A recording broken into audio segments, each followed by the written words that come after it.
the pain, never felt this way. Can't figure out all the things that I should have said. Behind those scars, the story is told. The dreams once bright now turn to cold. Am I leaving on your side? I don't want no trouble. I got places I can hide. I don't want no trouble. I can't change the past, can't change me.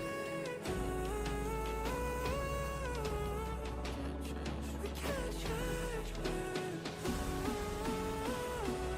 I can't change the past, can't change me.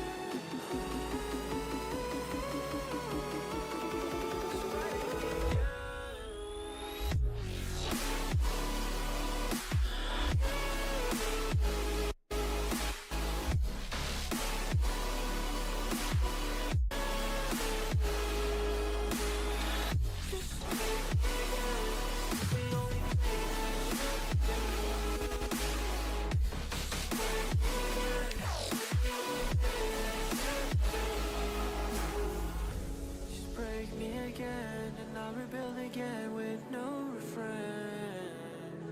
Just break me again and I'll rebuild again as another man.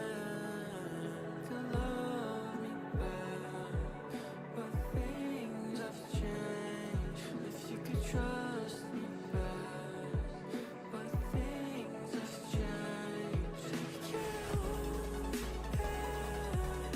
I'm lost beyond my mind's attached. I'm lost beyond forever. You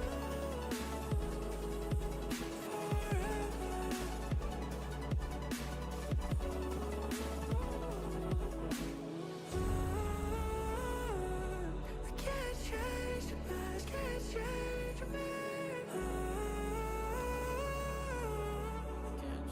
We can't change me. I can't change the past, can't change me.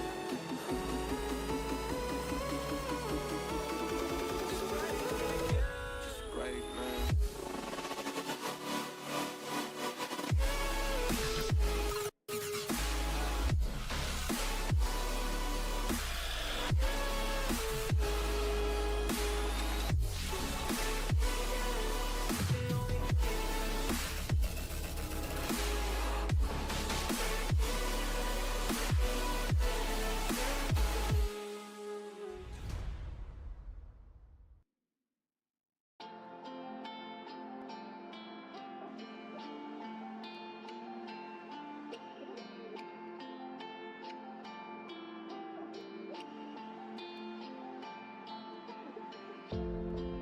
Nothing cuts quite like a memory, especially one that you're trying to forget.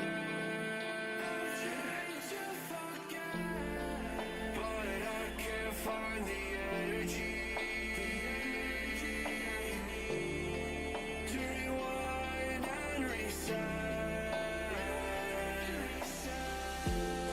I know you don't wanna be used, but you use me to build up. You build up to break me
so confused, try to pick, but I can't choose between my health and losing you. I'll stay if you wanna stay, but I'll quit if you wanna lose. Try to fix, but I can't choose between myself and losing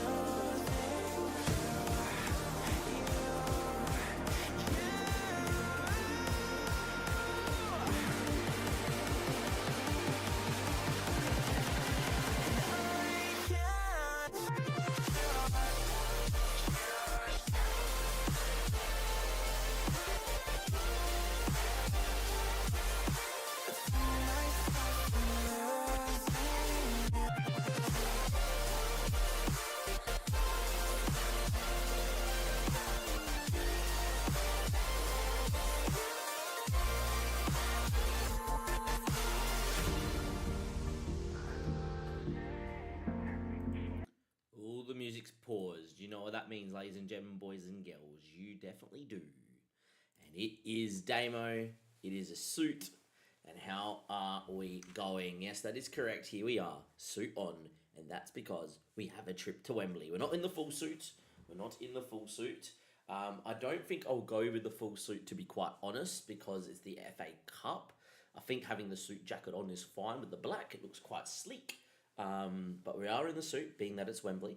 And then we will definitely go and get the full suit on for a Champions League final. That is for sure. Yeah, we've definitely got the suit jacket on, ready to go in case we decide we want to make the FA Cup final. In terms of results and in terms of when that game is, we are a few games away. We've got to play Villa at home and Bournemouth away before we play Blackburn in the FA Cup semi-final. Blackburn are a team that currently sit in 11th in the Championship, but a team that knocked out Manchester United to get here in the quarter-final round, which, you know, at Old Trafford beating United, it's probably easier to do than it is on paper because they're crap, but, you know, giving strays to United because I'm a bit disappointed with how our boys played last night.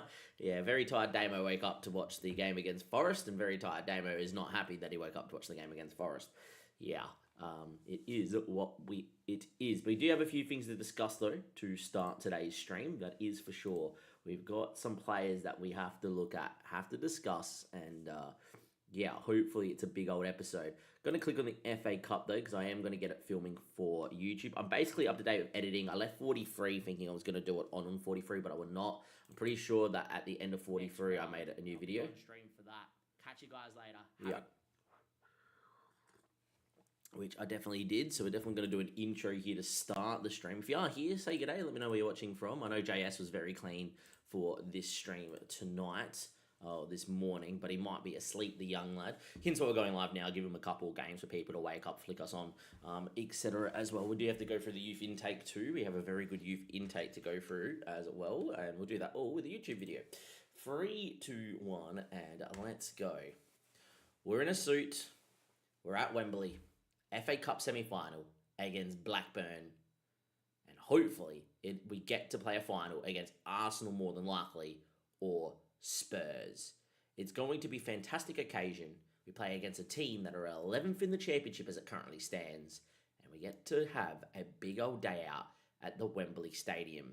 There's more to discuss in this episode too. We have an amazing youth intake which has just come through, and there's obviously where do we finish in the Premier League, and there's a lot of money on the line when you look at the Premier League rules.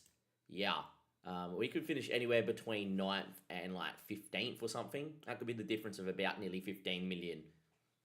Let's run the intro. Let's talk about the youth intake, and then let's talk about an FA Cup semi-final.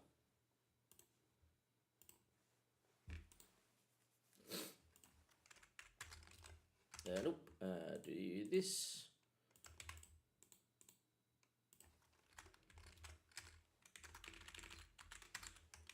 Cool. Done that. Not too bad. And there we go. And our intake of youth is very good. 3, 2, 1, and let's go. As always, thank you for being here for another video on the YouTube channel. It is Park to Prem, where we look to take a Maidenhead from the Vanarama National League to the Premier League and beyond. As mentioned today, we have an FA Cup semi-final, potentially an FA Cup final. We have to talk about youth intake, which is on screen, and I've also signed a player that I think is going to be fantastic already on a pre-contract as well. With that all being said, before we get into it, give it a like, subscribe to the channel. The views have been a little bit lower as we're approaching the Christmas break and I've moved to daily uploads to catch the stream. I don't really do this for views, but it would be nice to know that you're watching by giving it a like. We're only 13 subs away when I film this from 600, so if you are new around here, give it a sub. It would be nice to crack the 600 mark by the new year. Let's get into youth intake and let's get into the new player we have signed though, because there is definitely some players we need to talk about in this list. As you can see, this is a pretty good youth intake. It's a golden generation, was touted as a golden generation. We definitely got some players. The best player we definitely got was Jordan Jones. 6'5" shadow striker, fits our system playing in this new 3-4-1-2 that we've been playing. Of course, it's giving us a little bit of this, but he's best at shadow striker, believe me. He could also play attacking mid, but he's best at shadow striker, as you can see there. We signed him a couple of days ago. But yeah, 6'5", 16 determination, 14 finishing, 13 first touch, 14 technique, and very good physicals with 14 acceleration, 15 jumping reach at the age of 16. He's about to sign a new deal, and I'm probably going to give him a game towards the end of the season to make him the youngest player to play at the football club. He looks really good. Get him in the hole, get balls whipped onto his head if he gets in the box, get him around finishing. I think he'd be great. He could also play as a bit more of a channel or a centre forward, which is really helpful for us too. All right, we've also got some other people that we need to go through. So Wayne Hall is a 5'3" right back. He's more natural at right back than like right wing back or right wing, so to say. And the reason why I bring that up is we've actually got a right winger that can play right wing back as well in our youth intake. He's fairly solid though, very well rounded, 13 determination, very good passing. Good technique, good teamwork, and good work rate at a young age. He's very well rounded. I think this is one that you're not as excited for because he's going to take some time to develop, where Jordan Jones looks like a player that is already fantastic, the Welsh player. I think he's going to play for Wales fairly quickly in the safe. Lucas Budd, however, though, he is a player that we need to have a look at. Now, Lucas Budd, as you can see, if we go to personal here and we go to eligibility or nationalities, based in England, born in Maidenhead, so he's Maidenhead through and through for people wondering. Wayne Hall is not Maidenhead through and through by memory. No, he is too. So we got two guys that are Maidenhead through and through, and Joe Jordan's might be, but has Wales background. Was born in Wales. That's what I thought. But yeah, some people get like to know about that. But Lucas Budd, all right. He's someone I am excited by. Can play anywhere in the spine. Would not play him up front with 3 finishing and 4 long shots, but I think he's definitely a guy that could play advanced centre-back or a defensive midfielder role. At 16 years of age, I think he's going to become really good. As you can see here, he doesn't mind playing at centre-back with some training. But the reason why we like him, he's got 15 determination, 13 natural tackling. He's got 15 teamwork, 11 flair. He's got, when you look at his mentals, a lot of 8s and 9s and 10s that are going to get to 11 fairly quickly before he's probably 20. And when you look at his physicals, there's a lot of 9, 10s and 8s. And you've seen with Andy Wakefield's development that they will generally grow over time with first-team football. I think this guy, Lucas Budd, is going to develop into a player we will use throughout the save. And when we get to Europe, which won't happen this year unless we win the FA Cup, these guys are going to be worth their weight in gold if they hit their potential and be around the squad for a long time. So Lucas Budd looks really good. And then Billy, as mentioned, he's a little bit more of probably the right wing back sort of guy that I mentioned. And he's the one I'm most bullish of out of the two right wingers. Or right wing backs. 17 determination, natural speed and natural fitness. Also got decent acceleration at 10 at a young age. Fairly well rounded in his mentals, but there's a lot more 7s, which is a bit annoying. But great determination, great flair, great technique, can cross and can dribble. So yet again, off the bench, giving him minutes, when he probably is 18, 19 minutes off the bench to develop, he would be better than Sammy Blankley is, even though Sammy Blankley did come through the club and did really well off at Sheffield Wednesday and has come back to us. Marcus Stolo also has a little bit of potential too, but I don't see it. But he's fairly quick at 5'5". Don't see him being any decent, but he might be a not bad backup 10 if he goes and hits his potential, etc. So those are all our youth intake players. They look fantastic, and I really think they're going to be great. And the reason why I'm still not here is this is the fantastic player that I signed, Jose Cadeu from France at Amiens. We did have Rycliffe there on loan last year, and I scored this guy on the scout report. He became unhappy. He didn't want to sign a new deal because he wanted to go to a club that was bigger, that matched his ambitions. As you can see, he's a pretty well-rounded footballer, with only one mental stat below the 11 mark. He has 11 vision and everything else is 12 plus, and his aggression is 8. It's 16 anticipation, 16 work rate, 16 technique, and 18 jumping rates at 6'4". As you guys know, I like really tall players in Football Manager, and he's another one of these really tall players. Lacks a little bit technically, with a lot of 9s and 10s and 8s, and he's 22, so you're like, is he actually going to develop? But he looks like, according to my scouts, going to be a late bloomer. And Alex Cooper, he's not the greatest judge, right? But according to what Alex Cooper thinks, he's going to come in as a good League One, but has a world-class 5-star potential, which kind of means that it means they've screwed the pooch here by not developing him enough through his time there. So I think coming in and playing regular minutes in the Premier League at 22, 23 years of age, he's going to develop at a rapid rate. And if his technicals develop, we're going to have some serious box-to-box midfielder / DLP that is going to play alongside Xavi next year, because Xavi is obviously has developed into our best defensive midfielder. And so you're going to have a Spanish 21-year-old on one side and a French 22-year-old on the other side, both are there 6 foot. And yeah, he'd be fantastic. What is his best role for Jose Cadeu? I don't know. According to the game, they reckon it's box to box. 7 finishing, I'm not too clean. DLP, it could be because he does everything very well in the DLP outside of the passing ability, which is not too bad. He could also just be an actual defensive midfielder. Out of possession, though, he likes being a defensive midfielder, which is great. And I think he's going to be our new DLP to start next year. And so I think Jose Cadeu is someone to watch out for. And I've added him into this youth intake section because he has world-class potential. I will maybe get an updated scout report since I'm here, if I can assign a scout and get my general manager to do it for a week, who has the best ability to scout him. But yeah, world-class potential, great youth intake. Jordan Jones, watch out for him in a few seasons. Think we've done really well. That was probably a bit too long of a part, but it is all good. Just means if we lose against Blackburn, no one will know. But yeah, we've done well. We've obviously got our youth candidates coming through. We've got a youth candidate decision to be made here as well. I made sure that as soon as the youth candidate intake came in, I was like, yeah, I'm not signing. Youth candidates lead despite Jordan Jones playing well. I think he did very well, did Jordan Jones, they reckon. Let's have a look. Youth candidates team. Jordan Jones on a 7. Everyone else played pretty poor, but that's fine. Will Swinburne's meant to be decent according to my scout, according to whatever, and Stonebridge, but Stonebridge does not look like a goalkeeper, unfortunately, at a young age. Would be nice to see him develop, but yeah.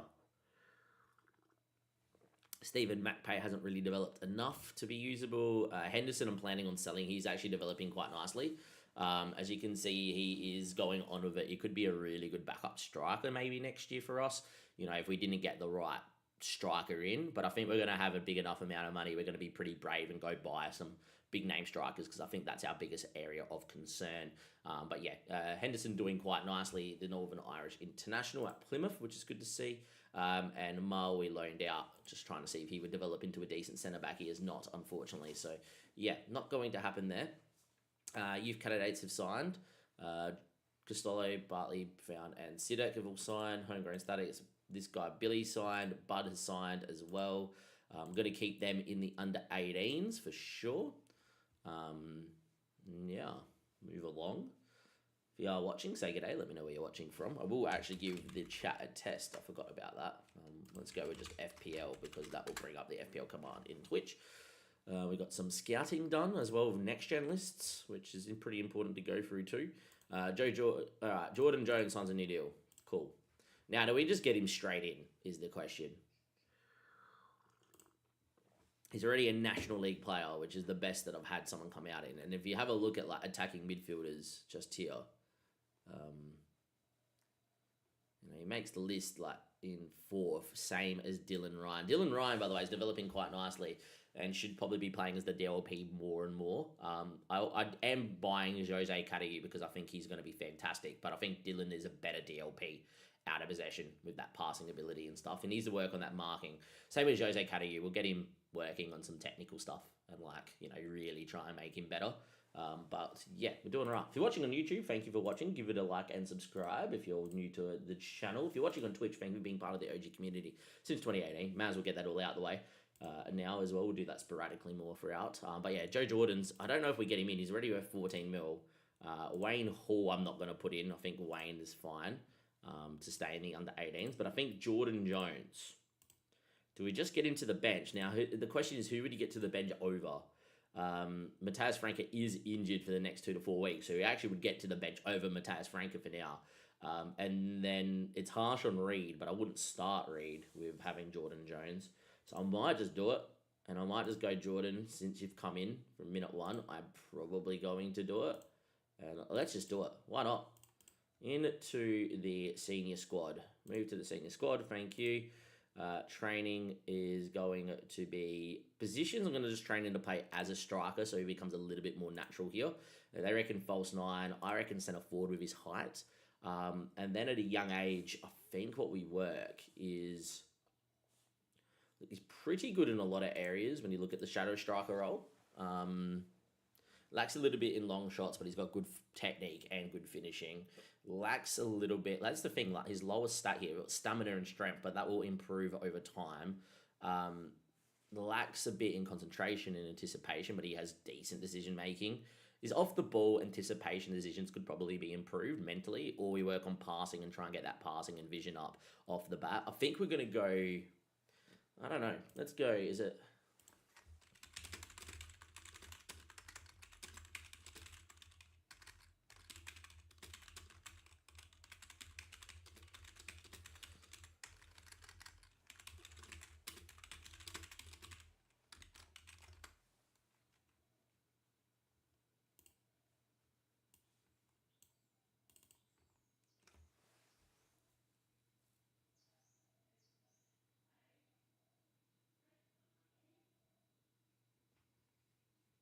Yeah, so they reckon mental training till he turns 18, which is what I agree. And I think what we do then is training individual attributes and attacking movement, get the anticipation and off the ball up and make him really good at that.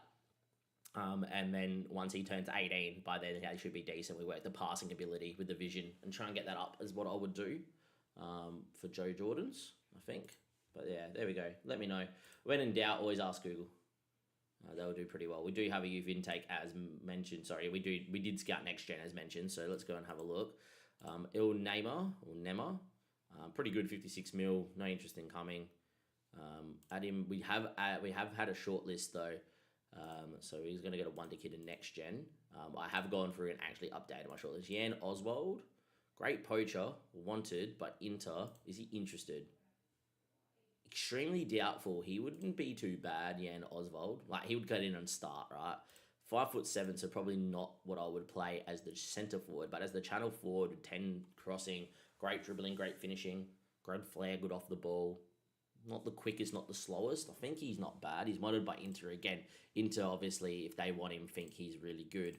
According into our scouts, which is Joshua Field, who is our head scout, reckons he's a decent Premier League player.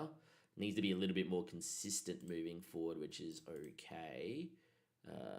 How many goals he scored for Sparta? He's got 22 and scored 7. I think he's not bad. It's important to note these guys down because we will have money to spend next year. That's a given. And we need to go for what we need to do, which is fine. We're in season 7, aren't we? This is not season 6, this is season 7. Yes, it is. So we're season 8. Now, even though I have my book or my shortlist done, I'm just going to go season 8. Top list. For transfers. And I reckon Yan gets to that list.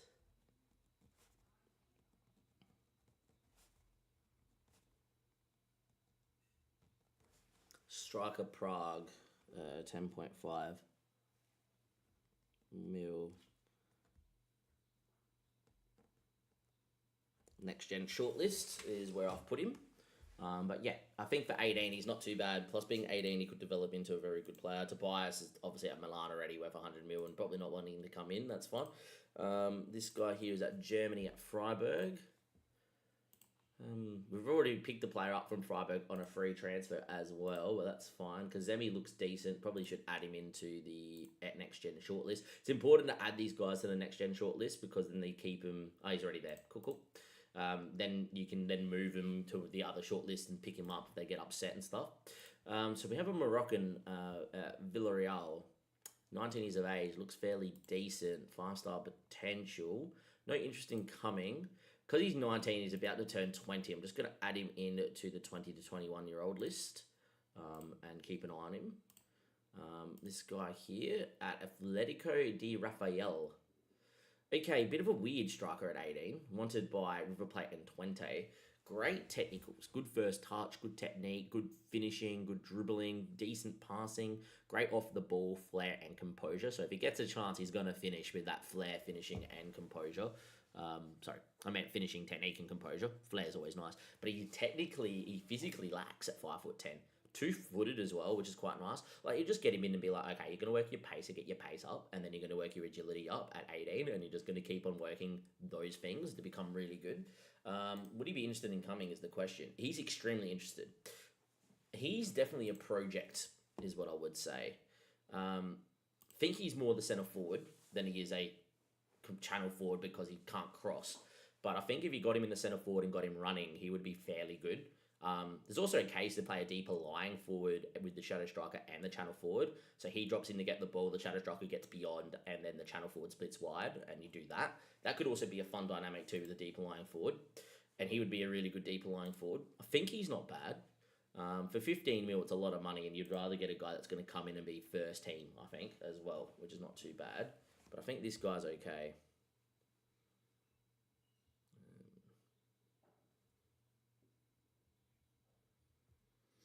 I think this guy is not too bad, is what I would say. He needs to definitely go into a shortlist. He's already in my shortlist. I think he's really good. Yeah, I think Mario is probably worth signing, is what I would say. I think Mario gets into my book too. Definitely need a striker, but we want a first choice striker. He's not first choice. What I would do is play him as the first choice striker. We should definitely try in one of these games the deeper lying forward with the shadow striker and the channel forward to see how that works. Because you can think about it, coming from deep and then spinning and playing in your partner or the shadow striker running beyond and then attacking the box from deep. He would probably suit dropping in, which is not bad. I love that he's dual-footed too. He's at Rafaela. He's worth probably about 18 million and he's in the next gen shortlist, which is important for me to find him when I look at him again. So that's fine. Elias Jr., Brazilian. He's a fullback. How are you, AJ? Good to see you, mate. How you doing? He's got no interest in coming in, but he's fairly consistent. Looks really good. He's already in the next gen shortlist, isn't he? I don't need a left wing back, but he would be pretty decent. He also is natural at centre back, and when you come to think of it, we definitely need an advanced centre back. So we could just put him in there and be like, mate, just go in and play and get the ball and drive and do all sorts of things, and that's not the worst. Ricardo Gomez, I'm pretty good. I'm pretty tired. We obviously watched the Liverpool game. Well, I watched most of the Liverpool game. I fell asleep when we were losing, but yeah. Ricardo Gomez looks pretty good at Estoril. He's on loan from Benfica. He would be a pretty good shadow striker with a pretty good out on the left-hand side. But that's okay. Ross, 20 determination. This is a centre-back. That's a centre-back, boys. 6'4", 20 determination. That is a centre-back. Unfortunately, we're pretty strong at centre-back, and he's not an advanced centre-back, which is a little bit annoying. But that is definitely a centre-back when you come to look at it. Good headering, good marking, good tackling, good technique. Yeah, pretty interesting. Good anticipation, bravery, composure, decision-making. Great determination, 6'4" at 19. I think he's going into the book as well. Anis Ross, centre-back at PSV. He's probably going to be about 30 mil. And he's in my next gen shortlist, or he should be. Let's double check. To next gen indefinitely. Obviously, once they turn older than next gen, then you'd move them up and around the short list. We'll do an audit of that at the end of the season. Kevin is only worth 26 million, defensive midfielder, 5'10", looks fairly decent. Don't need defensive midfielders. Playing in the Bundesliga already though at 17 is Kevin. In fact, he's 17 is really, really nice. So we're definitely going to add him into the shortlist. But he's not one to sign this season. David Bernstein at Dortmund as a squad player. I definitely think we'd buy him and put him at right wing back. That would be insane. I think he's really good. He has no interest in coming, which is a bit annoying. But yeah, I'm more interested in guys that are interested in coming. But he's already in the shortlist, which is good. We've got quite a few of these to go through. We got John. He's not bad. Might add him to the 20 to 21-year-old list because he's about to turn that age. Keeper, he's okay, not great.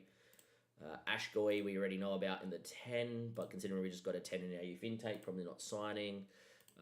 Allen, box to box, Uruguayan, he's at FC Metz. There you go. Our boys, which is nice to see. Yet again, he looks fairly well-rounded, like great technicals, great mentals, and great physicals. Has no interest in coming, 8 to 12 mil, is fairly cheap. He should be playing a bit for them. He's only played 8 games. Looks like Metz picked him up from a Uruguayan team for 1.5 million this year and only played 8 games. Interesting. I'm going to add him, move him to the 20 to 21-year-old list because he will be 20 in just a second. This guy here called Vo at Brand looks insane. Yeah, okay. Hello, Mum. Jesus, you scared me. How are you? Fucking hell. How are you? You good? Because we've got a big game. Yeah, all good. Vo Van Fuan. Any shouts for a striker second season, first season in the Prem? Actually, there's this guy that's been going around on Reels and whatever, but I can't remember his name. African player. Also reckon Obi at Man United is not bad. I'll show you a couple, AJ, in just a second. This guy looks insane. He's going to have to go into the book, but again, we don't need a 10, but he's very good. Would I play him up front? No. But would he improve my team? Yes. Vo Van Fuan. Centre attacking mid at Bran. And he's worth what? 8 mil. Yeah, he's pretty good. Great agility, great decision making, very well rounded at a young age, great vision. Like, he just picked the lock, wouldn't he? Hamed's not that good at Real Madrid's youth team. Always one that's never that good. This guy from Santos isn't that good. He's pretty cheap and would probably like to come. Doesn't. But there we go.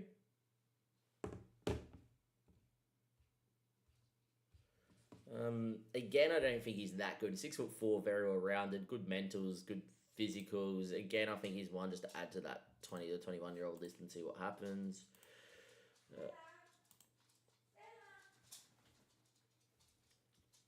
Oscar. He's pretty decent at 20, not going to lie. He must have just turned 20. He's already got 4 caps for Mexico. I like him a lot, actually, as a DM. Great decision-making, determination, leadership, and teamwork. Stella.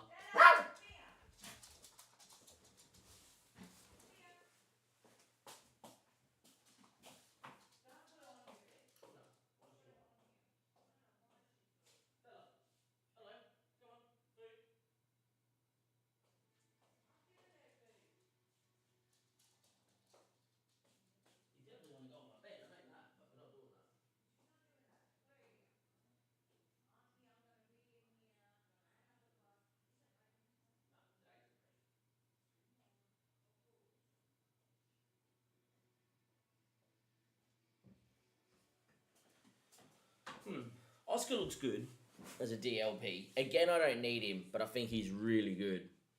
Want to buy Everton and Leon. Like, look at him. Great technique, great decision, great determination, great leadership, great teamwork. If I didn't just sign Jose Cadieux, I would go after this guy, but I got Jose Cadieux coming in, and he's got world-class potential at 22. He's worth a cheeky little punt. Oscar's not bad.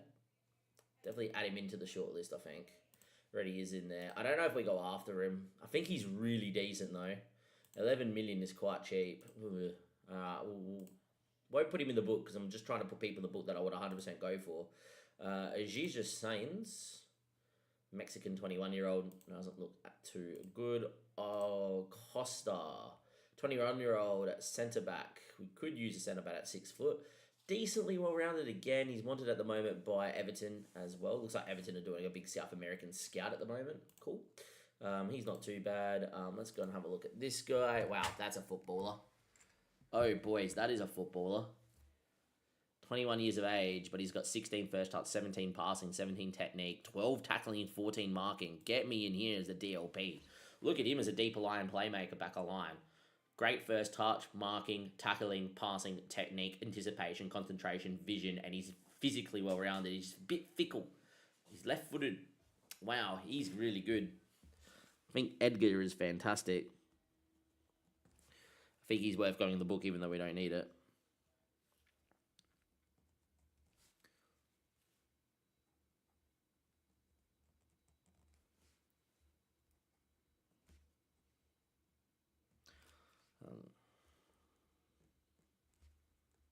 He's pretty good, is Edgar, for sure. Giovanni is a fullback at Bologna, looking pretty well-rounded. He should already be in my shortlist, I think. Again, it's hard to get this in. Jans Pires is an 18-year-old with 35 million from Standard Liège. Looks pretty good. He'd actually be a very good right wing-back with 9 tackling, 10 marking.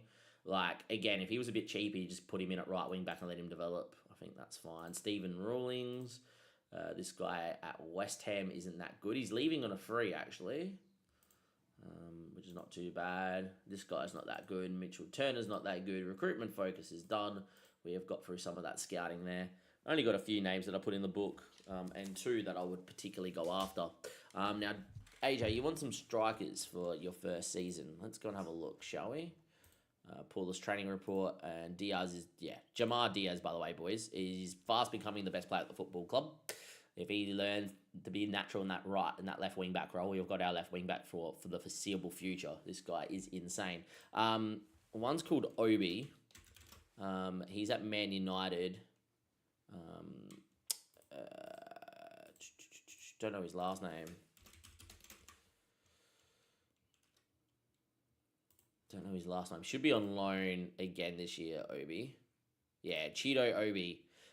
This guy at 24 is on loan. I actually quite like him personally, and this is someone that I might even go and get for myself just because he's 6'3". I just think he's really good. Good pace, good composure. You know, he's developed fairly well here as well, and he hasn't really played for United. Going to scout until full knowledge. If I could please, just make sure. Then there was another guy now. I think he's on this save, has now moved to Liverpool, but you can probably get him cheap if he hasn't had the move yet. Where is he? I reckon this is the guy that people keep talking about on Thing. If I can find him. Yeah, here he is. Not even registered at Liverpool. But Frank Coutinho, great finishing technique, very good mentals, very good physical, 6'1". Like, I think this is the guy that you should probably go for if he hasn't had that big move yet. I know he starts the save over starts to save over at Midtjylland. And as you can see here, Midtjylland then loaned him out to Dortmund, went back to Midtjylland and Bayern picked him up for 57 million. Something tells me that, you know, if he hasn't had that move yet, you probably could get him for 20 to 30. But yeah, he's probably another one that I would look at if you can. I don't know what your budget is, but, you know, if you got 30 million, you probably can get this guy. Then there's not really many others that off the top of my head I'll be like, yeah, he's fantastic. You're just going to have to do some scouting, is what I would probably say. Yeah, that's unfortunate then. Apologies, AJ. I didn't give you a good recommendation. Anyhow, if you've just joined the stream, say g'day. Let us know where you're watching from. Give it a like and subscribe. We do have some big games coming up, which is good. We just had our youth intake. For those that did miss the start of the stream, our youth intake is here. And yes, we got a pretty good youth intake, as you guys can see. And Jordan Jones is actually going to make his Premier League debut for us in our next game because he is just that fantastic, and I want him to go and break the youngest player record. I think he will. Maybe Andy Wakefield might still hold it, one of our other youngsters. But yeah, 6'5", he's definitely the pick of the bunch. We do have some other ones, but they're not going to be in the first team, where Jordan Jones is in the first team, and we'll be playing this game here with Frank being injured.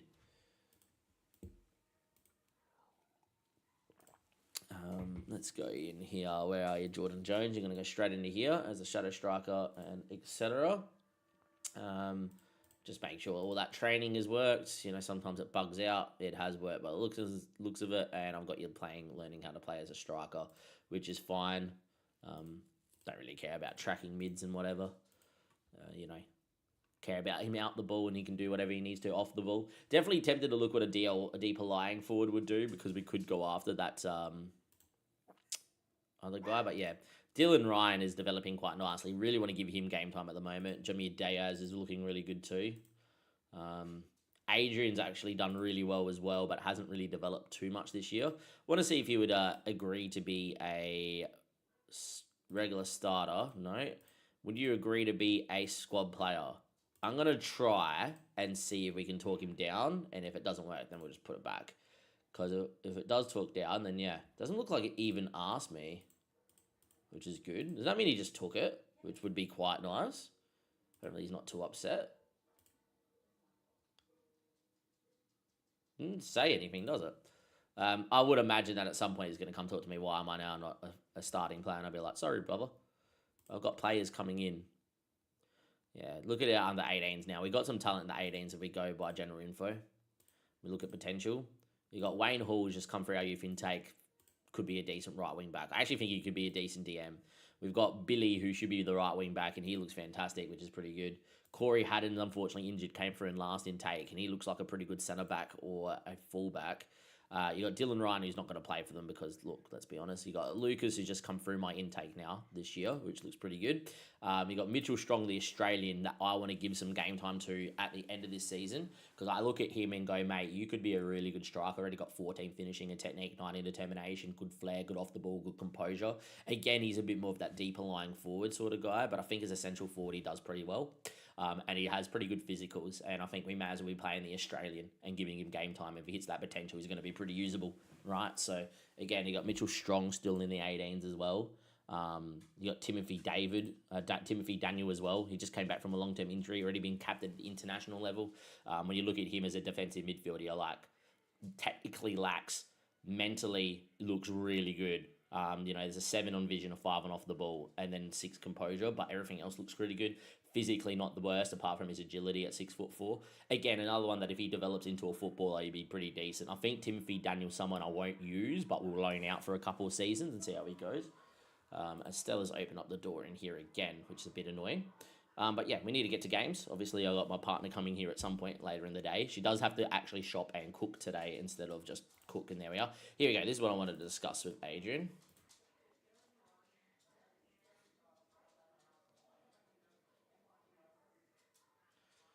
I don't feel you've been quite ready for that much soccer, so I made the changes accordingly. You got this all wrong. Okay, have it your way, but expecting to show why I deserve it. All right, all good. I tried. He still wants to be an important player. I don't think he will be with the signings we're making anymore, Adrian, even though I've been really impressed by him, and we definitely have proved a lot of people wrong. But yeah. Hey, all right. Can you please just calm down? There's nothing going on in here at all.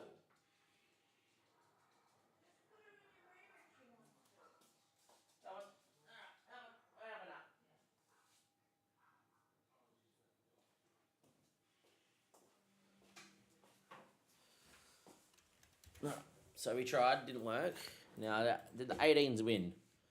18s drew. That's fine. 18s won. 2 goals for Strong, which is quite nice. 18s have been doing okay. They're in the Division 3 South. I hate when it does this. It just glitches out. So we can't actually see how they're doing. But yeah. All well and good. You used to be able to at least click on that and it'll be working. But yeah. Is what it is. All right, Aston Villa. Here we go. First game of the stream. Don't really care too much about these couple of games. We also got a bit of an international break here as well, which is a bit annoying. Yeah, here's the team. Save the game.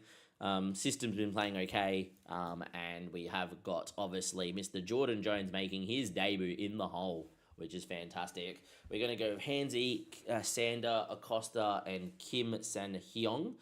We definitely need a new, advanced centre back. I don't think Acosta's really it, and I kind of hope he gets picked up by Valencia. Nyberg hasn't really developed too much either. If anything, he's declining a little bit, which is a little bit annoying as well. The two centre backs we do have aren't great. Diaz has been great. Bolly's actually been fantastic too, developed quite nicely this year, even though there's a few downward arrows here. Xavi and Adrian will play as much as I want to give Dylan Ryan the game. I'll give him some minutes off the bench. Jones, Pulis, Mascara's been in the best form, so Mascara's going to play. Mickey's not really having the best of time of it at the moment. But yeah, it is what it is. I might actually give him a start with Mascara, to be quite fair, on that side, and see how that goes. We need a squad number. We're going to give our boy the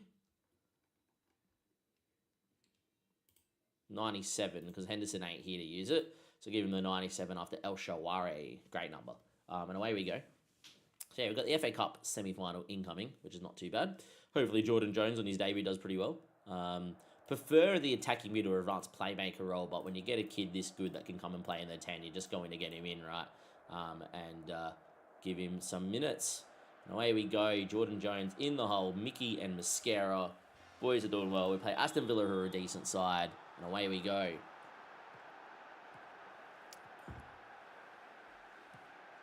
Good ball out to David Bolly, and that would be that for the highlights.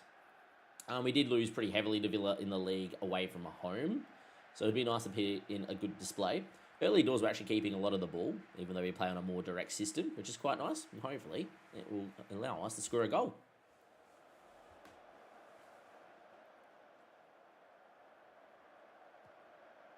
Adrian picks it up, finds Hansi, our club captain. Into Kim Sang-hyun, finds Mr. Diaz, good run. Finds Xavi, into Mascara, Xavi. Mascara. Ball out to David Bolly's fantastic. Now he's got options in the box, back stick, Mickey's there. Mickey scores, but he's offside. Typical football manager, always score when it's offside, which is unfortunate. Must have went early. Doesn't look like we got any celebration or anything, which means it's going to be off. Unfortunate. Good move. Good ball. No finish. No goal. Well, it was a finish and a goal, but no goal. Looks like Bolly is off. Bolly's not off, sorry. Mickey is offside in front of his man, which is not good from Mickey. Would love to see him do better, Mickey, but he hasn't been great this year. Not a natural finisher. So, yeah, unfortunate. Wouldn't mind flipping him, actually, to be fair. I think Mickey is definitely flippable. Just thought he would take to being a central forward that plays a bit wider really well, and he hasn't. But yeah, early doors though, we're playing actually quite well, which is quite nice to see. But it's a free kick here to Amari Hutchinson. Hopefully he shoots from here, because Hansi would need... Oh, yeah. Okay, well, I was going to say it needs to be something special to beat Hansi from back here, and it was special, and it nearly did. Still going to be 0-0 though, which is quite okay. We have an injury to Diaz. That's not good. Diaz is out with a potential arm injury. Appiong will obviously come in here, which is fine. We'll just get Appiong in. Thought about maybe moving Acosta out wide, because he's natural as a wing-back. But yeah, anyway, Bolly finds Sander, who's been in great form, playing really well. Will definitely still be part of the team next year. Finds Sander again. Good ball. No, it wasn't. He looked for Jordans, and now Gessan's going the other way. Hansi, can he make a big save? In the end, he doesn't need to. Gessan's with a bad miss. Poor ball. Right balled into Joe Jones's feet, the Jordan Jones, but doesn't find him. Very quiet debut from our new youth intake. As you can see, we dominated the first part of that half, but the second half, not good. Going to tell him it's been a good half, though. On paper, Villa are a much better team, so a result here would be great, even though we're at home, and I would love to see us trying to win the game of football. Yeah, I would happily take a point and move along towards the FA Cup semi-final. Highlight, Adrian. Goes back here to Sander. Sander finds Acosta. Driving. Xavi. Good ball into Appiong. Beats a man. Got options in the box if you want to cross it. Doesn't. Falls back to him. Does he now cross? He does. Hangs it up there. Backstick is Bolly. That's a poor header. I was hoping it would be Jordan Jones with his big 6'5" frame being the towering header. But it wasn't. It's still going to be 0-0. Javi apparently having a stinker out there. I don't know if he has, to be honest, but sure.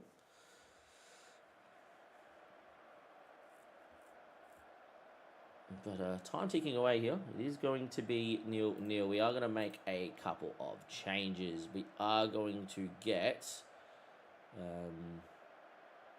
Javi off for Dylan Ryan. I think that is an important one here. I think Acosta's not had the best of the game as well. We'll get in... Andy Wakefield's been learning and developing as a youngster. It's important to get him developing still. And I think we'll leave the rest for now. But Joe Jones will come off here in about 10 minutes' time. Our shape's been pretty good, which is nice to see.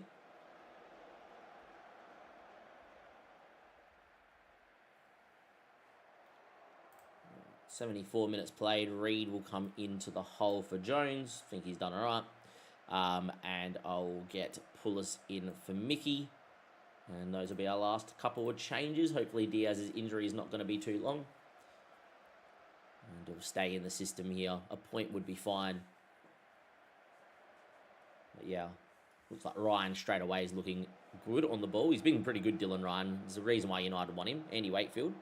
Kim, good boy out here to Appion. Beats one. He's quick, Appion. Looks for Mascara. Doesn't find him, unfortunately. Mascara goes diving in and wins it back. Reed, Mascara. Ryan loses out, and that's a ball to Gessans. Andy Wakefield's been beat. Gessans is in, and unfortunately, it is a mistake from us in the middle of the park. That's led to a turnover. Didn't need a sub. I am underscore Scamper. He's a scam. I'm a scam. Good to see you, mate. How's it going? Thank you very much for the prime sub. No need, but cheers. And that is a good finish and a good goal. Unfortunately, we are going to lose this one 1-0. I don't have to do too much more. Just switch us into attacking here late door. See if we actually find a chance late of the match with 3 minutes left to go. Don't know if it's going to actually happen here. Don't think it will. Unfortunately, we lose here to Villa, who are a much better team. And it was a little bit unfortunate. Should have won the match. Some boys liked it, some boys didn't. Jones makes a debut, which is fun. I'm more worried about Diaz's injury, to be honest. I think I would sign Obi in his prime. Oh, you Mitch. Nice. Thank you very much, buddy. Okay, so Diaz is going to miss the FA Cup semi-final at a minute. But thank you very much, Mitch. I'm glad you're watching over on YouTube and hopefully you're enjoying.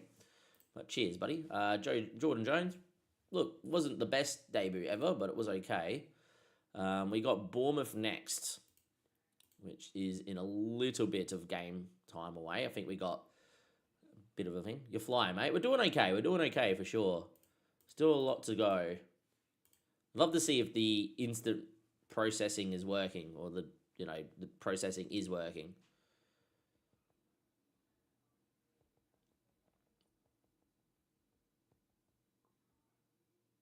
Nah, it just takes you to messages every time. Whenever there's a scout report or a game.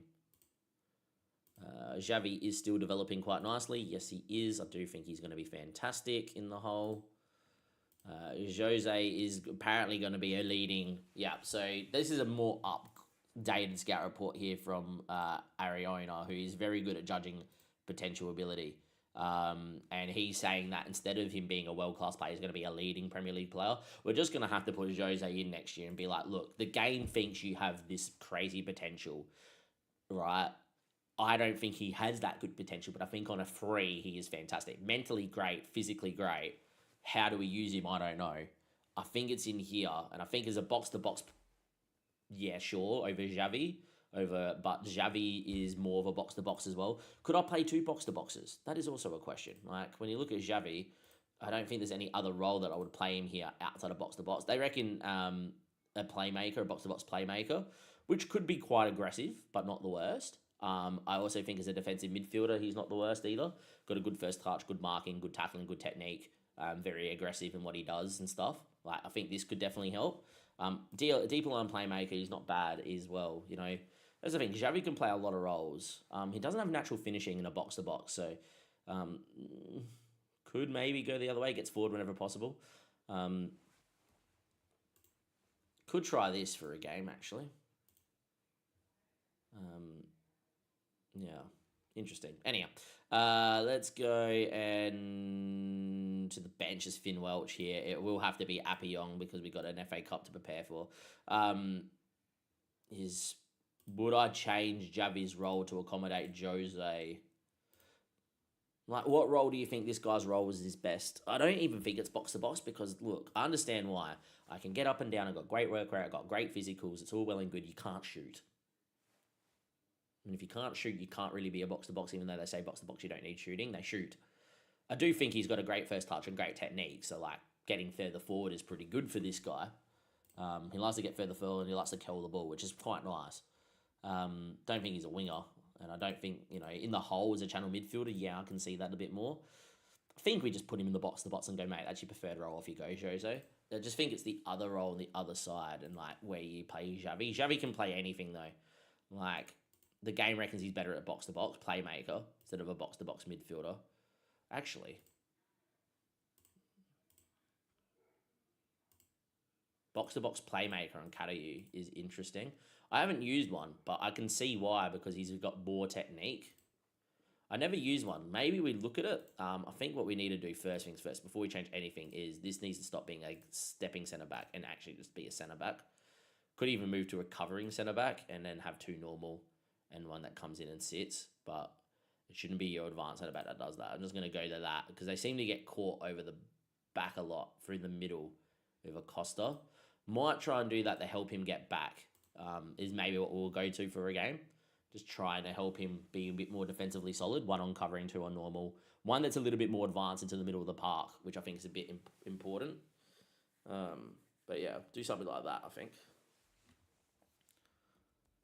Pretty happy with the shape with the ball. And without the ball, we've been pretty good defensively. But it's always that way we concede. Is how we've conceded the most amount of goals this year. Is how we conceded against Villa. We turn the ball over. Our advanced centre-back's a bit too high. And then he tries to step in and win the ball. And he's like nowhere near it, which is a bit annoying. This James Fairclough guy comes in as a 17-year-old from Arsenal, leaving on a free. He's got 4-star potential, to be honest. Could improve a lot. Like, I think this guy's worth bringing in. Put him in the under-21s.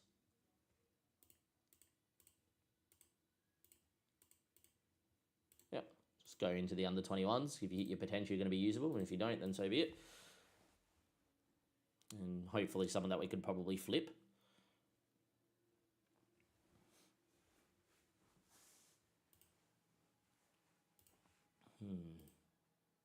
Interesting. Yeah, I definitely think it's that. But I think for this game, I'm going to try a box-to-box playmaker and a box-to-box midfielder. We've got more scout reports coming through here, by the way.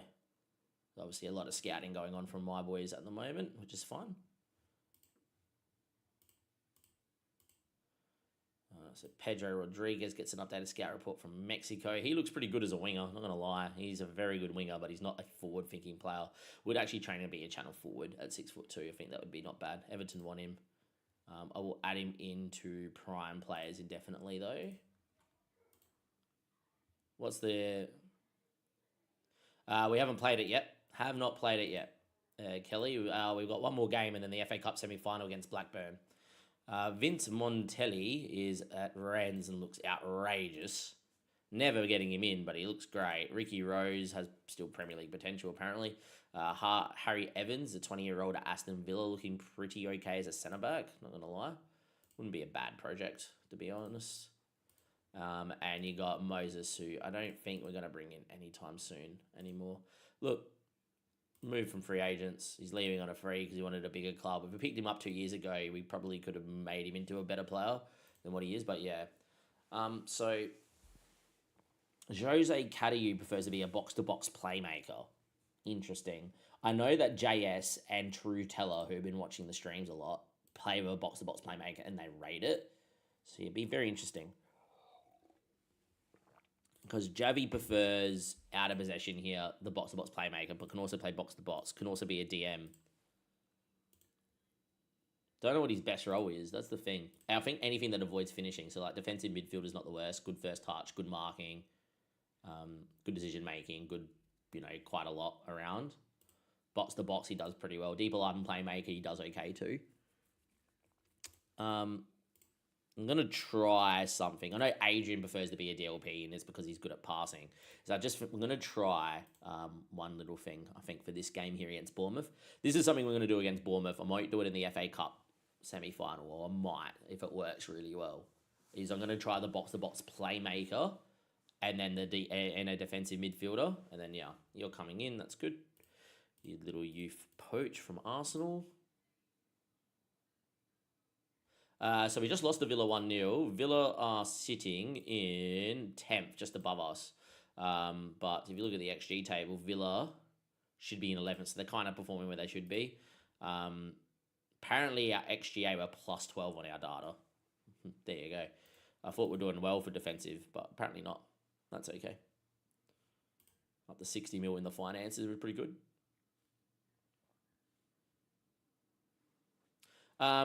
Yes, there is, AJ. I haven't done so yet, but there is a way in the recruitment section. I believe you can go to here, and it is maybe in recommendations or player database. Recruitment focus. There's definitely a way. I've seen it pop up just randomly.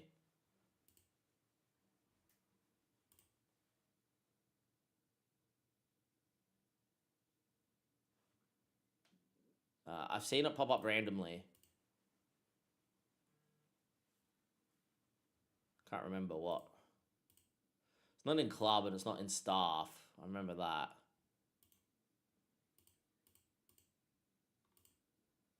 This is the thing. It's like everything's moved around. It's too many clicks to go find something that is so easy. Transfer room in. Yeah, here we go. What requirements would you like to set? This is it. So you go to transfer room in, you get your general manager, and you go create a recruitment, and this is the position I'm looking for, and then they try and find it for you. That's right. That's where I've seen it. I haven't done it yet, but right behind my face, if I get rid of my webcam, is transfer room in on the recruitment screen, and then we'll create what you want for your director of football to find, or general manager.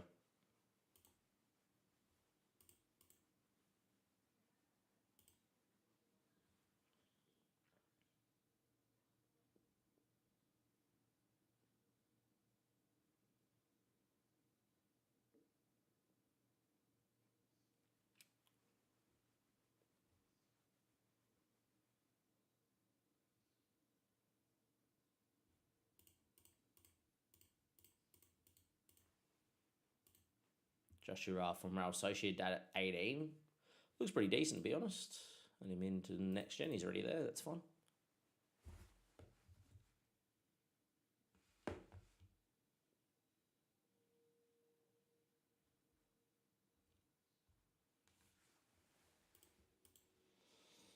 Yeah, do that.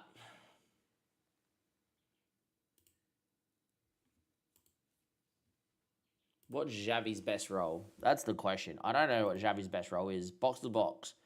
DM. I think he's a defensive midfielder because it uses quite a lot of his mentals. I understand that he's quite physical. DLP is not bad. He's not bad as a halfback as well. Deeper line playmaker. If he had better passing and better vision, you'd go with it. I think as a defensive midfielder is not bad. Box to box playmaker, like, don't get me wrong, I don't mind it. And I understand why. But yeah. I think as a DM is probably his best role. Adrian can play box-to-box playmaker. Okay, so what we're going to do is just move these two around. I'm going to go to a box-to-box playmaker and just see what it does.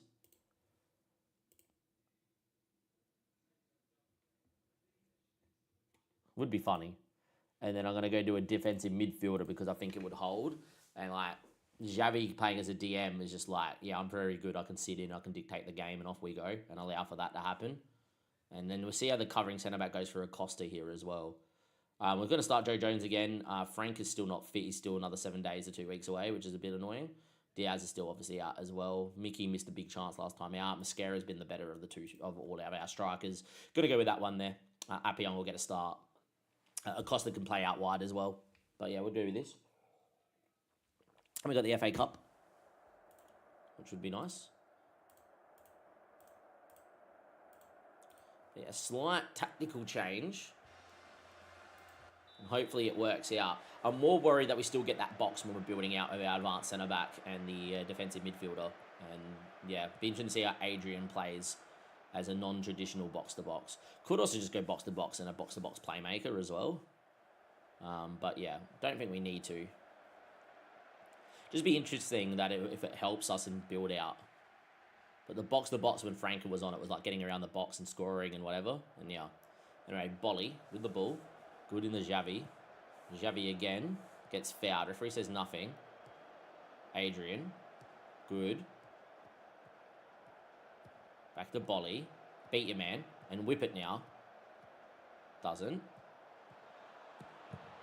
Instead goes himself and it gets cleared. Mascara won't win that knockdown header, and that's the highlight. Typical Football Manager highlight, unfortunately, where the ball goes whatever. We've already back into our back four shape, which is quite nice.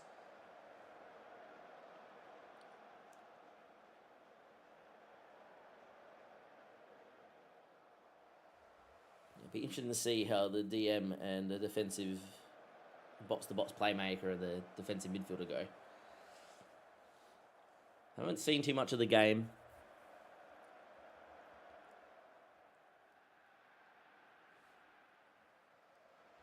Highlight.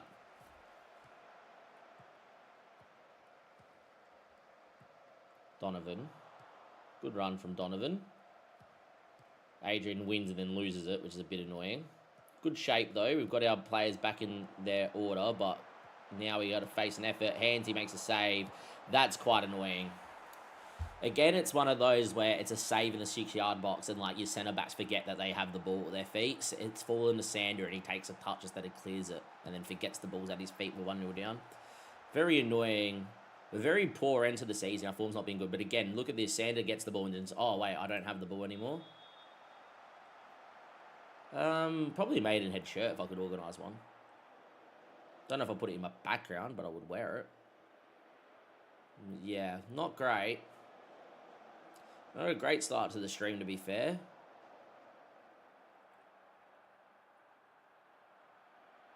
Still got time, though.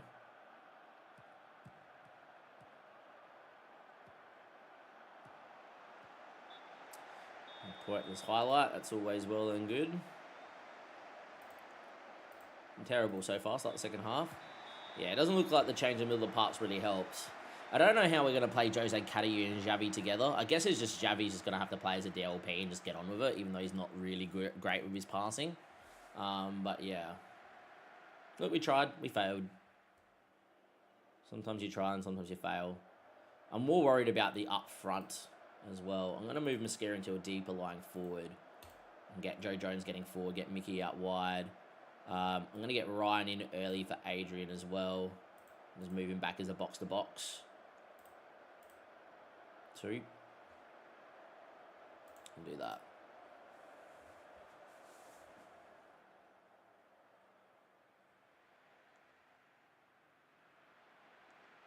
Yeah, it doesn't seem to really be happening for us today, which is not good. Looks like we've loaded in the Football Manager. It's like, hey, you're going to play bad. We've also been conceding a lot. Costa's had another stinker. I don't think I can play him in the FA Cup. I think it just has to be Nyberg. Reed for Jones, who's had another stinker.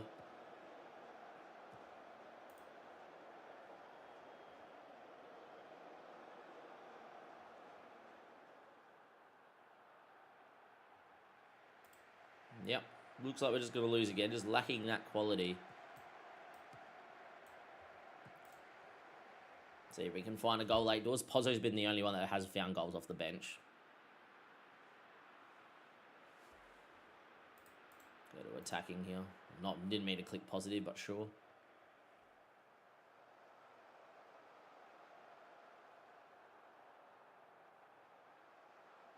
Yeah, game that Fielder's in a nothing, another 1-0 loss.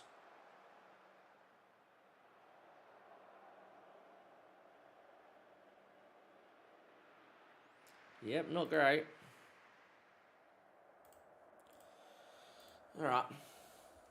Not a great start to today's stream.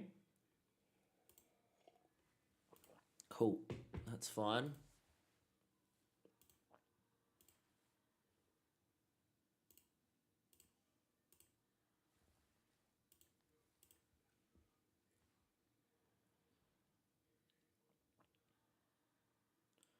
Frank is still out, which is a bit annoying. I'm going to bring him in as that box-to-box because that's where he prefers if he plays back deeper. And I'm going to get Reed in over Jones for this game too. I think that's going to be my early team selection. Going to get Pullis in for Mickey. So I'm going to get Pozzo in as well. I think Pozzo is just the big game player. More experienced 30-year-old. I think we're going to go Handsy, Sander. I think Acosta comes out. I think we move to just a normal centre-back as well. We don't go with no covering. And I think it's just Nyberg. And go like Sander, Nyberg, and thing. Is Sander okay in here? Yeah, I'll probably play Sander because he's the more, advanced centre-back sort of guy. I think we do that. And we just go Kim, Sander, and Nyberg with Handsy, Bolly, Xavi, Mateus Franca comes back in. Appion has to play. Reed, Pozzo, and Mascara's probably what I'm going to go with if he can get some fitness here. How many days till we get to the FA Cup? Got like 6, 7. I don't know if Mateus Franca is going to be able to start this game, but yeah. I'm just going to have to play Xavi as a deeper line playmaker. I think if we're going to play him as a DLP, Xavi, what have you been working on is the question. Ball control now goes to passing. I understand that you got 16 technique, but you need to get your passing and your vision up because you need to be able to play. Still think he's not bad as a DLP, to be honest. And then a defensive midfielder without the ball. Just been leaking too many goals, which is a little bit annoying. Our XG table has really gone by the wayside. We just conceded a lot of chances from like nothing that's been too clear cut. I'm also a little bit worried about the back three just being breached a little bit too often. But you also got to remember that, okay.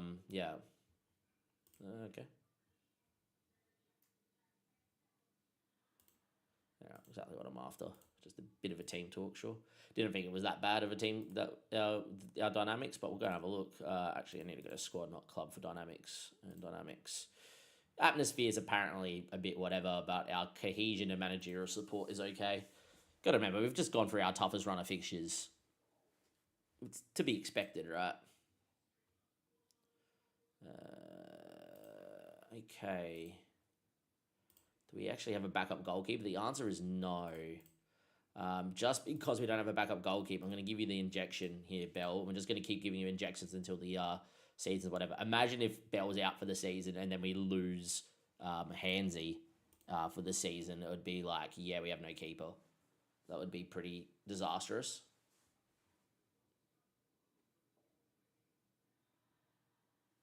But yeah. Doesn't get easier. We're about to play Newcastle, then we're about to play Man City, so...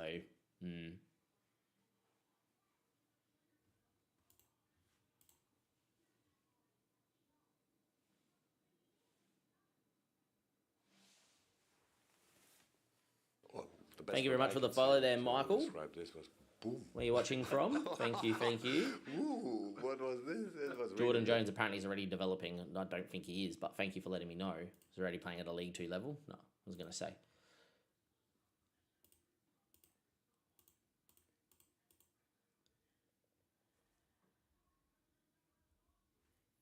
Just give me an update in that he trained pretty well to start with. He'll be fine. I think the Shadow Striker role is a little bit interesting. I don't know if that's the best role for us in the attacking mid. Watching from Kenya. Oh, what a place. Outrageous. That's awesome. Love that. You might be the first person ever in this channel to be watching from Kenya. That is great.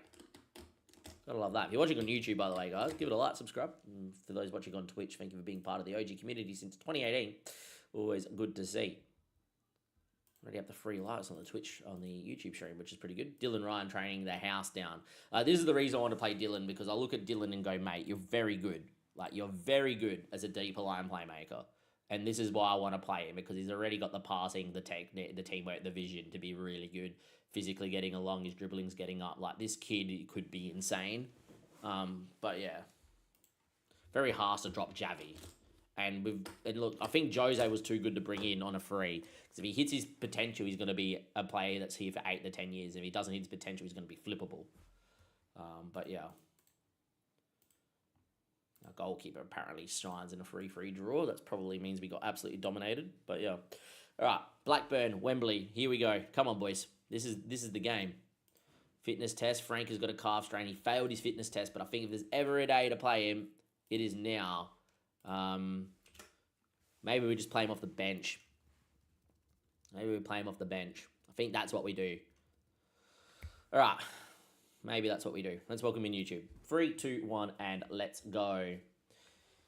Here we are, FA Cup semi-final. Blackburn, who are now in 8th in the championship and making a run at the playoffs. They have been going on a pretty good run of late, in pretty good form, and haven't lost in their last month, which is pretty cool for them. They beat United last time out 1-0. That is correct. They beat United 1-0. As you can see, had only one shot on target, got absolutely dominated at Old Trafford, but they scored and they held on and they won. Other teams that they played, Blackburn here in the FA Cup, was Scunthorpe, who they needed extra time to beat. And I've missed any other FA Cup games. Burnley 1-0. They also beat Burnley 1-0 and needed penalties against Bournemouth. So they've probably shithoused their way here to the semi-final. And it is what it is. Obviously, our run to the FA Cup has been pretty good, as you guys probably know. You guys have watched a few of these games and a few not of these games. As you can see here in the FA Cup, we beat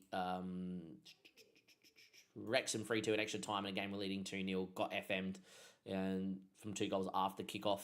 And then, we beat Sunderland 2-1. We beat Southampton 2-0. So pretty easy run. And then to get Blackburn in a semi-final is pretty cool. I would imagine that it's going to be Arsenal that we play in the final. They are playing Spurs. I would prefer Spurs, but we need to also win this game of football. In terms of injury news, we have got Matthias Franca 5 days until he returns to full fitness. I would love to start him. He failed his fitness test in the hole, which is fine. Javi's been doing pretty well, so we're going to put him out here.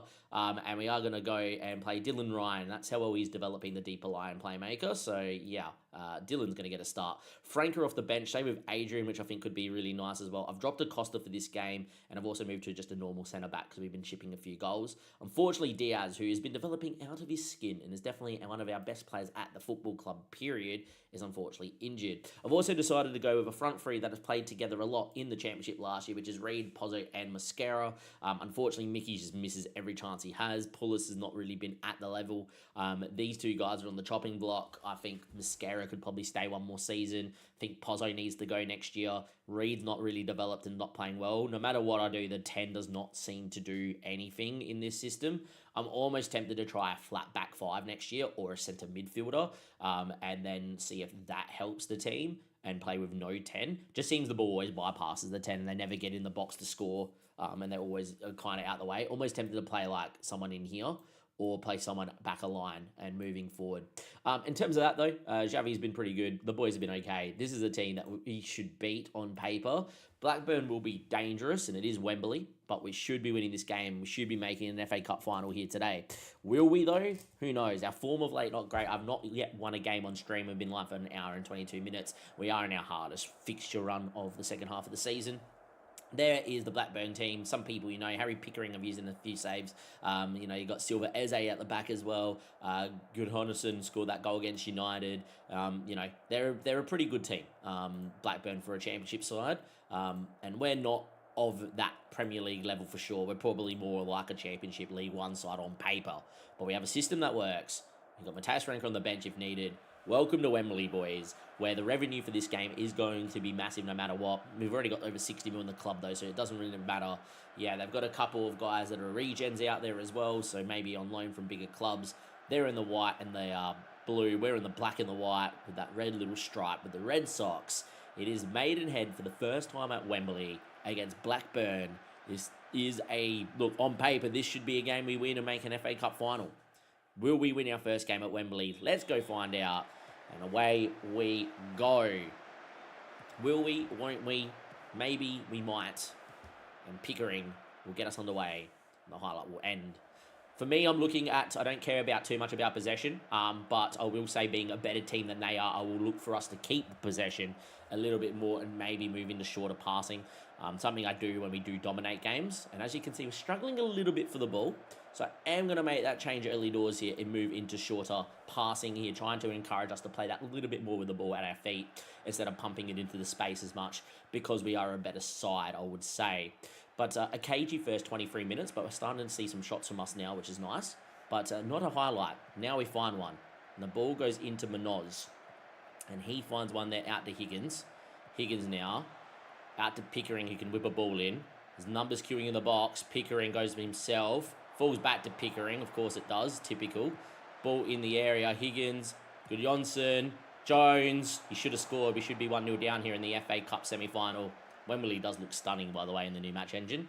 But fortunately for us, unfortunately for Blackburn, that is Appiong.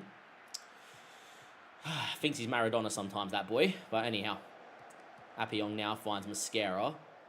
Picks the ball up. Great switch out to Bolly. Good whip from our wing back. Can he find the pass here? He does find Dylan Ryan. Falls back to Ryan. He shoots straight at Vazquez. A shot for both teams in this highlight. But yeah, Blackburn should be the team that are 1-0 up. The highlight continues, which is a little bit worrying. But Bolly will pick it up and recycle. Now, can he find that ball? Ryan, Reed, falls to Pozzo. Good ball out to Bolly. Referee plays advantage.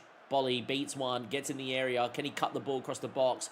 Looks up, he does. Reed's there, it's a save. Falls to Appiong, and we are 1-0 up here in the FA Cup semi-final. I wish. This FA Cup semi-final, our first game at Wembley, we have taken a lead. And it is Appiong who thinks he's Maradona that scores. Bolly, in the end, plays the ball. Reed gets a turn and a shot away, hits the post after a slight deflection. And Appiong buries, and we lead 1-0 early doors. Keep a clean sheet today, and we'll do okay. I think defensively we've actually been decent this year, but apparently according to our XGA, we're 12 goals over the XGA, which means that we've been very unlucky with our data this year in the Prem. But anyhow, it is what it is. Higgins now on the ball. Good tackle, but it falls back to Pickering. And now our shape again, that back seven doing its job. Hopefully we can be okay here. Higgins now going on a run. Look, in the end, if he comes and cuts inside and beats a couple and scores a weldy, so be it. But that's the chances we kind of give away is a lot because our shape's pretty good. We play in that mid-block. It's very hard for them to create that one-on-one chance as there's a lot of game lag here, which is a little bit weird. But sure, Football Manager. Got a supercomputer for FM's sake, and yeah, interesting. Anyhow, Harry Pickering goes short. Higgins back here to Bernardo. Higgins. Oh, this should be 1-1.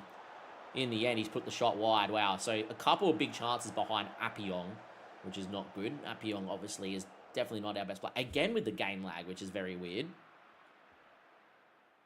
And it's 1-0. I'm happy with the performance. We're 45 minutes away. At least there's no lag in the actual highlight. But yeah, it's lagging in between the in the 2D match engine, which is a bit weird. What I will say is that I am on the new FM beta patch that's dropped on the 21st of November. It's the 23rd as of filming. I've only ever seen that since this new beta patch, so that's a bit weird. Anyhow, as you can see, it's been a little bit more of an open game. We're not really controlling the ball enough, so I'm actually going to make one slight change again, and that is to go in a little bit more direct football here. And the main reason for doing that is if we're not going to have the ball and have 55-60% possession, you might as well move it a bit quicker, and we will make that change. Higgins into Dunn, into Munoz, back out there to Davies, finds Bernardo. That's a ball in half to Lopez, and just like that, it's 1-1. Appiong, even though he's got the goal, has had an absolute stinker on that side. And it is going to be 1-1 here. And Blackburn have equalised. And to be fair, I think Blackburn deserved to be level. And this will be a goal. He looked onside by a mile. Don't know why we're checking this, but sure. Yeah, he's about 3 foot onside, which is great. I'm going to make our first change. And Acosta is going to come in for Appiong because I think he's had a stinker here, which is not particularly good. I think the rest of the team is going to be okay for now, but we will make changes later on. 1-1. We've been breached. And this kind of just sums up how it's been going in today's stream, is that we can't seem to win a game, which is a little bit annoying. Pickering. Good ball into Dunn. It's been all Blackburn, but Xavi wins it back. That's good from Xavi. Now, can he get a pass away here to Acosta? Back to Xavi. Numbers queuing in the box if he wants to whip it. Xavi cuts it. Mascara's there. Very well done by Xavi. A moment of individual brilliance by a Spaniard. The 21-year-old playing in his preferred box-to-box role. And he's done well. He gets the ball here. Won it back in the middle of the park. Started with a great interception. And in the end, Xavi gets to the byline. Cuts it to Mascara, mate. Daniel Mascara doesn't miss them. We do retake the lead here at 2-1. Game is ticking away. We're going to make a couple of changes. Adrian's going to come in for Dylan Ryan. Has not had his best of game. Reed has not played particularly well. We are going to move into an attacking midfielder in here, and he may not have passed his fitness test, but Matthias Franca come on in with that little bit of quality off the bench to give them another problem to think about to help us see this game out, or on the break go and get us the winner and put a 3-1 lead. We are 10 minutes away from what would be a famous victory in the club's history.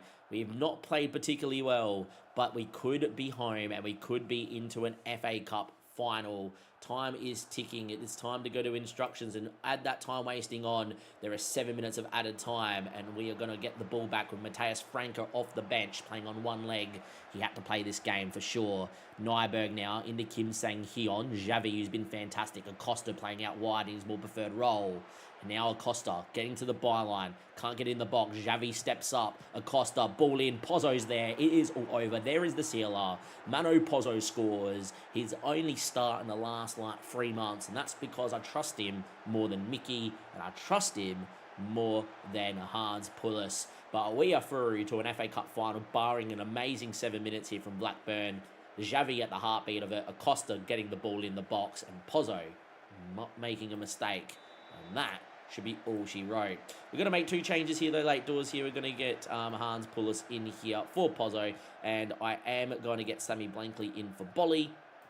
And 2 changes here just to keep a couple of people happy. Again, making changes seems to really make this match engine glitch out, which is a bit weird. Seems like when they make changes to the beta to make the game more usable, then that happens. But yeah, it's very weird. Anyhow, we do get in the full time. We win 3-1. Apologies for the jumpiness there. Yeah, we have got an FA Cup final to play today. Who we're playing? It's probably Arsenal. We'll go find that out. I don't even know if we're the first or the second game of the weekend here. But we have made it to the big dance. An FA Cup final in season number 7. Can we go and win it? Who knows? Looks like we were the first of the game because it's the Saturday. So we're going to keep simming here to the second semi-final where, look, I would love Spurs to win just on a, in terms of squad strength. Spurs are actually top, so we prefer Arsenal to win. Spurs are about to win the Premier League. That happened a lot on FM24, actually. But yeah, it'd be interesting to see what happens. Bell, our backup goalkeeper, is in a little bit of training injury incident.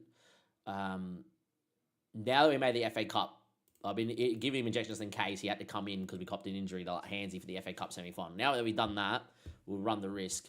Let's go and have a look at who wins here today. Who are we going to get in the FA Cup final? Let's go find out. Game simming forward. And we play Spurs in the final. There we go. On paper, that's an easier game, but Spurs are doing really well. Spurs just beat...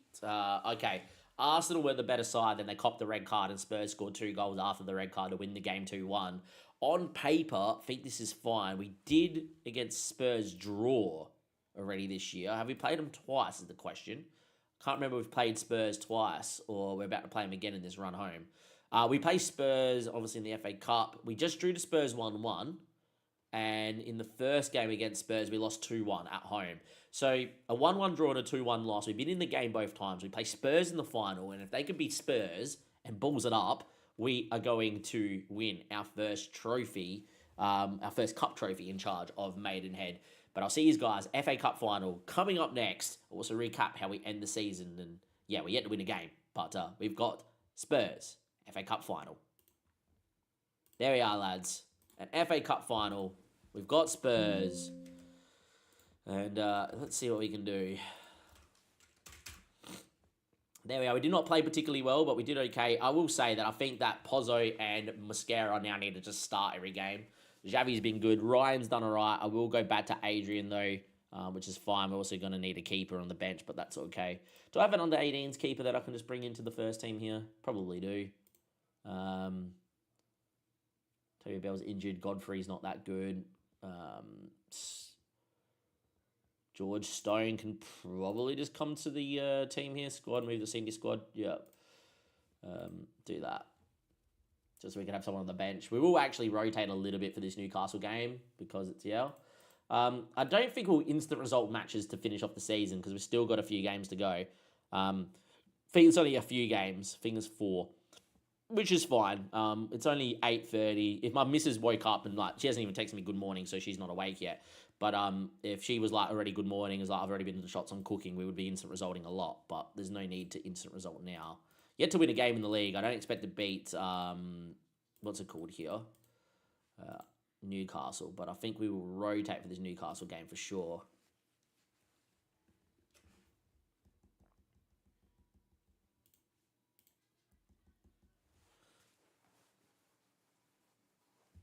Yeah, I don't know what to do with the 10 roll as well. The 10 roll's been a bit weird. But yeah, you're coming to the bench. I think with this, we're going to go Acosta out wide. I thought he looked really good. And if he plays well, he's going to play. I'm going to give Blankley a start as well. I think Wakefield will get a start too. He's been developing quite nicely. Got a few downward arrows. Ryan will get a start and we'll just go with Xavi out. Reed will start because we have to. And I will start...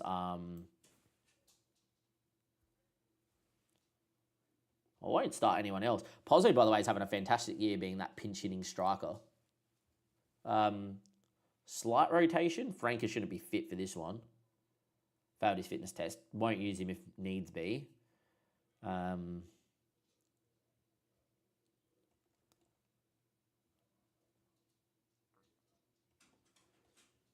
think we just go like that. Slight rotation. Rest. Well, Kim's fine. They all seem fit enough. Like, if they're fit enough, we just play them, right? There's no reason to rotate.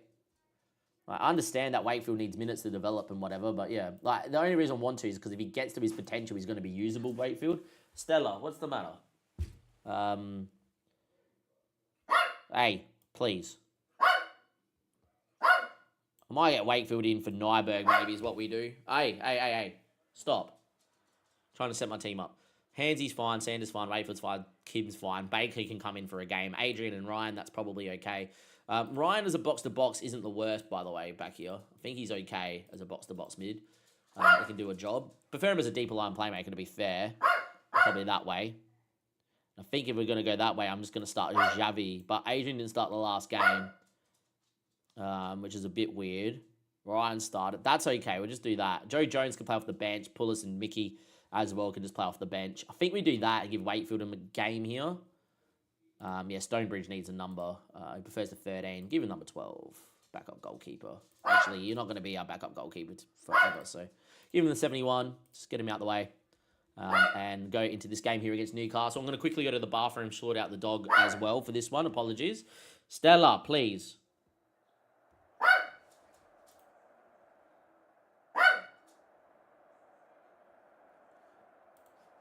And let's go.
we're 1-0 up. Hello.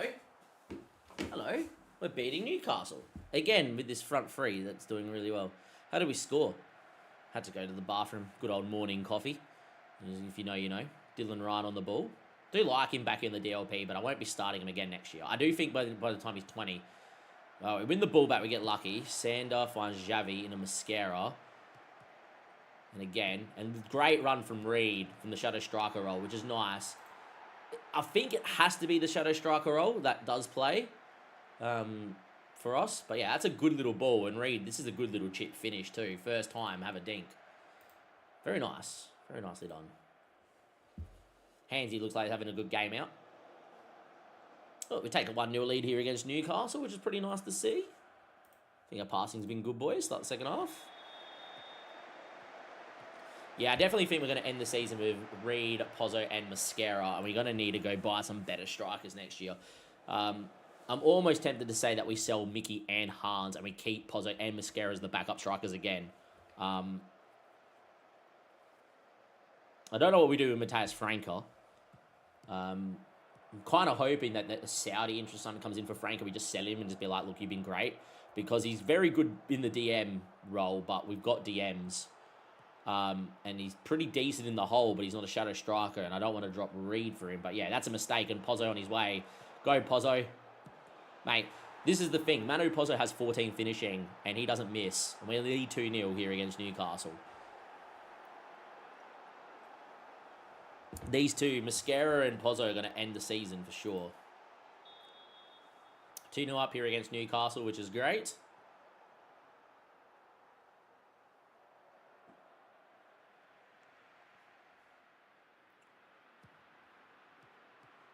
Costa's shot, falls to Jav in the Ryan. Good ball out to Pozzo. Pozzo now. And here they come on the break with Waldemare. Beat Sander for fun. Waldemare, good run. That should be a goal, and it is 2-1, just like that. We are going to make a couple of changes here as well. Joe Jones will come in for Reed with that booking. Important to give him. I'm also going to get Hans and Mickey in as well, just to get them playing. I think that's fine. Yeah, do that. I think Blankly for Bollies as well is not the worst shout. Probably get Adrian in for Ryan because they understand each other. Leave one change here just off the bench if needs be. But yeah, apparently that's all 5 subs. Oh, well, that's fucked up. I didn't realise it was 5. I thought that was 4. If we cop an injury now, it's my fault. But I thought we just made 4, not 5 subs.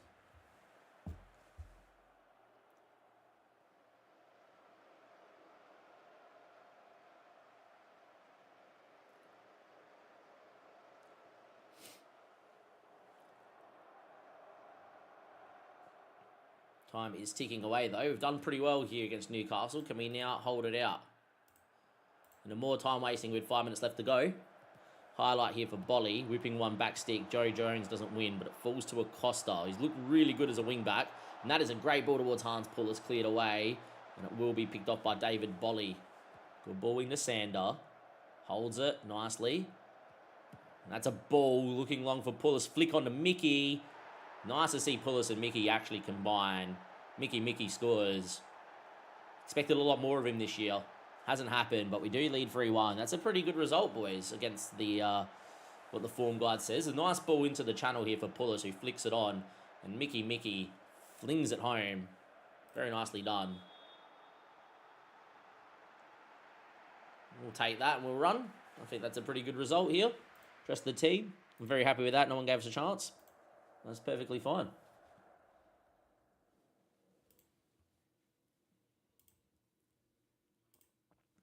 I think for the next game, we probably drop Ryan, and I think Franca comes in, and it's Javi to the other side. I think Javi's going to be that DLP. Franca will go back into the hole. Reed will be fine in there. I think Bolly will come back in, obviously. Just need a centre attacking an advanced centre-back. I don't know who it is. Think it has to be Sander. Because when you come to think of it, as an advanced centre-back, he's got the potential to play there very well. Could we change this role into like a ball-playing centre-back? Maybe. Don't think it's Nyberg as the advanced centre back. Don't think he's quick enough. He's not actually developed that well, Nyberg. Adrian was learning to be the advanced centre back. Don't think he's the guy. 6'4", he would actually be half decent, just doesn't dribble. Kim Sang-hyun as an advanced centre back. Looks like he doesn't mind it, to be quite fair, as an advanced centre back. So maybe we'll give him the go there. I might do that. And the left-footed centre back, I don't know who that will be. Could be Acosta as a ball-playing centre back.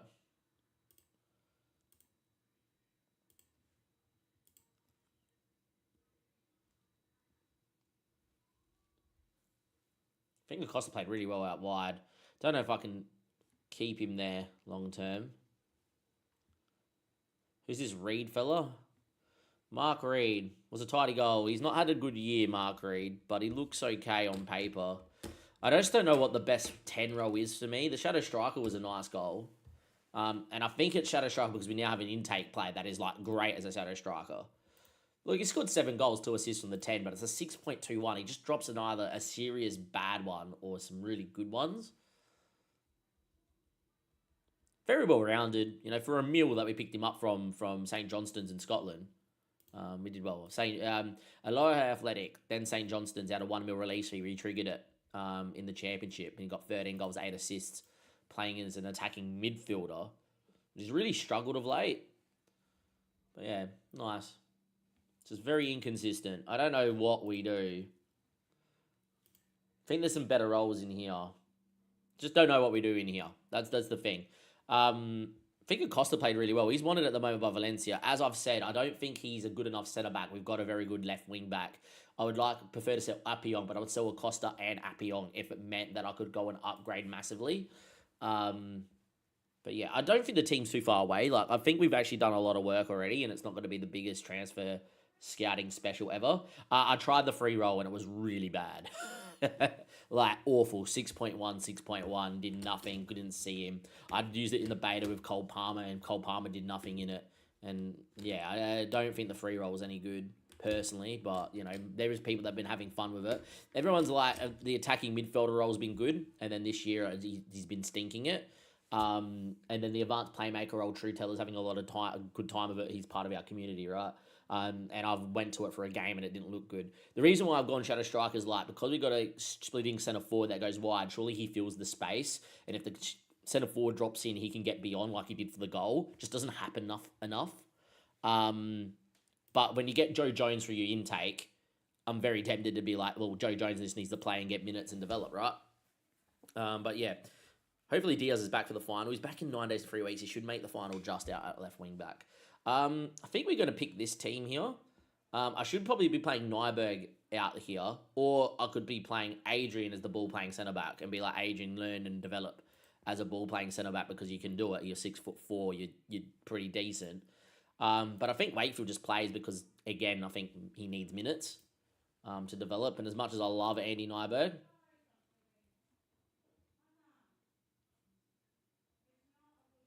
yeah, facilities aren't too bad. Here, facilities. We've got average training facilities. We've got good youth facilities. Got exceptional coaching. We got basic youth recruitment. But we did just get a golden intake, which was quite nice, or a golden thing. I am going to ask for finances to increase junior coaching or improve youth recruitment. I'm going to do that. And facilities, can we improve the training facilities? And can we improve the youth facilities? We've got 66 mil. We've made a lot of money this year. I think it's time to say, hey, we just beat Newcastle, we just made the FA Cup final, you give me the funding I deserve, please. We'll find out, see what happens.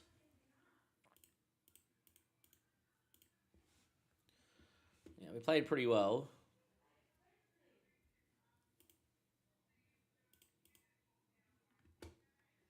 Yeah, I just don't know what we do up front. Do not know what we do up front, which is a bit annoying, but yeah. I think Pozzo and Mascara just have to play the rest of the season and be like, boys, you guys got us here. You've been playing well. Off you go. Get Franca back in his preferred role. Kim saying Hyong's injured. Let's hope not long term. It's a fire strain. He's out for the FA Cup final. Oh, yeah, Kim. Always happens too, doesn't it? I can give him an injection for 3 matches. He misses the FA Cup final because he can't give him a 4th injection. Yeah, Kim.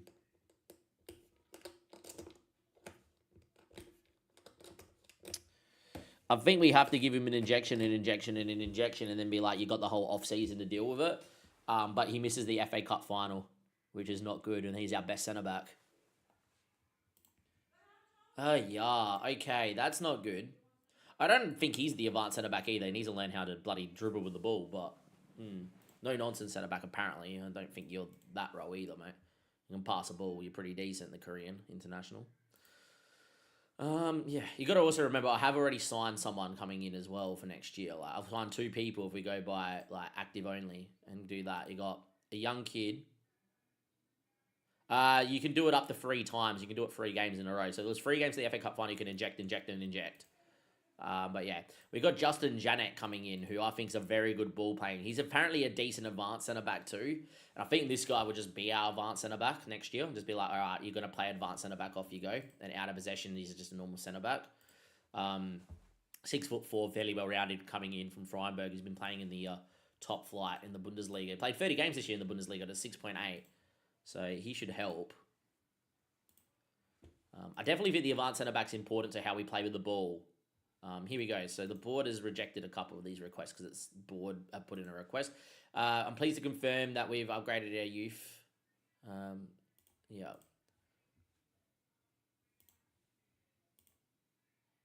Alright, so they feel it's very important and now have accepted the request. How much money is that, by the way? 2.7, not too bad. It was just crazy when we went from fairly poor to average, and we only had 3 mil in the club after a great FA Cup run, and they charged 2.5 million. I was like, whoa. All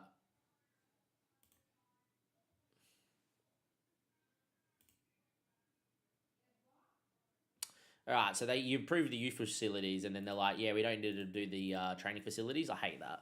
We've got so much money in the club, like, just do it. This is great, and once you get there, it's hard. It's easy to maintain. Like, occasionally over time, it detracts, and then you just go, oh yeah, I'll just increase it again. Ludicrous. All right, new Man City next. Kim, I'm going to give the injection to. I think it's important.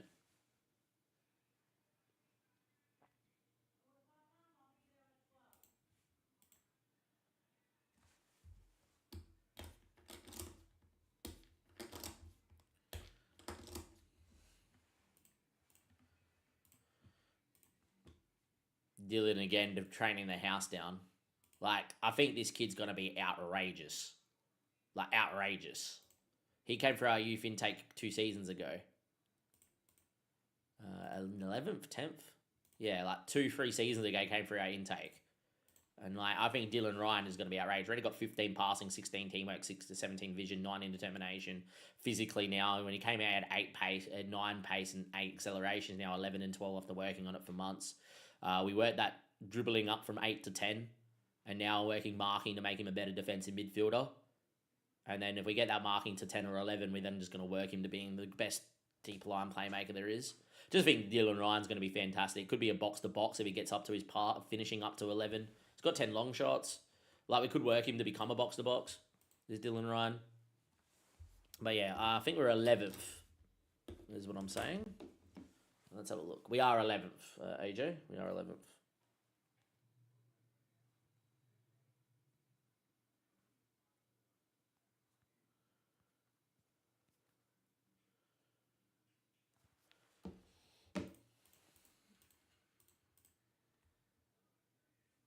Joe Jordan likes to beat opponents rapidly. Good on you, buddy. Keep going. I don't care.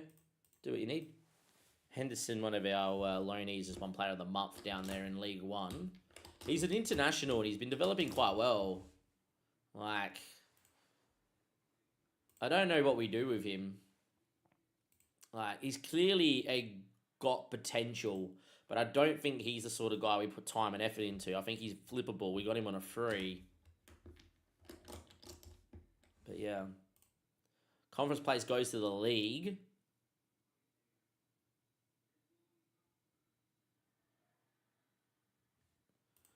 which means that it's probably 7th and 8th getting it. We can't get there. We're on 43 points. Highest we can finish is probably 9th if Leeds lose all their games. And we're likely to probably finish as low as 13th or 14th if we don't win any game. But yeah, we got obviously Man City now, which is going to be quite difficult. We got City, and then we got Southampton and Leeds. Should be 2 winnable games to get us into some decent form before the FA Cup. Kim's playing with the injection. Sander out on the right-hand side. Kim and Wakefield, Bolly, Xavi, Mateus Franca, and Acosta I thought was really good, so he's going to play over Appion. Reed, Pozzo, and Mascara. No one else is going to be back or anything from injury. So let's go and see what we can do.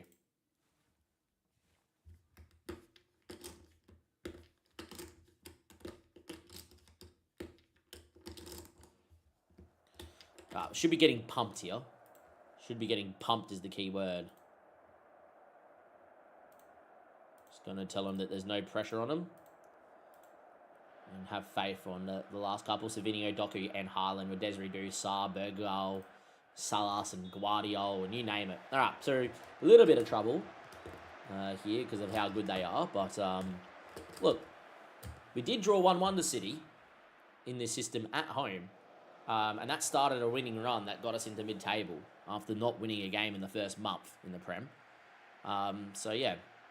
So, we're just going to sit in and hope that the boys do well. This is kind of close to the team I want to play against Spurs on the final day in the FA Cup, bar probably at centre-back. But, yeah, Mateus Frank has been really good in the box-to-box. And that is a ball to Pozzo. And, well, he probably should have scored. Should have been 1-0 up. Again, this is why I've liked Franca back in the box-to-box. He's very creative, and he can naturally score from distance. But I've obviously got 2 world-class players coming in, right? Oh, I got Xavi, and then I got this other guy coming in. So, yeah.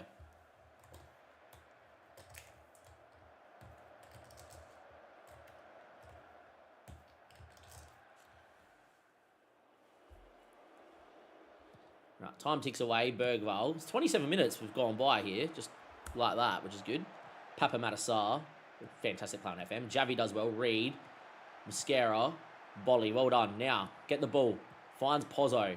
Reed, Pozzo, good football. On the break goes Maidenhead.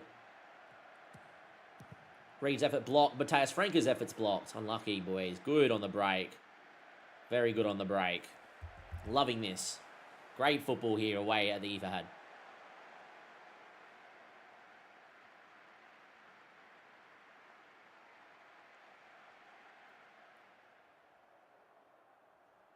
Yeah, I don't mind if we go for some ready-made players as well. I wouldn't mind an 18-year-old wonder kid up front for sure. I think I want one 18-year-old and then I want one guy that's ready.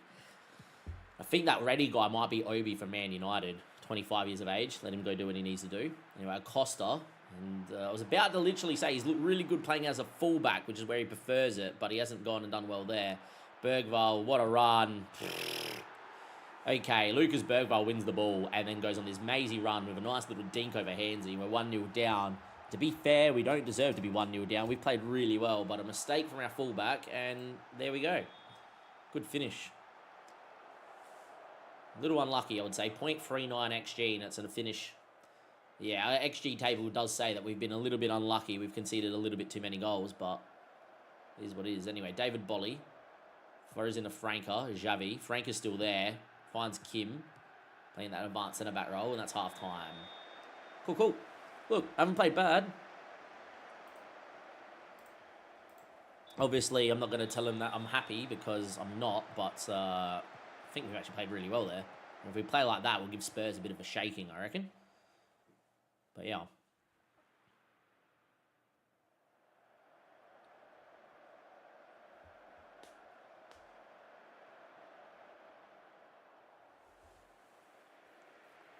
Alright, played okay. Highlight here for Bergwijn. Good ball back stick. Haaland the target. Heads over the bar. It's been good from us.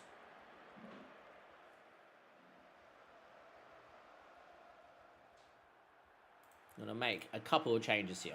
Right, first things first, Reed's had a stink. I'm going to bring Jones in because it's important for his development. I'm also going to bring Franca off because he needs to build up fitness slowly. And we're going to get Xavi and Dylan Ryan the other way around. We're also going to bring off Acosta, I think's had a stinker, and we're going to bring in Appiong. And considering he's playing with the injection, Kim, he's just going to stay out there.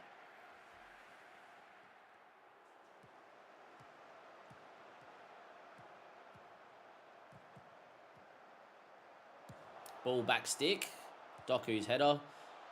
Don't know why we've kept it in play. That's just dumb. So dumb. If they score from this, I'm just going to be livid.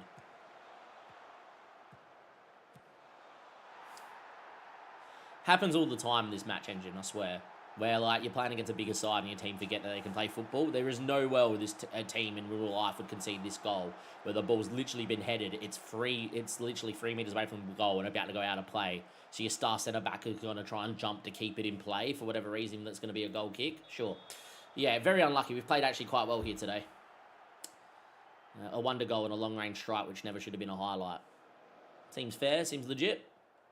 We'll get Pulis and Mickey on up front to keep them happy. And I think that's all 5 changes, and we'll do that.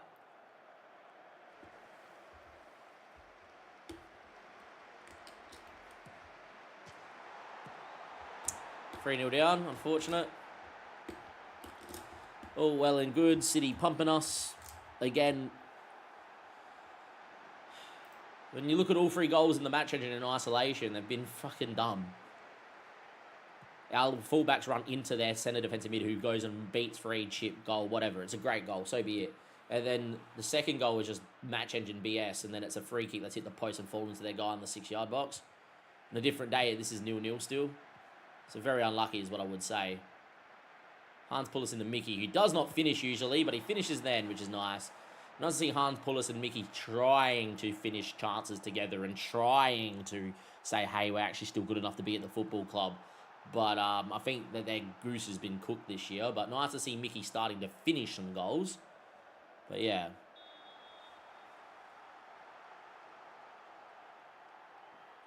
Yeah, my partner's awake finally. It's a text message. Means we've got plenty of time to play these last few games and do a little bit of scouting and stuff. Yeah, pretty poor game from Hansy in goal and a pretty good poor game from anyone at the back 4, which is a bit annoying. But it is against City. We didn't get pumped, and if you look at the match stats, we probably should have been we should have done well. Better XG, more chances. But yeah, unfortunately, that doesn't mean jack against City. I've got to tell them, look at the numbers. You did so proud today. Sometimes it doesn't go your way, but I'm very happy with the performance regardless.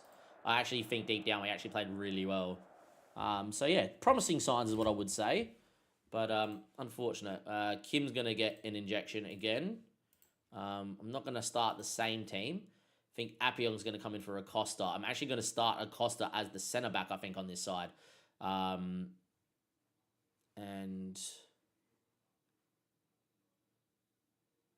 I think the rest of the team just picks itself. Got Southampton in our last home game. This is going to be a nice precursor of this FA Cup.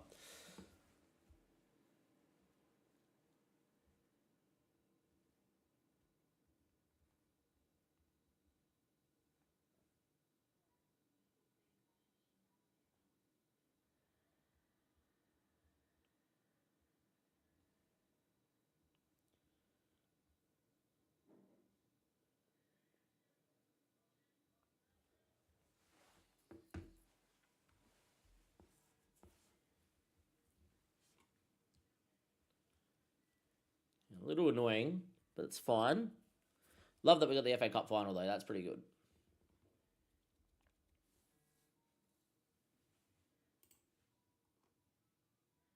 Everton are in the championship, so we'll definitely do some scouting there. Tyler Borelli hasn't really developed too much. I'm going to try and flip him as well next for the next window. Carlos Baraka, 19-year-old at Brentford. Not too bad. Came from the Cincinnati Academy on a free. He's doing okay. Not bad. Dava's still at the Sounders Academy. I don't think we're ever going to bring him in, so I'm going to just remove him from the short list. Josh is a decent Premier League player. Again, I don't think we're ever going to bring him in, so we're going to remove him. But we should do a USA scout because there's always a good player. Justin's doing really well. That's exactly what we want to see. CN's still performing, which is nice. 63 mil in the balance.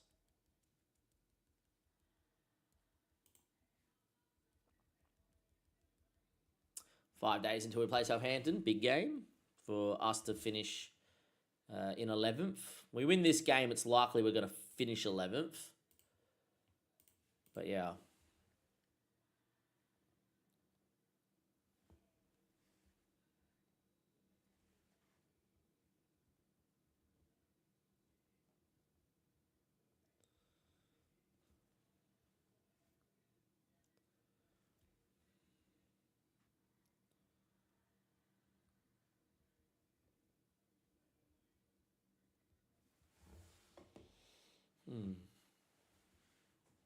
Anyhow, getting there. FA Cup final in a few games' time. So hopefully we do what we need to do here.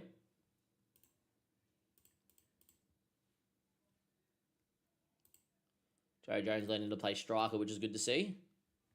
Hasn't developed at all, but sure.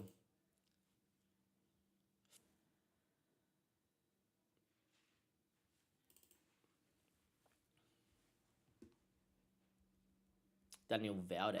Don't know who that is. Okay. At home, should beat Southampton. Then we got Leeds, and then we got the FA Cup final, which should be fantastic and a good fun. I did not mean to open up PokerStars while flicking around channels. My thing. I'm going to see the PokerStars menu pop up here in a sec.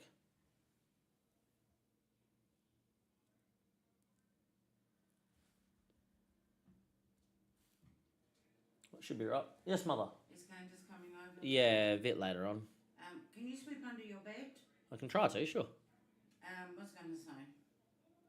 I'm going to Ziana's for lunch. Okay. She can just probably be here at about 1-ish, I would say. I'm going to do your bed first and then I'll do mine. Yeah, done.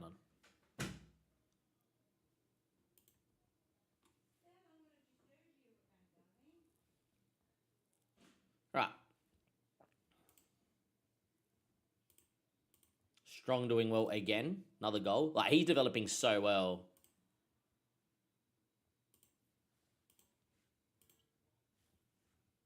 This is Mitchell Strong. Fitness test. Frank has passed fit. Apparently, Diaz does not need a fitness test. So does that mean he's just ready to go? Would you use this, please? Or I'll use it. Yeah, I should actually just organise it for myself. I should do it. And I want Eleanor to use it. Maybe you can all go together, all four of you. Maybe. Who knows? I'm going to put it over here. So Is it expired yet?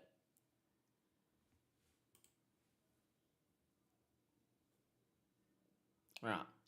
Think we go with this team. Diaz isn't ready to come back. Yeah, there's PokerStars eventually opening. I'll get rid of that. All right. Hansy, Kim, Sander, Kim Sang-hyong, Acosta playing at centre-back, which is kind of where I want him to be playing, but he's not really good enough to be playing.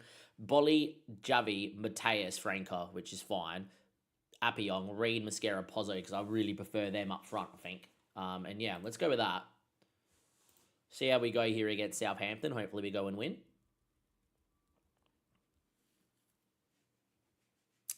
Would be nice. Hey, we've got an FA Cup final. Should be good. Good fun. Stick around. Couple games away. Yeah, looking alright. Hopefully we beat Southampton here. Going to quickly go straight into the tactics. Acosta's not really a ball-playing centre-back, so I'm going to put him as a centre-back, I think. Is what I'm going to do, because I don't think he's as good with the ball at his feet. We'll do that. And away we go. Hopefully we keep a clean sheet here and we win. Would be nice to win this game. Get some form for the FA Cup final. Win this game and then away game, which would be nice to get a point out of. And then, yeah, Acosta finds Xavi. Xavi goes back to David Bolly. Beats one. Got options in the box bowl. Finds Xavi. He's going to shoot. Oh, no, he gives it to Pozzo who shoots and it's blocked. Yeah, that frustrates me. If they score on the break here, this frustrates me. It's a free header where he could take a touch or he could just head it to his teammate and he goes, oh, I'm going to try and play a header into the middle of the park to nobody because it's a clearance. Always been a thing on FM, that. But yeah, pretty good start. On the ball very well, which is nice. But unfortunately, no goal. And Abrasini with a good run into the channel. And that's going to be into Zagu and the fellows. Picked off by Reed on the break. Look at Pozzo. Good ball out to him. And now Pozzo can create. Beats one, finds Bolly. Bolly now's got options in and around the box. Might just go himself being the fullback. And he fires over the bar. Typical fullback. Not cutting the ball, but shooting.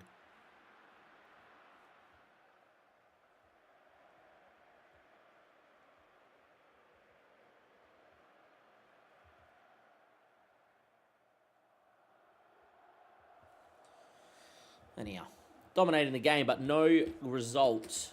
Well, no goal, I should say, just of yet, which is a little annoying. Hopefully it comes now. Appiong into Xavi. Back to Appiong. Xavi. Franca. Good ball to Acosta. Back out to Appiong. Can whip this ball in, can he? Does, and in the end, Mascara's missed. And that is a big miss from Mascara. Didn't even hit the target. Very poor. Xavi again will pick it up and distribute, and that's that. Look, we've been the better side here against Southampton, but no goal, which is a little annoying. Griffiths now will go long. And we win. Falls to Franca. Back to Sander. Good ball out there to Bolly. Reed made a good run. Picks it. Pozzo made a good run. Mascara made a good run. They all made a good run. It's offside, unfortunately. Mascara goes to celebrate, but I think he's off. And I think he knows. It was a good ball from Reed.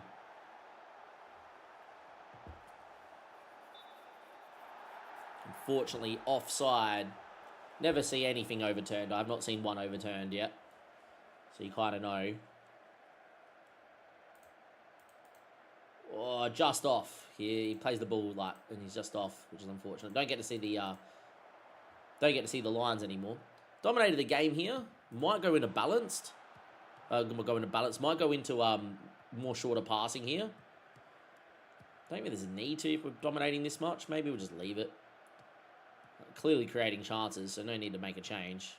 So that Fellows now, and Ambrosini making a great one too. If this ends in a goal, this would be completely against the run of play. That's a goal. Well, there you go, boys. We've absolutely dominated Southampton. We're 1-0 down. Not a good end to the season, I will say that. We have not played at our best. I don't know what to do with this back three. We've conceded too many goals this year. Is it a quality thing? But I'm definitely not bidding the system off. It just finished 12th or 11th or 10th or 9th in the first season in the Prem. But, yeah, and it made an FA Cup final. But I don't like the back three and how it's looking at the moment. Got to give them 10 minutes here on balance. Then I'm going to go to attacking because we're dominating the game. And then we'll move into the 4-2-3-1 if we need to find another goal. If they score now, though, this would be ludicrous. Frank, a good tackle. Reed now. Good ball out there to Bolly. Good header into Pozzo. Splits wide. Bolly. Pozzo still inside. Does just yeah. Yeah. This is a goal. Lucky. Just don't get it. Just play football. Stop dilly-dallying.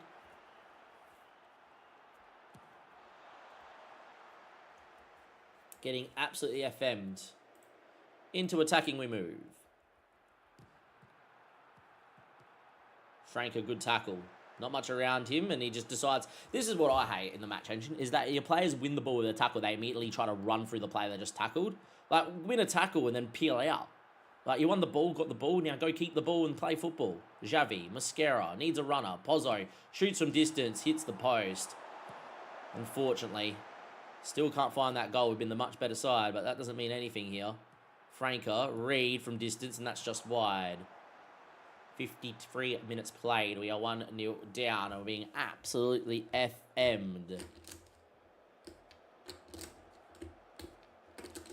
Long throw, Okafor from distance. Wow, that would have been a great goal.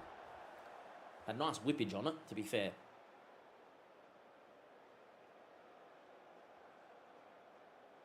Handsy. Acosta. Finds Appiong. Good ball into the channel for Mascara. Mascara now driving. Good run from Mascara. He's going to go himself, Daniel. No, it's a ball back stick, and Reed heads it straight back into the keeper. There's time and a place to go back across the keeper when he's shuffling, but the keeper kind of was like, I'm going to just make myself big in the middle of the goal. If he heads it, down and into the corner, he scores. And now they go down the other end. Wow. Should have been a goal. Wow, what a crazy game this has been. Ridiculous from us. How we have not scored is beyond a joke. And yeah, this is, again, just another one of those games that we're getting a little bit FM'd in. 60 minutes in, I'm going to get Pulis and Mickey in.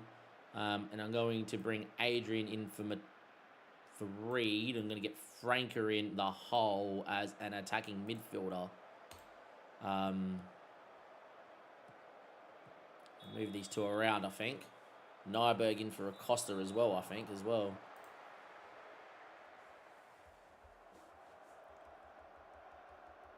Disgusting performance from us. Ball headed away, but only as far as Mr. Robinson. Into Crashshire. Harwood Bellis. Fellows from distance, wasn't far away. For all the domination, no goal.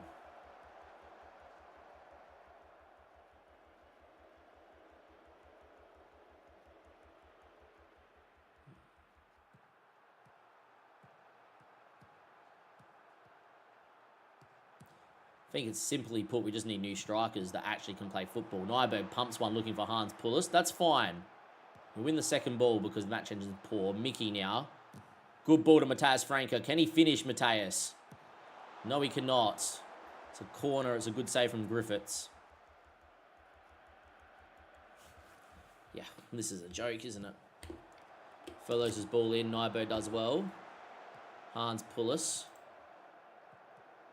I'm going to get Franker off here for Joe Jones, I think, late doors. Nah, Dylan Ryan, actually.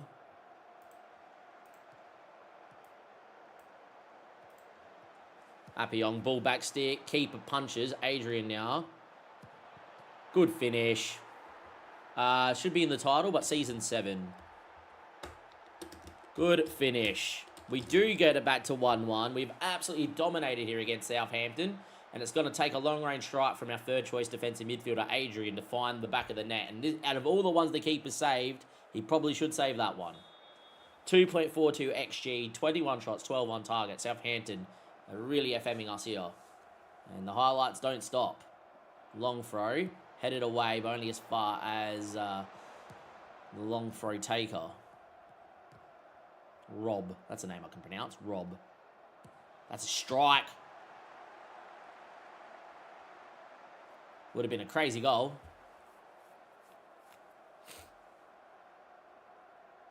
Somehow, I was going to say, somehow that's not the highlight. It is. All right, 10 minutes to find a winner. This does not bode well for the FA Cup final.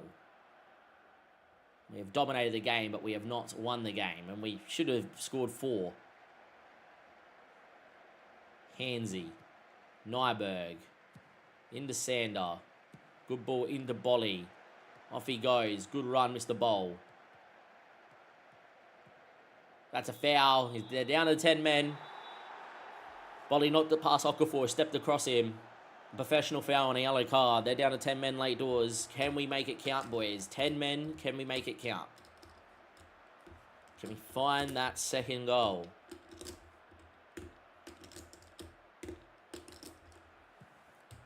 Adrian. Javi. Still with the ball, Mickey, Appiong, Javi. Oh, what football. Deserves a goal. Unfortunately, it's a block. Because that's always a block in FM. Everything's a block. And that's unfortunate.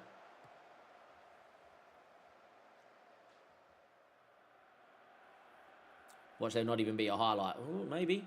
All right, boys. Got a minute to find that goal. Kim Sang-hyun.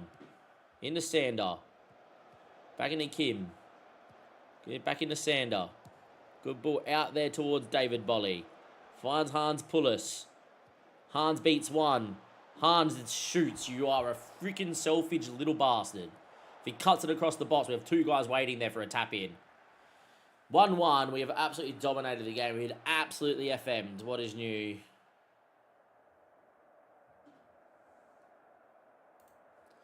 Yet again, I'll give him the good old speech. Trust the process. It will be okay.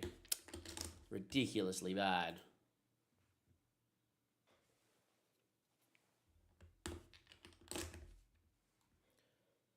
I'm going to give him another injection and hope that they can give him the injection for the FA Cup final. Yeah, that is just a woeful performance from us, isn't it? Save the game here. Yep. Woeful performance. That does not bode well for the FA Cup final for being that non-clinical. We look at the we look at the XG table. 2 goals under our XG, 14 goals over our XGA. 14. We'll just put that out there. We've conceded 61 goals. Should have only conceded 47. We have one of the worst defenses in the league.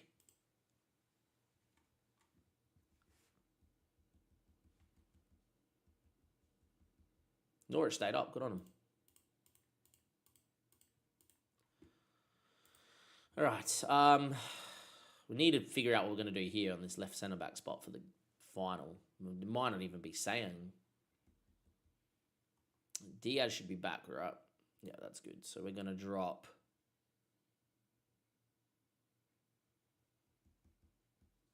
Don't know who we're going to drop. Probably Wakefield, right? Diaz for Appiong. Give him a game. He should be back. Franco Xavi, that's fine. I think Acosta will just have to play. Best of the bad bunch.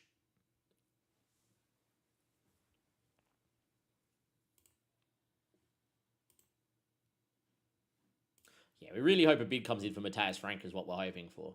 I would love to see if Matthias Frank wanted to take being a reduced player role here.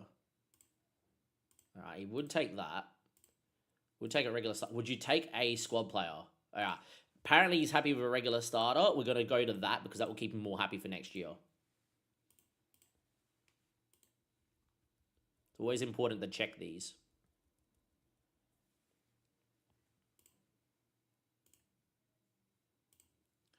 This Franchini guy at centre-back is just an out-and-out centre-back. He ain't a centre-back.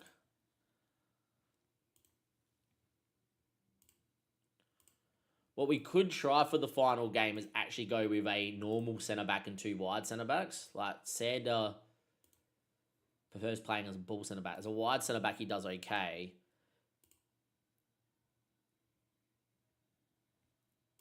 Costa prefers a wide centre-back, I know that.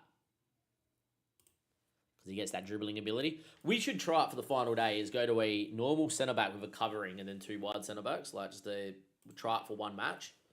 Just be interested to see what happens and be like, does that work? How does it look with the ball, without the ball? Does it look better? Because, like, what I like with the advanced centre-back with 2 normal sitting centre-backs is that they create a box in front of my goal, and it's not bad. Adrian's out for 4 to 8 weeks, so he's missing the FA Cup final now too. Yep, copping it here, boys. Absolutely copping it with training injuries right at the end of the season. Which is not good. Oh,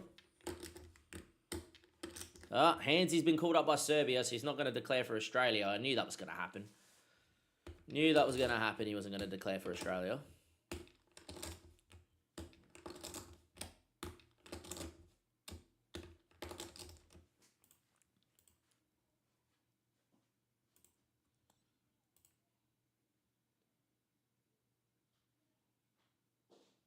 I'm going to rest my goalkeeper for 4 weeks because I can't afford him to get injured. Pulis is out.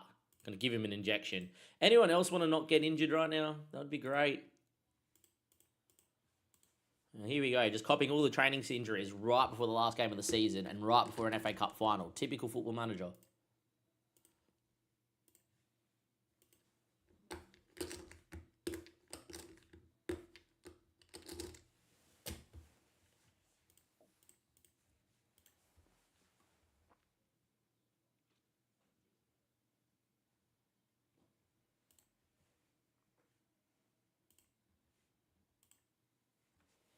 I think we just try it for one game away to Leeds. All right, where do we sit in the table? That is the question here. Where do we sit in the table?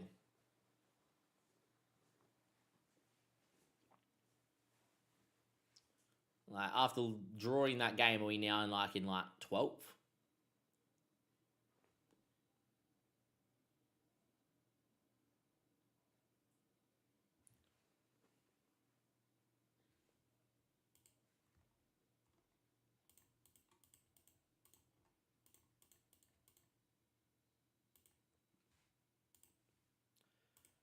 We sit in 11th.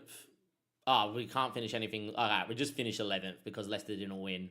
And now Point got him 3 points clear. Okay, all well and good. We can't finish anything else. Where did Leeds finish? 9. Far out. Good on you, Leeds. So a dead rubber, but we will play the first string side to make sure they're fit. See you, mother. For 1 second or not? Yeah, give me 1 moment. I'm going to try this for this game, but I won't get to watch it. So if you're in chat, you need to let me know what the ball playing ability looks like here. 2 wide centre backs with a ball playing centre back that covers. Right? Let me know what that looks like in the game. Now, obviously, I'm going to watch the second half here, which is fine. But we're going to go to that because I would like to see if they sit and the box-to-box goes and then it's like they still keep the back free. At least when I knew that if there were 2 ball playing centre backs in the advance would drop into where the box would go, and then it would be 2 wide centre back, 2 ball playing centre backs that keep central. So yeah, Adrian's unavailable on the bench. Yes, I know. We'll get Finn. No, we'll just get Andy Wakefield to the bench, I reckon, which is perfectly fine and well and good. Diaz needs to play 90 minutes here to get back to fitness. Mum wants my help for a second. So yeah, please, if you're in chat, there's 11 people watching on Twitch. There's a handful of people watching on YouTube. Please let me know what the build-up looks like. And yeah, let's see how we go. Yes, Mum. What do you think?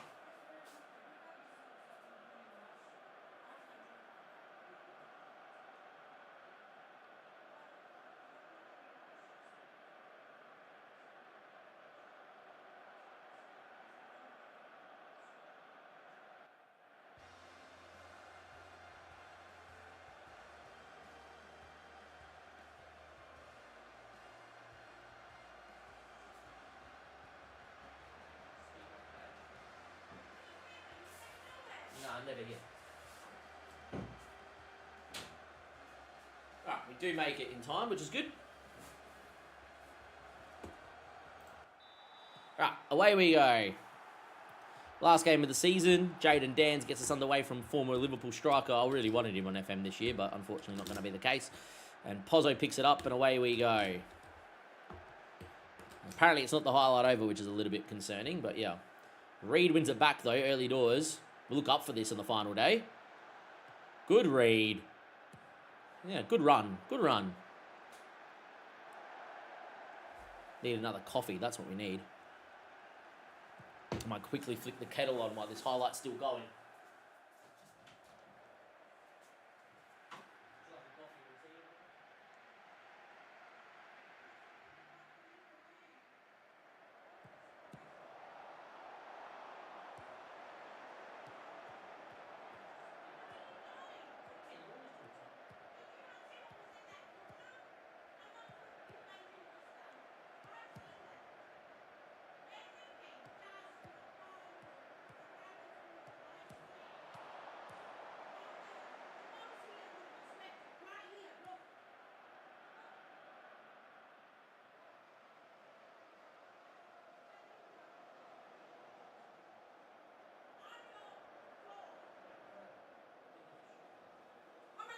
In this shit.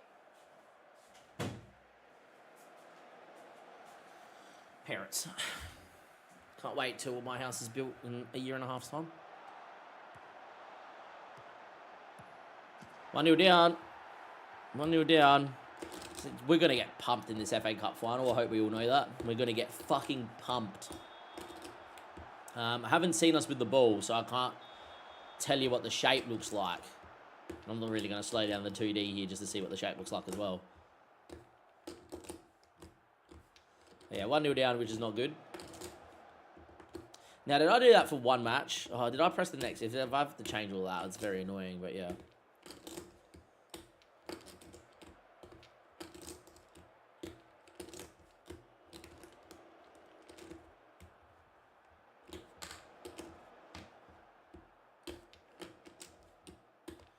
Well, it looks like we're about to go in a half-time 1-0 down, which is not good. Right, half-time 1-0 down. I haven't seen enough from the changes to the system to see if it's working or not. What was that is what I'm going to say. With that being said, I'm going to bring Nyberg in for Kim just because I don't want that injury to get too much worse. Joe Jones will come in as well.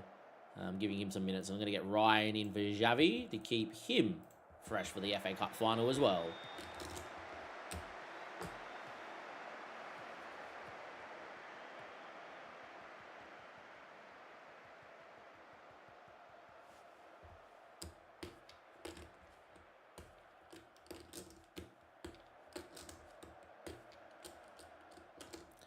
It doesn't look like there's much going on in this game at all.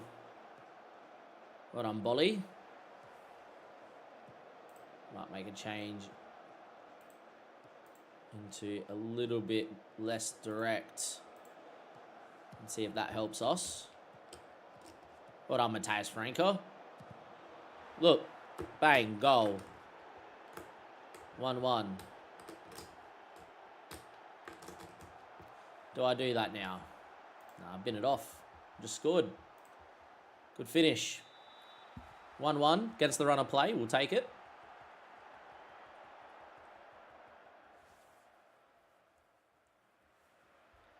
Doesn't look like anything is actually happening though, so I will probably just move us into shorter passing and I will move us into a little bit more attacking.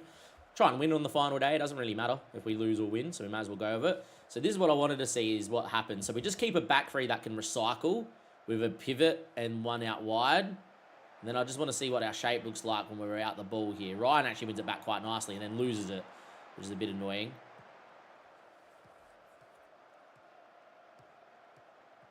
But yeah, we've collapsed back into our shape here, which is fine. Dan's going to shoot from distance here and be nothing, which is fine as well. But yeah, just trying to think how we would go about it. Diaz is not 100% fit and obviously he was injured and whatever, so we're going to get him off.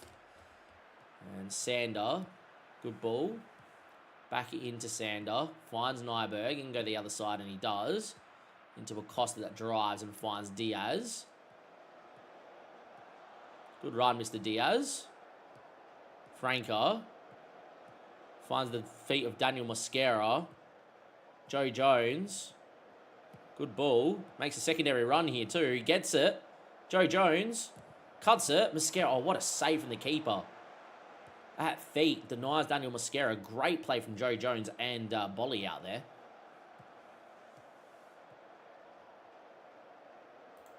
Right. Diaz is coming back from injury, so we're going to do that. And I think with the last change, Frank is going to come off here. No, we're going to leave him out there, I think, actually. Get Mickey in for Pozzo, I think, and do that.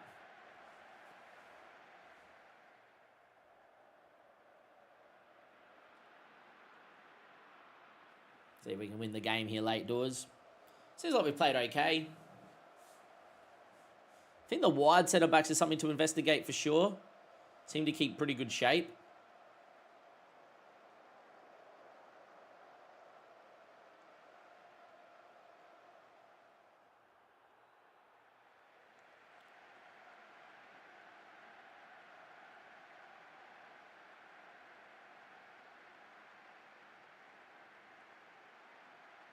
Anyhow, looks like this game is going to peter out to a 1-1 draw, barring some magic.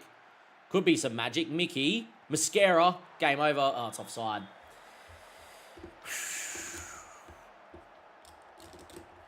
Unfortunate, boys. Goal disallowed, last gasp. Mickey is... The ball's already been played, so who knows, right? Game.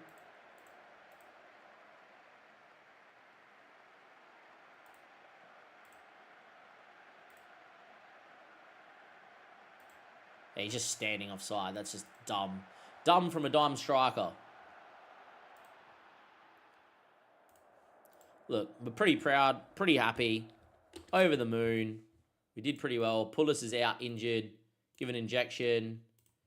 Kim, unfortunately, is not going to be able to play the FA Cup final, which is annoying. I think this worked, personally, but we will probably play that in pre-season and see how that works. And then compare to in-season. So back to ball playing centre-back, back to ball playing centre-back, and back to the advanced centre-back. Advance, and back to this. The centre-back, yeah. But I do think there is definitely a case to be playing with the wide centre-backs and no advanced centre-back.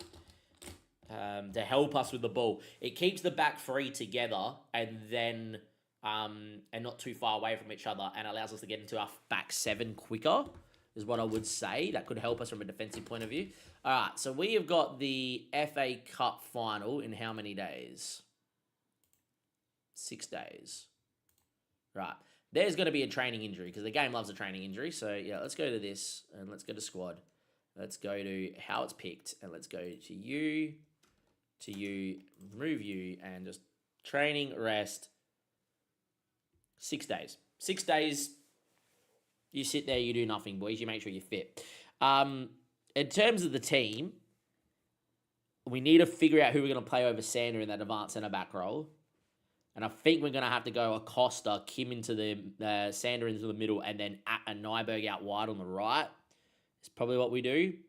We're definitely going to get Finn Welch into the bench for the final because he's a penalty taker as well. And definitely be Wakefield that comes in to the squad. Yeah, I just think the form of Pozzo and the form of Mascara, they deserve to play the final. And yeah. But anyway, we received 26 million for finishing 11th, which is not bad. We'll take that. We'll run. That pays for all our facilities that we just worked on. Let me go and fill my coffee cup up, and we've got the FA Cup final incoming.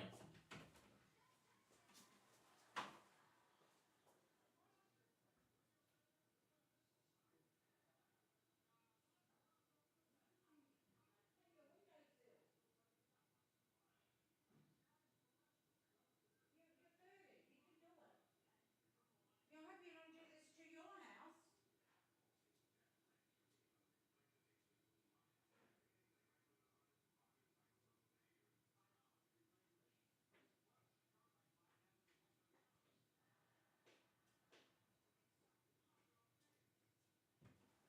What is this yellow stuff?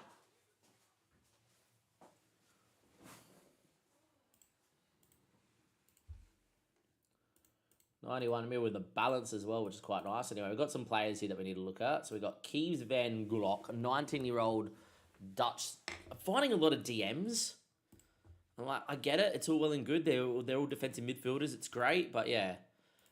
Etheridge is a wing-back that's 20 at Leicester. He probably would be a not bad backup, to be honest. Can we move him into 20 to 21-year-olds indefinitely? I think he's not bad to actually pick up as a wing-back, is what I would say, is Beth Etheridge. Eric Morales, 19-year-old, still scouting him. He looks decent. And Nicholas Correa looks pretty good up front, but he's gone to Benfica now, the Uruguayan. Probably never getting him back in. This guy's fantastic, but he wanted to go to Inter and already gone. I already know. It's disappointing. 18-year-old centre-back for 20 to 30 mil is not the worst as well. Can play advanced centre-back, but I might move away from the advanced centre-back for next season and just tweak the system a little bit and see how that works. But yeah.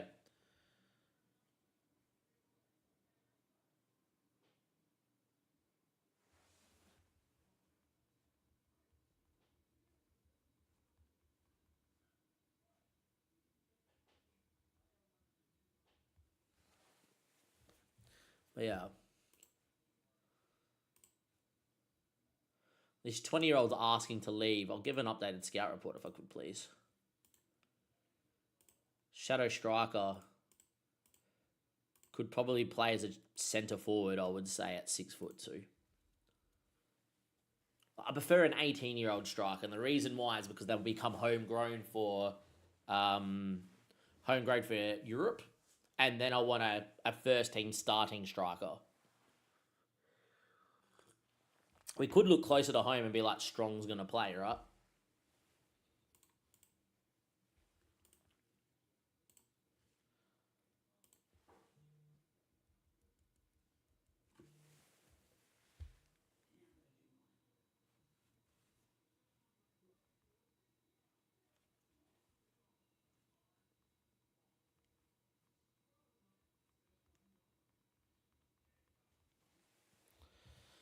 Team meeting, don't really care about that for an FA Cup final, to be honest. I don't really do them. And now, let's see how we go. FA Cup final in the suit to end season 7. Can we do it? Can we, will we, won't we? Let's find out. Dylan Ryan, just interact, praise, development. Doing outrageous things, Mr. Dylan Ryan.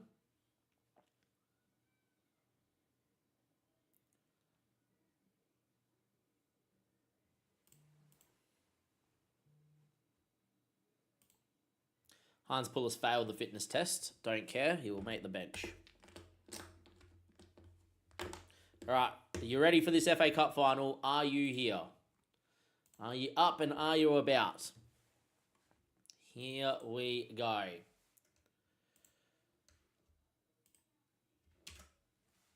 Oof. Here we are. Let's do it, boys. Let's do it. This will be huge. 3, 2, 1. Let's go. FA Cup final day. We have Spurs, who ended up being champions in the Premier League, as you guys can see just from here. They have been fantastic. Meanwhile, we finished in 11th, very comfortable in 11th, right in the middle of the table there, and on 45 points, and survived in our first season, which I'm over the moon with. As you can see from the XG table, we were actually very unlucky this year. We were -2 under our XG, really pointing out we definitely need some quality strikers up front. But more importantly, the XGA +14. We look good defensively, but we had one of the leakiest defenses in the league. If we only conceded the 48 goals that we were meant to, like actually where our XG sat, we would have been one of the top half sides defensively, and that could really fire us into Europe. So definitely thinking of changing the system slightly, getting rid of the advanced centre-back, making maybe our back three more rigid to either sit or with a wide centre-back, something like that. But we played okay this season, and a little bit unfortunate to not finish maybe higher. Our run-in, as you guys can see, which is bugged out here, which is a bit weird. We can't see all the things. That's pretty weird. There we go. Now we can. That's weird that it bugs out. That doesn't let you see the full fixture run. As you can see here, since we last met, which was the Blackburn game, we beat Newcastle 3-1 as well, which was quite nice the day after, which was good, or the next game after. We then ended up... it's done it again, has it?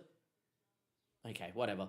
For whatever reason, we can't see April, but sure. What I wanted to show you is against Southampton, we dominated, and we needed to... we didn't need to hold on for dear life, but we needed to score. 2.95 XG. If we can play as well as we played against Southampton, against Spurs, it'll be okay. And then against Leeds on the final day, Leeds were the better side, but we did find a goal. So we've been scoring a little bit, but it's not great. We also got some injury news to go through too. We're not at full strength here for this game. Now, Spurs themselves are in a Europa Conference League final against Frankfurt. They're about to beat us in the FA Cup. They just won the Prem. They're fantastic. And yeah, very, very, very, very troubling. Unfortunately, you can't filter. I haven't found out how to filter for FA Cup results, which is what we normally do, so just bear with us. So they beat Oxford 3-0. They beat Villa 4-3 in a crazy game. Looks like they were 4-0 up here. No, they weren't. Bradford City 3-2, so they could get up maybe. And then they beat Leicester 4-3. So they've been conceding goals, and then out of nowhere in the FA Cup, they beat Arsenal 2-1. So looks like Spurs just are a team that love to score, and we're a team that aren't great. Now, injury rise. We've got Adrian out injured with a training injury out for 2 to 5 weeks. Kim's done a training injury. I've given him 3 times injections to play the end of the season, but he won't get a 4th injection because the game won't let you. For those that don't know, if you get the option for an injection, you can do that 3 times in a row, 3 games, and then that's it. I thought it was the money in to make sure we finished like 10th or 11th was important enough to do it. But he's out. At least Diaz is back and starting, but now we need to look at this back 3, and I don't think it's a great back 3, but we're going to go Sander in here. We're going to get Wakefield in there, and I think Nyberg, because of how tall he is going to start. Outside of that, that is the team that I have picked. It's going to be Hansi, Nyberg, Sander, and Acosta, Bolly, Xavi, Mateus Franca, and Diaz. Reed, Mascara, and Pozzo has probably been the best combination we've had. I've had a pretty good understanding, those 3. Joe Jones makes the bench. He's starting to develop. He's played in most games. Finn Welch will make the bench to give him a FA Cup final debut. If I could, it will happen. Hans Pullis has not really done enough. I'm going to sell him. And Mickey, look, he's done okay this year, but he's not a natural goal scorer. If I could get 20 million for him, I will. Our problem definitely lies in goal scoring department. When your best striker this year has been Mano Puzzo, who's not even a natural striker, kind of shows that we need to go and do a bit better up there. But look, this team can surprise people. We did lose to Man City recently, 3-1, right? And you look at the match stats, 1.85 XG. We had more shots than City away from home. Bergvall's goal was he picked the ball up on halfway from a tackle, ran and chipped my keeper. It was outrageous. And the goal for Papasada Desiree Du was a ball that was was looping out of play from a header from Haaland. And my centre-back, Kim, decided that instead of letting it go for the goal kick, dive, like backwards header back into the box for no reason. And then Dure just passed at the side and scored. And then from a free kick, it hit the post and it fell to Doku.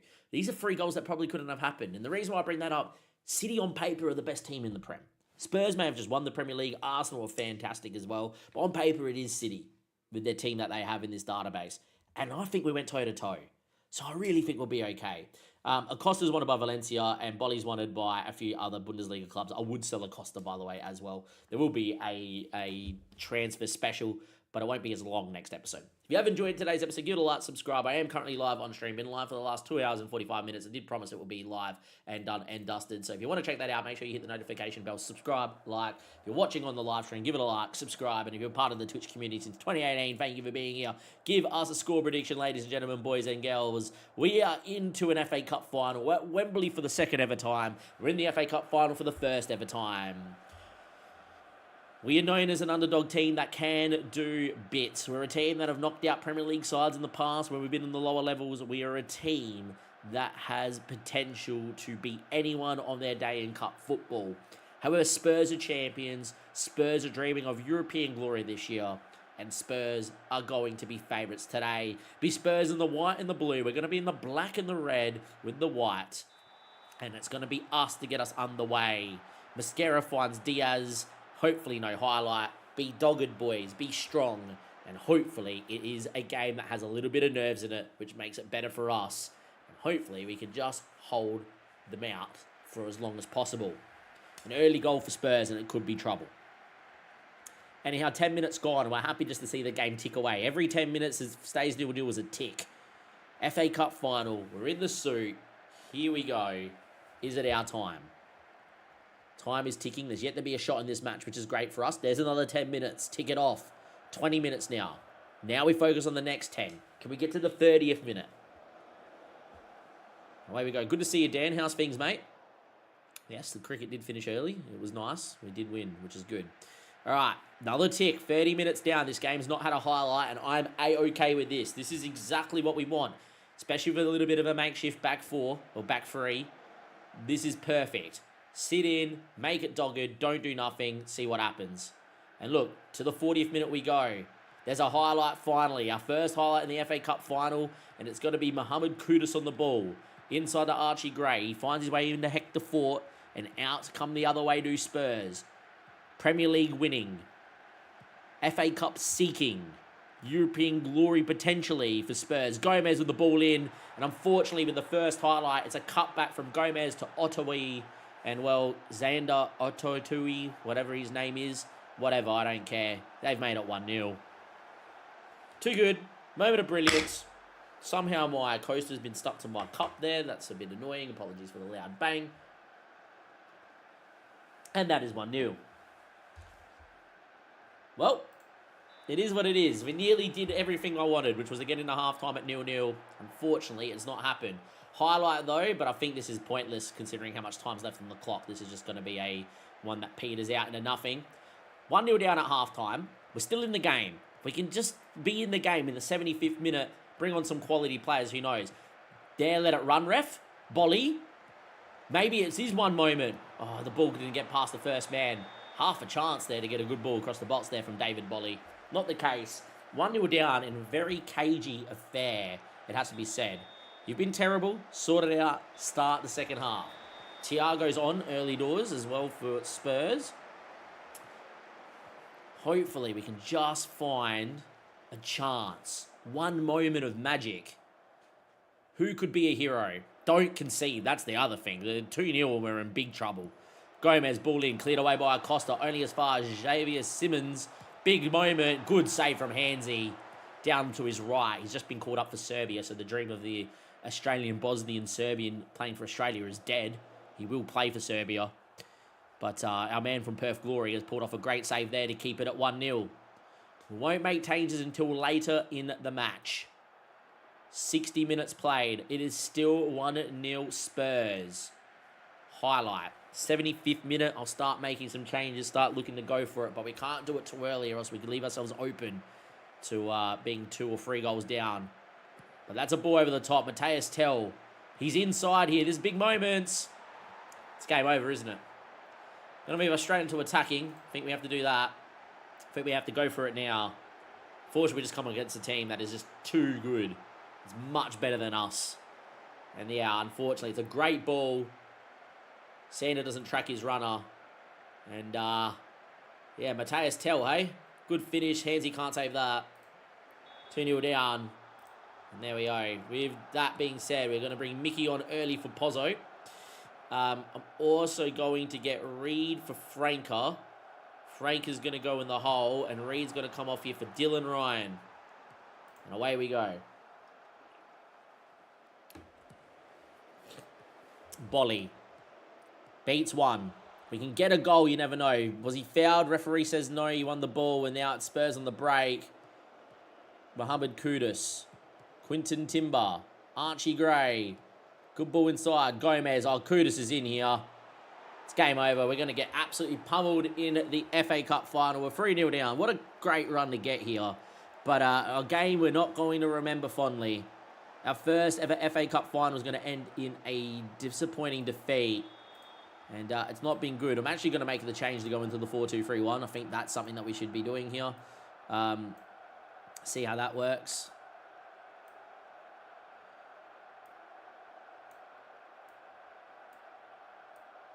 Just making all our changes here. Mickey on this side. Mateus Franca. Diaz is fine. Nyberg, Sander, Bolly, Ryan, Xavi. I think that's all okay.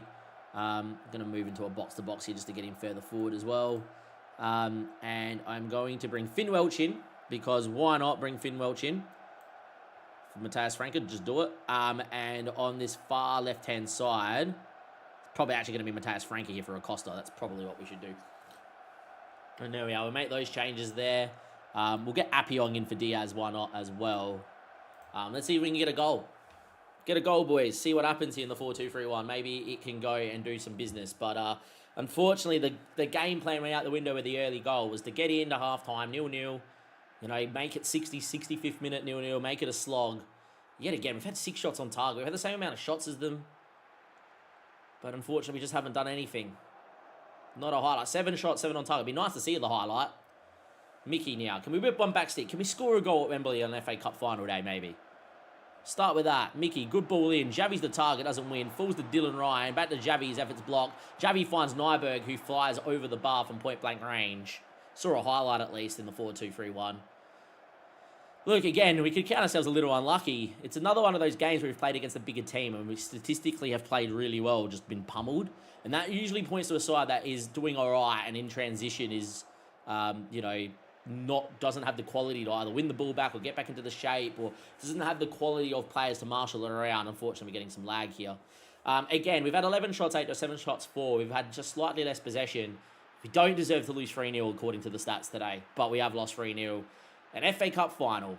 It's great to make it. It sucks to lose it. And unfortunately, in the suit and at Wembley, we have lost 3-0 in what was our biggest game so far in charge of Maidenhead. I will say there will be more positives coming down the line. We know that we have a system that definitely has worked because it's kept us in the Prem easy, and we've made an FA Cup final win of it. I do think the 4-2-3-1 is a pretty good switching system to switch into to chase a game as well, as you guys just seen.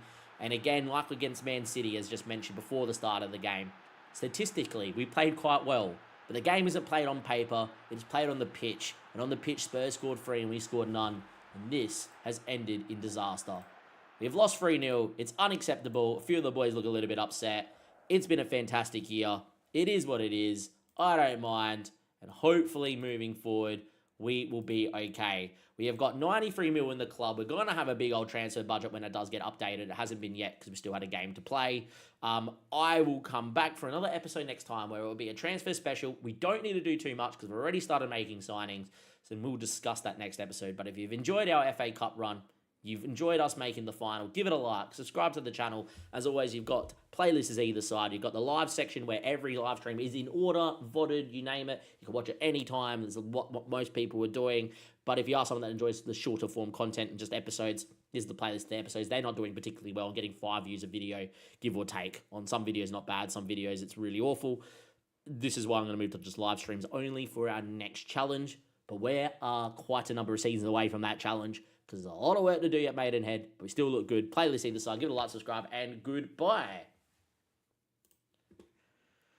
Hey, ya, boys. Hey, ya. Unfortunately, not our day, hey? Unfortunately, not our day. We lose the FA Cup final. Unfortunately, not our day.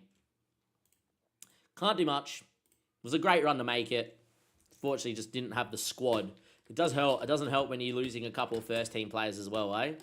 Doesn't help. Does not help at all. Well, we got some scouting to do. You know, my partner ain't going to be here for a little bit, so we got some scouting to do. I'm going to go and take the jacket off as well, because there's no point wearing it now.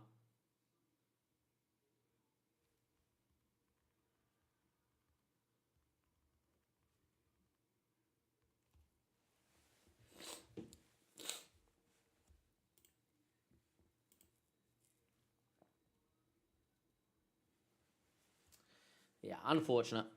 Would have been nice. We did pretty well this season. We're the highest overachievers in the league. Be the highest overachievers in the FA Cup. We made the final. Board sets budget. Let's find out what the budget is, eh?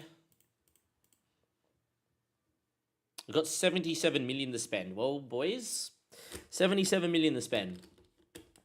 77 million to spend. 77 million to spend. Well, there's a lot of money in there, kitty. 3, 2, 1, and let's go. We just played the FA Cup final. Did we win or not? You have to go check out last episode. But we had the budgets come in after the game. 78 million to spend. Got 336k of wage available. We have a squad that finished 11th and that made the FA Cup final. Have we got a side that is good enough to be improved upon? Yes. There's definitely some key positions we need. Will it be a transfer special where we go on a massive scout and we need to do a massive overhaul? No, unless we sell players. But will this be an important transfer window where we need to go and pick up those key players to make this system as perfect as possible? To mount a European challenge? Yes, because I think we're good enough if we get the right players in. With that said, let's run the intro. Let's go through what the squad looks like as always. And then let's go and see who we need to sign with the 77 million we've been given. Our biggest transfer budget so far, boys. Oh, well. All right, nice. Let me go take this jacket off and I'll be right back.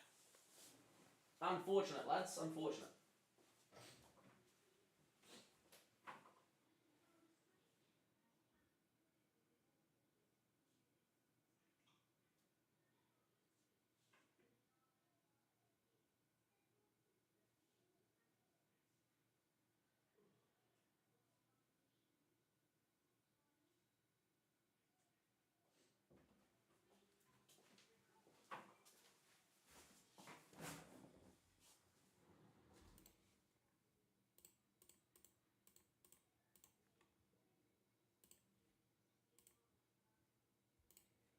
Go and enjoy your break, boys.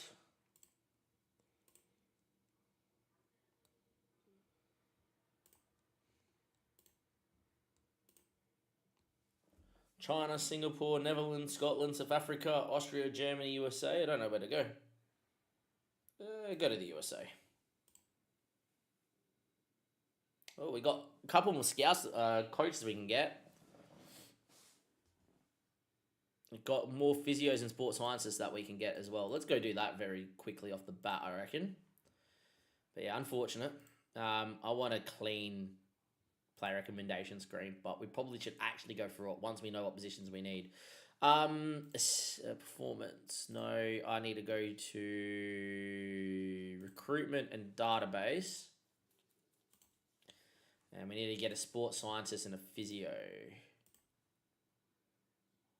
Medical sports science and attributes is going to be sports science.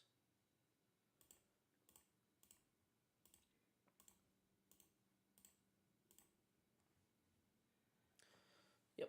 Who's the cheapest here? 290, this guy.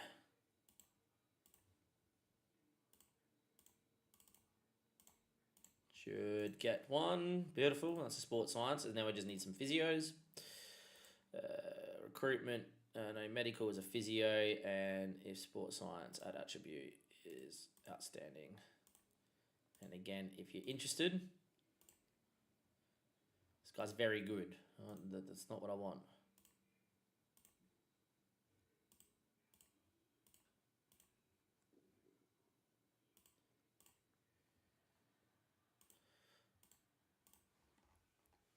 $60 people that are elite. We've got Andy McKenzie. Yep. Approach to sign you. It's a physio. And this guy's a physio.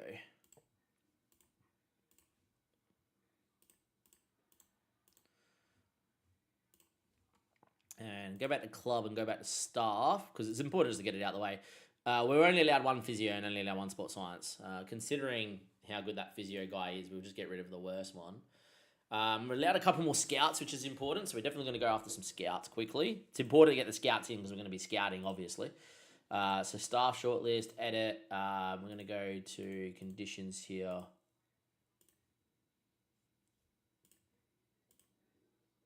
No, it's not staff shortlist, staff database.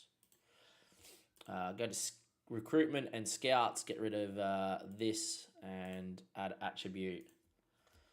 There's potential and ability, and we're going to go with outstanding. And the 3 people that come up, and they want to be chief scouts. Sure.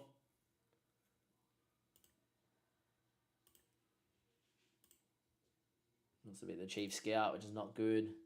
If we're going to go chief scout, they're going to have to be very good adaptability, is what I would say. Yeah, like, he could be the chief scout.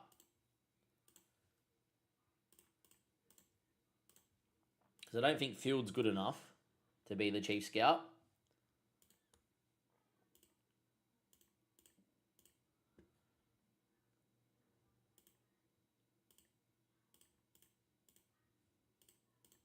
To a standing and a standing and match 1. We get 22 people that will match 1. So Jones is like outstanding and good. I don't mind that.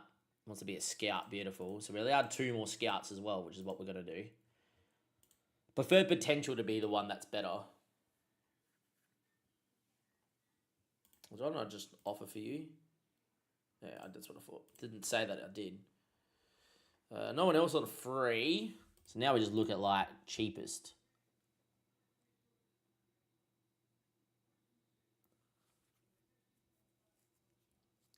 Good, outstanding.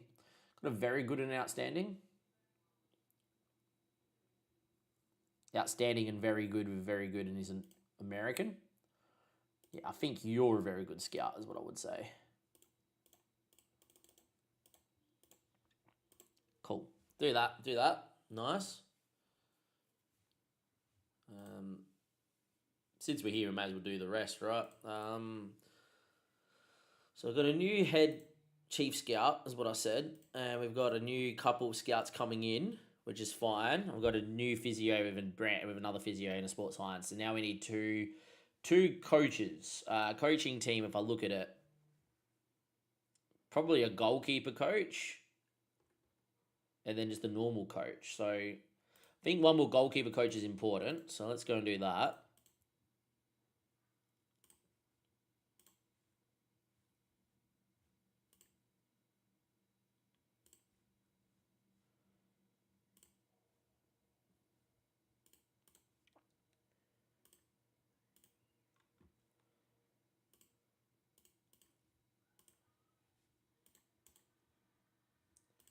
And I want to match 2 from 2 if I could. One person actually comes up and is interested. You can come on in. Yeah, that's a goalkeeper coach for forever. Like, I even give you a little bit of extra money to make sure you come in. Raphael Schaefer.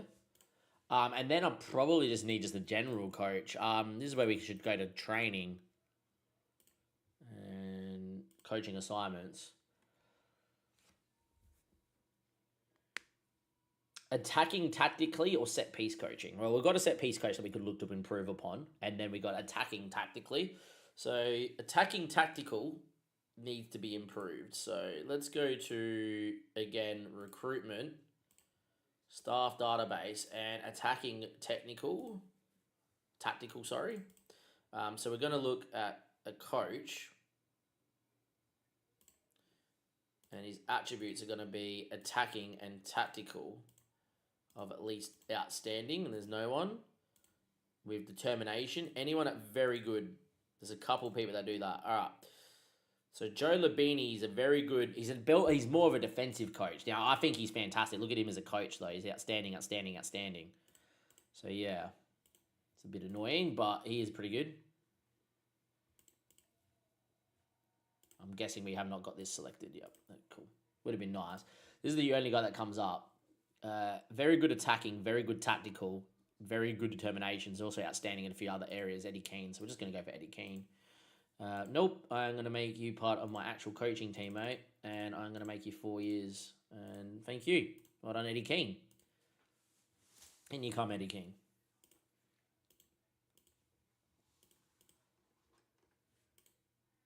All right, away we go. We'll pick our squad in a second, see how things go.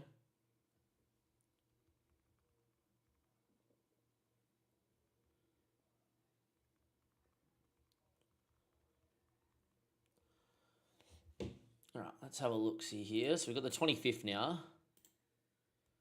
New stadium plans.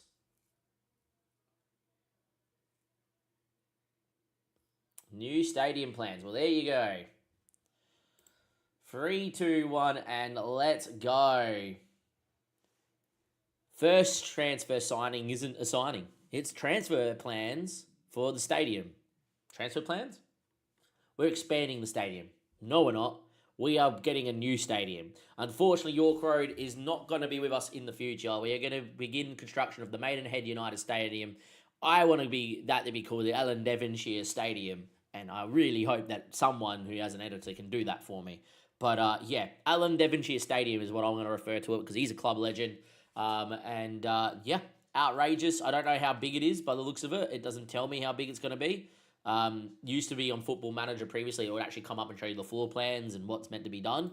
But there we go. So the first little bit of news is we're getting a brand new stadium, 66 mil. We got 12 million from finance, and we got another 10 million from sponsorship deals. So it's not costing us too much. Our finance has gone from 90 million in the balance to 40. That's not too bad. We've done pretty well. Brand new stadium, boys. There you go. Knew it was going to happen at some stage. Stella, what are you barking at, huh? Hey. Hey. Not what we wanted to do. I'll come and have a look at what you want in a second. Mateus Santos. Decent striker. Now, that's a complete forward on the right-hand side, not going to lie. Wanted by Feta Bunche. He's not bad. Like, the centre forward on the right-hand side would be the worst. Got a good left foot and a good right foot, so he can go either way. He's also got a lot of 14s and 15s. Now, I honestly believe that 15 stats, 15 plus, are really good. Stella, shut the fuck up. She's so yappy. Go, Nina.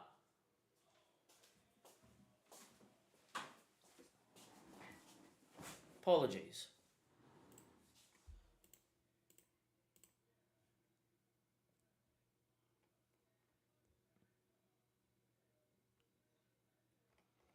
Yeah, would love to be able to customize this, but that's fine.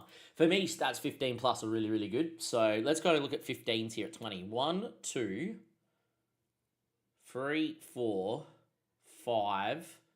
It's only 5 stats, which is not good. But how many are 14 is the question. So 1, 2, 3, 4, 5, 6, 7, 8, 9, 10, 11, 12, 13. You got 14 stats that are at 14. With game time, we'll get to 15. And then with more game time, we'll probably get to 16. He's a pretty good channel forward. Like, when you look at him, he's a very good channel forward because he's 5'11", so he can jump, even though his jumping reach is a little bit poor. Right, but he's got natural finishing. He's got okay composure. He's got okay technique, so he can finish. He's got okay off the ball, okay anticipation decisions. He's got pretty good pace and agility. He's left foot, right foot.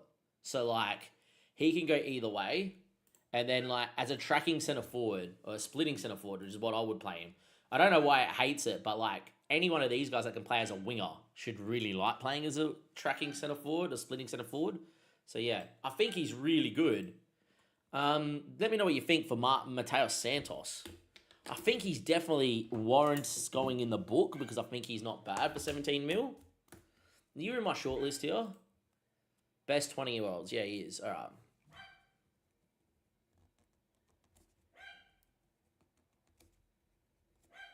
Striker at Santos. Santos at Santos. Always nice. 17 mil. 20 to 21 shortlist in case we need to look at him. I do think we need a striker. We should talk about the squad here in a second. I just want to go see what Stella's barking at again. She hasn't shut up all day. What's the matter? What's the matter? What's the matter? What, you want pads? It's not going to happen. I'm busy.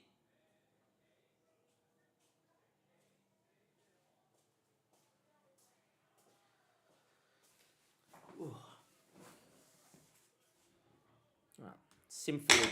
Sorry, this keeps getting stuck to my bloody cup thing, which is a bit weird. Right, so we got new coaches coming in, which is good. So let's go do that. Got 79 options in the scouting department. We're not going to make a signing right now. But yeah, we will make a signing at some point. All right, let's discuss the squad. Let's have a look. So Hansy's fine. Nyberg, no. Right, so Nyberg's a no. Nyberg is a no. Think we're going to either move to free ball playing centre backs or we're going to move to 2 wide centre backs. So I don't know.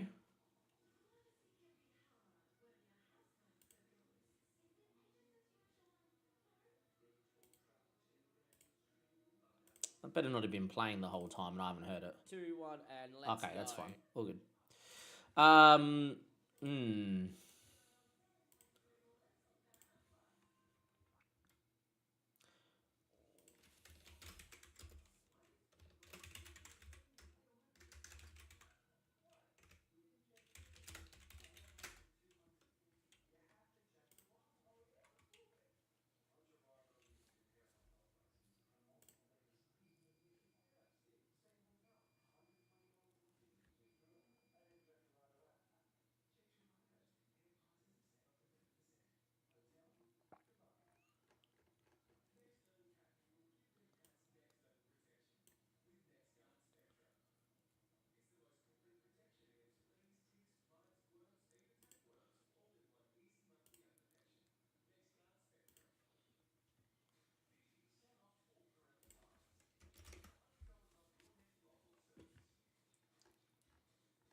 Might go to... I don't know. I'm thinking free ball playing centre backs is probably better than not having... Thinking free ball playing centre backs to keep them all central than having wide centre backs and then having the big gap. I think they all stay central and it's okay. And I'm definitely tempted to have one covering, which is definitely an option. Out of possession, they all play centre back, right? And I think that's fine. That helps keep the line.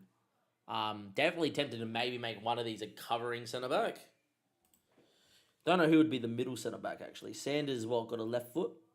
I don't think Sander has a left foot, which he doesn't, which I think then makes it Kim that has a left foot, I think. Yeah, Kim's pretty good either way, so like Kim should be the central one. I'm then thinking about club recruitment, transfer activity, future. Yeah.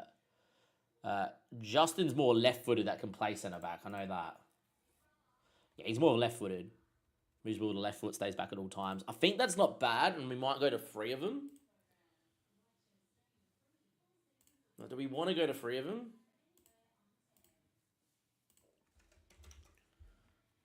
What do you think, team? What do you think? You go to 3 centre-backs? 3 ball-playing centre-backs?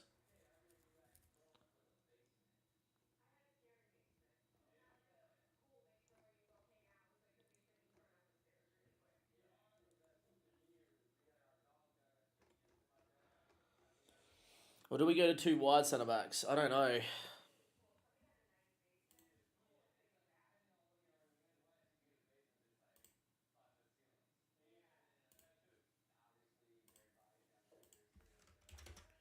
Don't know. Do not know.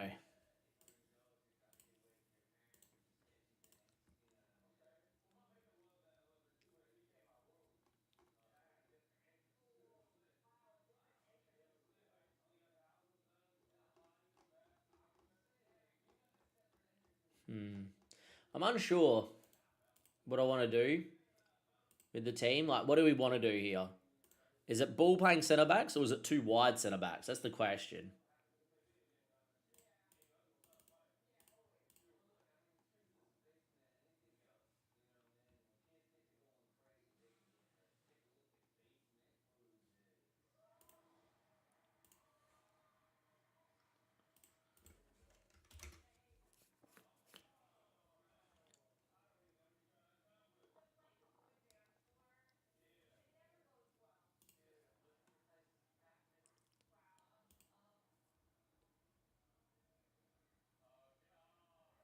I don't know what the wide centre back does without the ball. That's the question.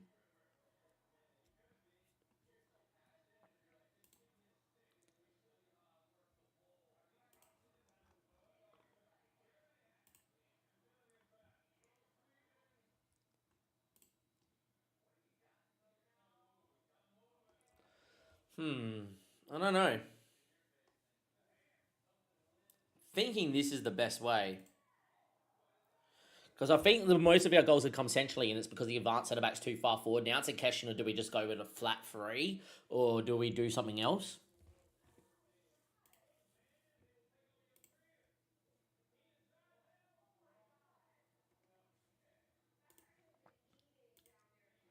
Like, this is bugged, because the main job of the centre back, and then the main job of the wide centre back to stop attacking from creating chances. I'm guessing it goes into a wider area. But look, the centre back does the same thing. It just comes away. Like, yeah.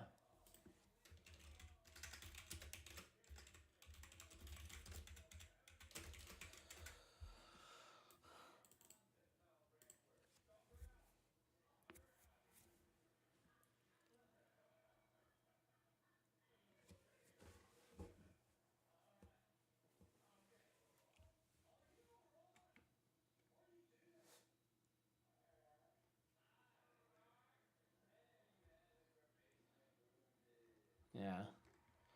Sometimes you just ask sort it out aside and they'll tell you. Because it doesn't tell you in game. It's a little bit bugged.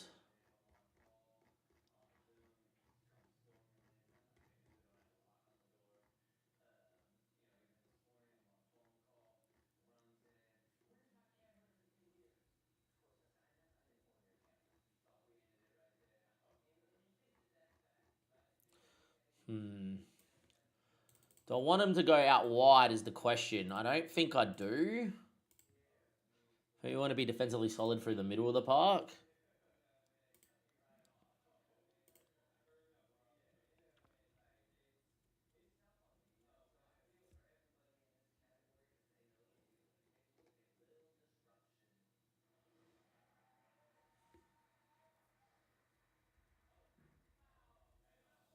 Right, actually,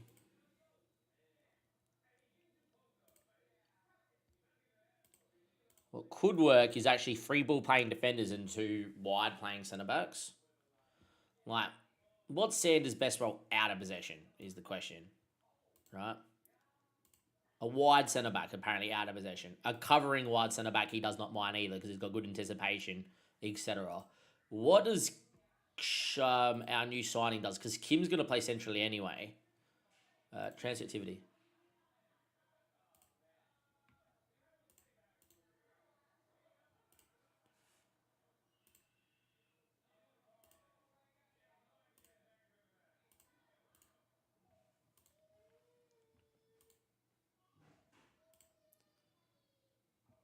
Because out of possession, we've got so much of that, but the fullbacks are going to take a little bit longer to get back in, so maybe a wide centre back helps.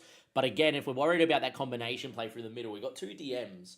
Is it two wide centre backs, or is it a just play as this? Really don't know. A wide centre back just sits there, right? Does the job, goes in, like works the ball. Like if we keep them all narrow, then they're going to be further away from goal, which is not bad as well. It's not like we're playing out of possession, right? We're playing with a mid block, so the fullback should come back into possession, so it should be okay. Just trying to think where we've conceded a lot of our goals from this year. Fortunately, the data hub doesn't tell us enough.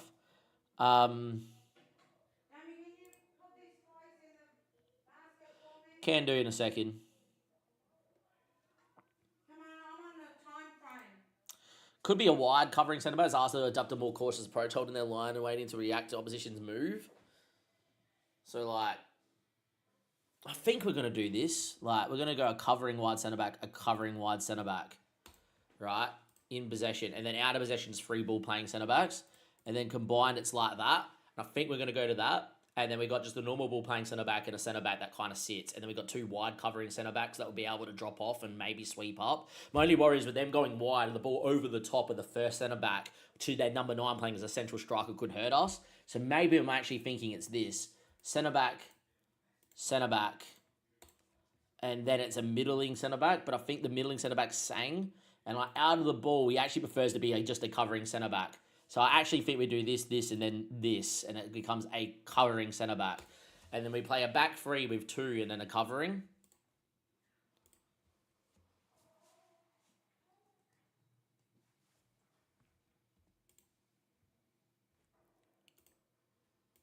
And then I think that's fine.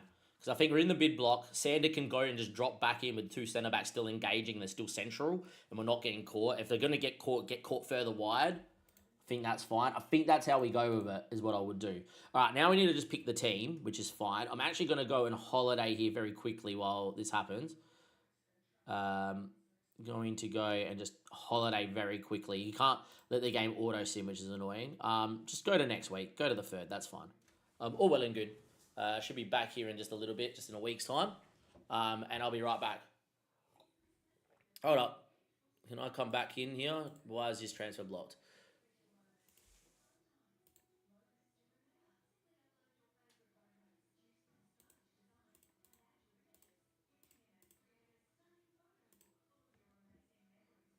Dumb. Should have just released a physio. I forgot about that. All right. Doesn't matter. We'll be all okay. Now go back to next week. Yep. Yep, do that. All right. Done. All right. Be right back.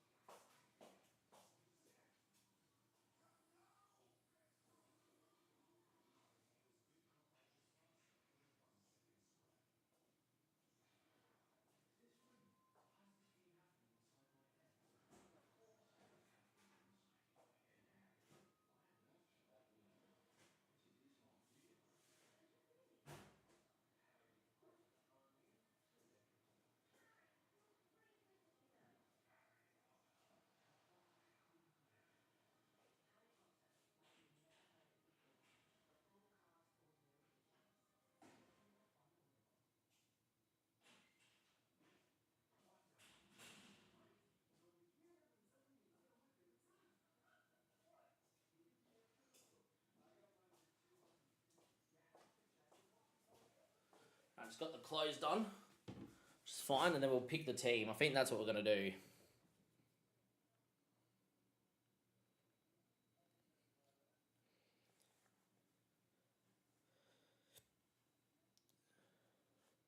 Nuggets of a little bit of time at participating, Matt, because I feel we're losing Junior.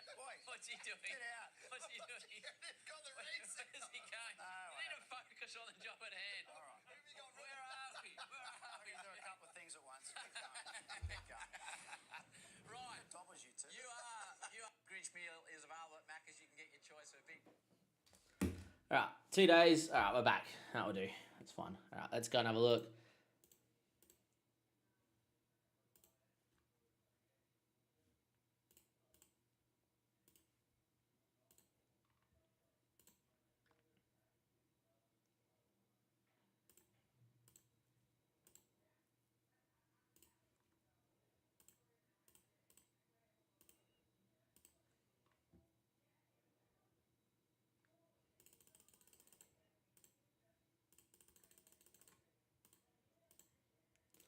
$30 million is not a lot of money for him.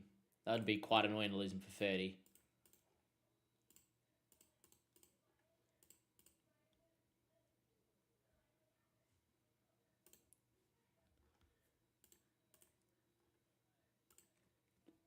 This guy's on loan from Fulham. He's okay, but he's not worth going for. This guy's fantastic at Chelsea. Fringe player. He's not even playing for him, which is nuts. This guy at Scotland at Celtic for 27 million is definitely worth bringing in at 20. Good Premier League player. Extremely doubtful, mate, for 27 mil. Apparently he's a channel forward. Great pace, great acceleration, great stamina, determination, flair, and work rate. Great finishing ability. Like, this is the guy that I would go for sure. Kells the ball, beat the offside trap by any chance? Knocks ball past his opponent. What out of possession? What do you like? I think you're a splitting outlet centre forward for sure, because you can like go and do what you need to do as well. Good off the ball.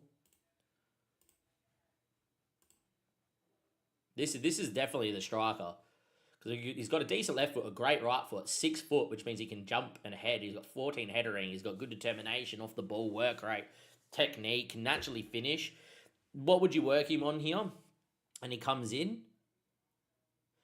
I would probably work him on ball control and get that first touch and dribbling up. But like, what stats are 15 plus already? 1, 2, 3, 4, 5, 6, 7, 8, 9, 10. He's already got 11 stats at 20 at Celtic. Already above, right? Now what stats are 14, including the stats that are 15? 1, 2, 3, 4, 5, 6, 7, 8, 9, 10, 11, 12, 13, 14. He's got 15 stats that are 14 plus. That means they're all going to get to 15 or 16. And that is just world-class ability. What's his career been like? So at Celtic, he's come through from Hibs. They paid 18 million for him.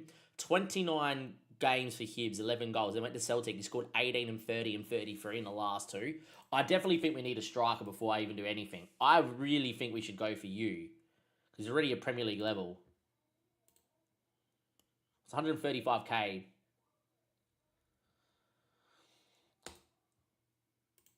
Look, 135k, I probably would pay it for this guy being so good. He's already got 17 goals in 10. Doesn't need a work permit. He's 20. 27 million. Like, if he comes in and bangs it for us, he's going to go for 100 mil. Outrageous. Wonder kid. 17 goals in 10 for Scotland is outrageous. Got to just make the bid here. Just think it's too good. Think he's just too good. Now let's go and pick our best 11 here, just so we know. So Nyberg for me comes out. Let's just go do this. So Mickey and Pullis, I'm happy kind of being here. Right? Joe Jones is the backup. I'm kind of happy. Look, Finn, as much as I love you, you're not getting in this team. All right? Dylan Ryan, I'm happy being a backup on one side, right? I actually think it's Matthias Franker on the other side. I don't think Franker gets into our starting 11. I did. Appion makes the bench again. I think that's fine. Wakefield makes one side. Right?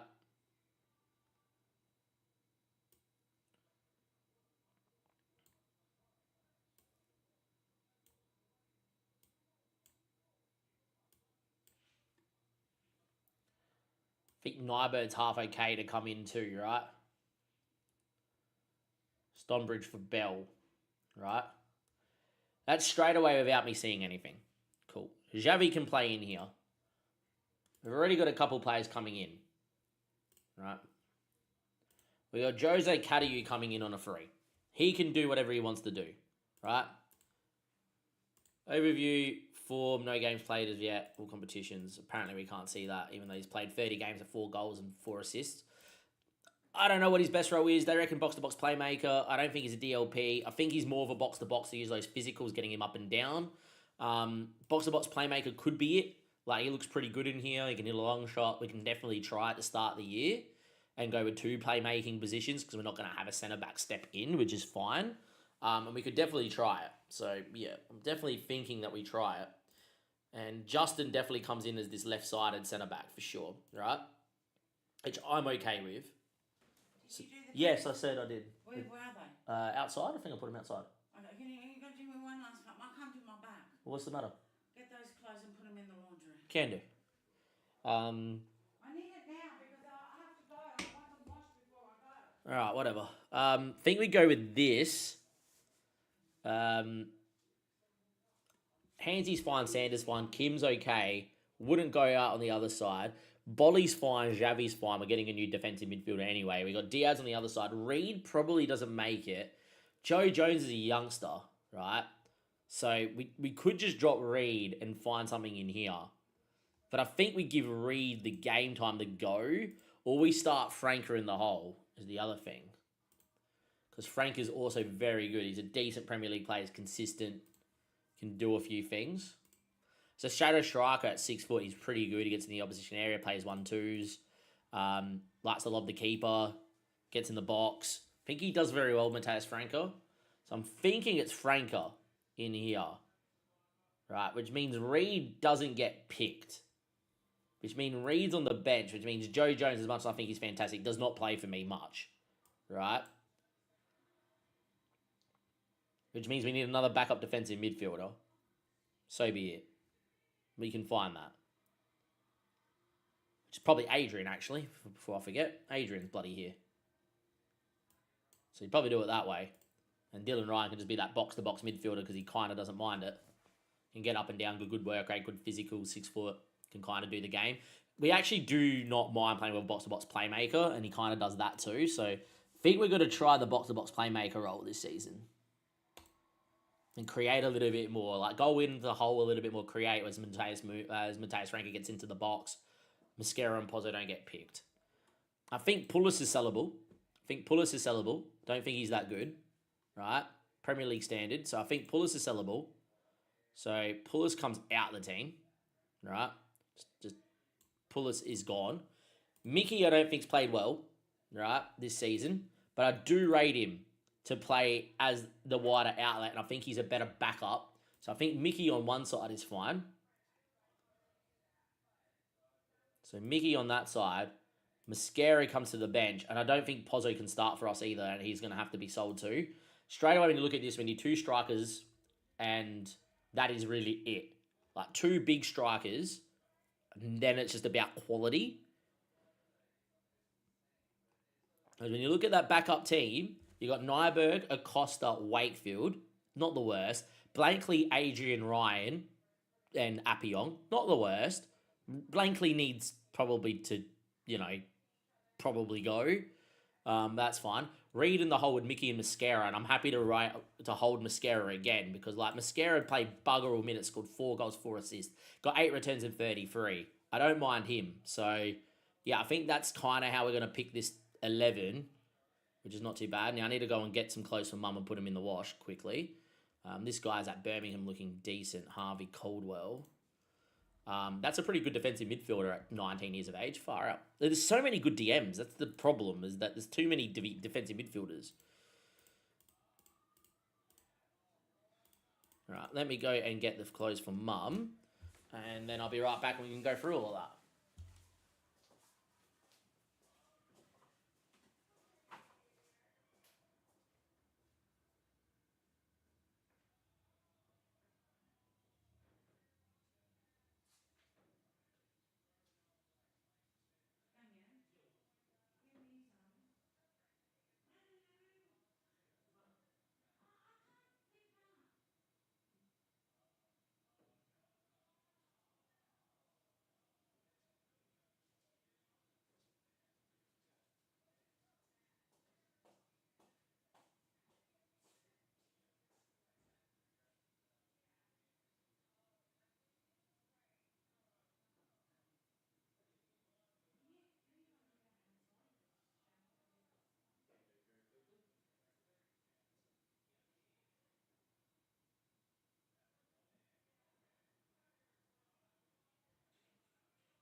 Right, now let's talk through that for YouTube. Right.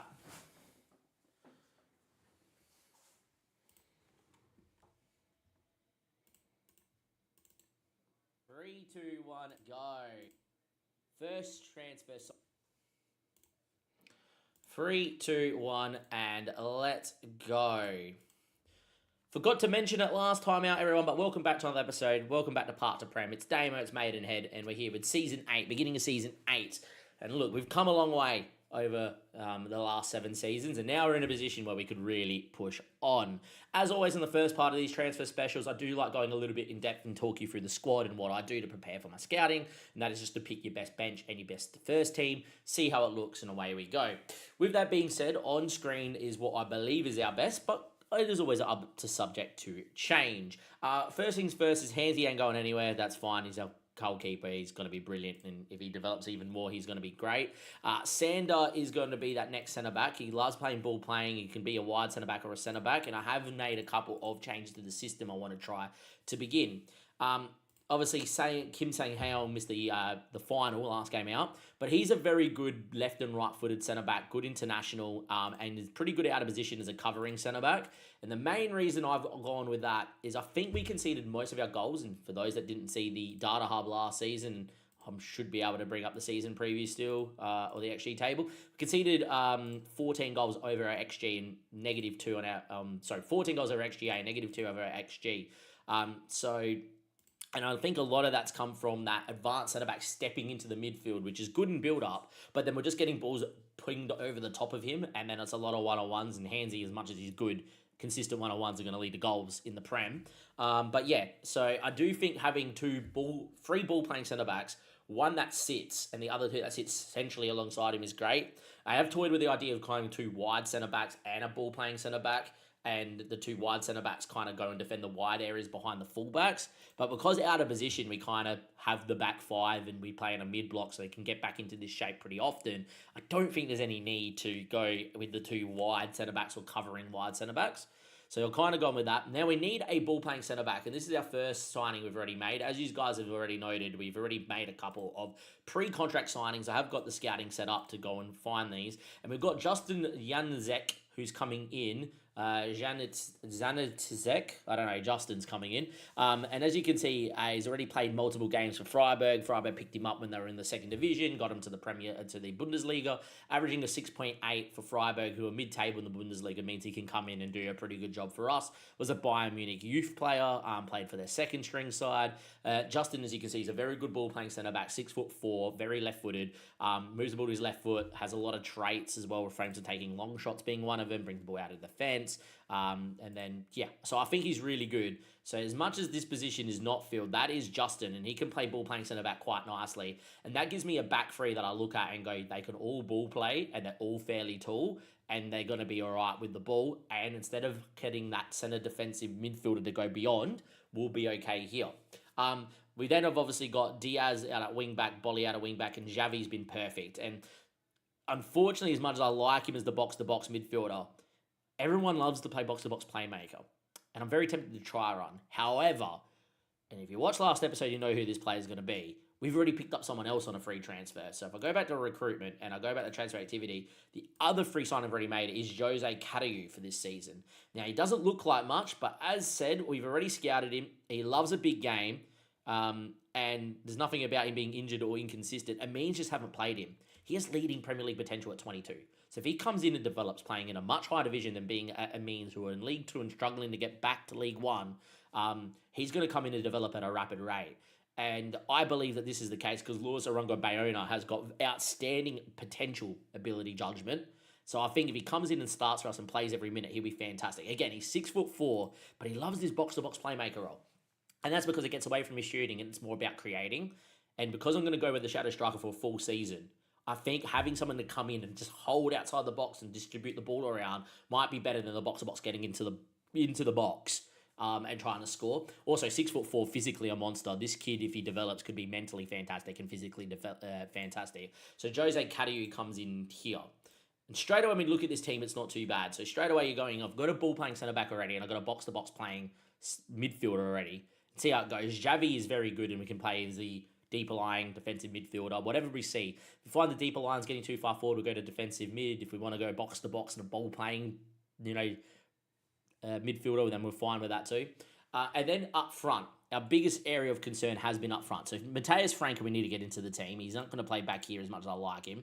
Again, box-to-box playmaker is what he prefers. As a shadow striker, he's 6 foot, he's very well-rounded, he's physical, he's mental, he's technical, it's pretty nice. He's good. Now, yes, we do have options here, which is obviously a Mr. Reed, who has been okay this year. 7 goals, 2 assists. It's not been great from him, but he plays in here fairly well. Right, and we do have Joe Jones. So for those that didn't watch last episode, Youth Intake, Joe Jones came out. He's, gonna be pretty damn good.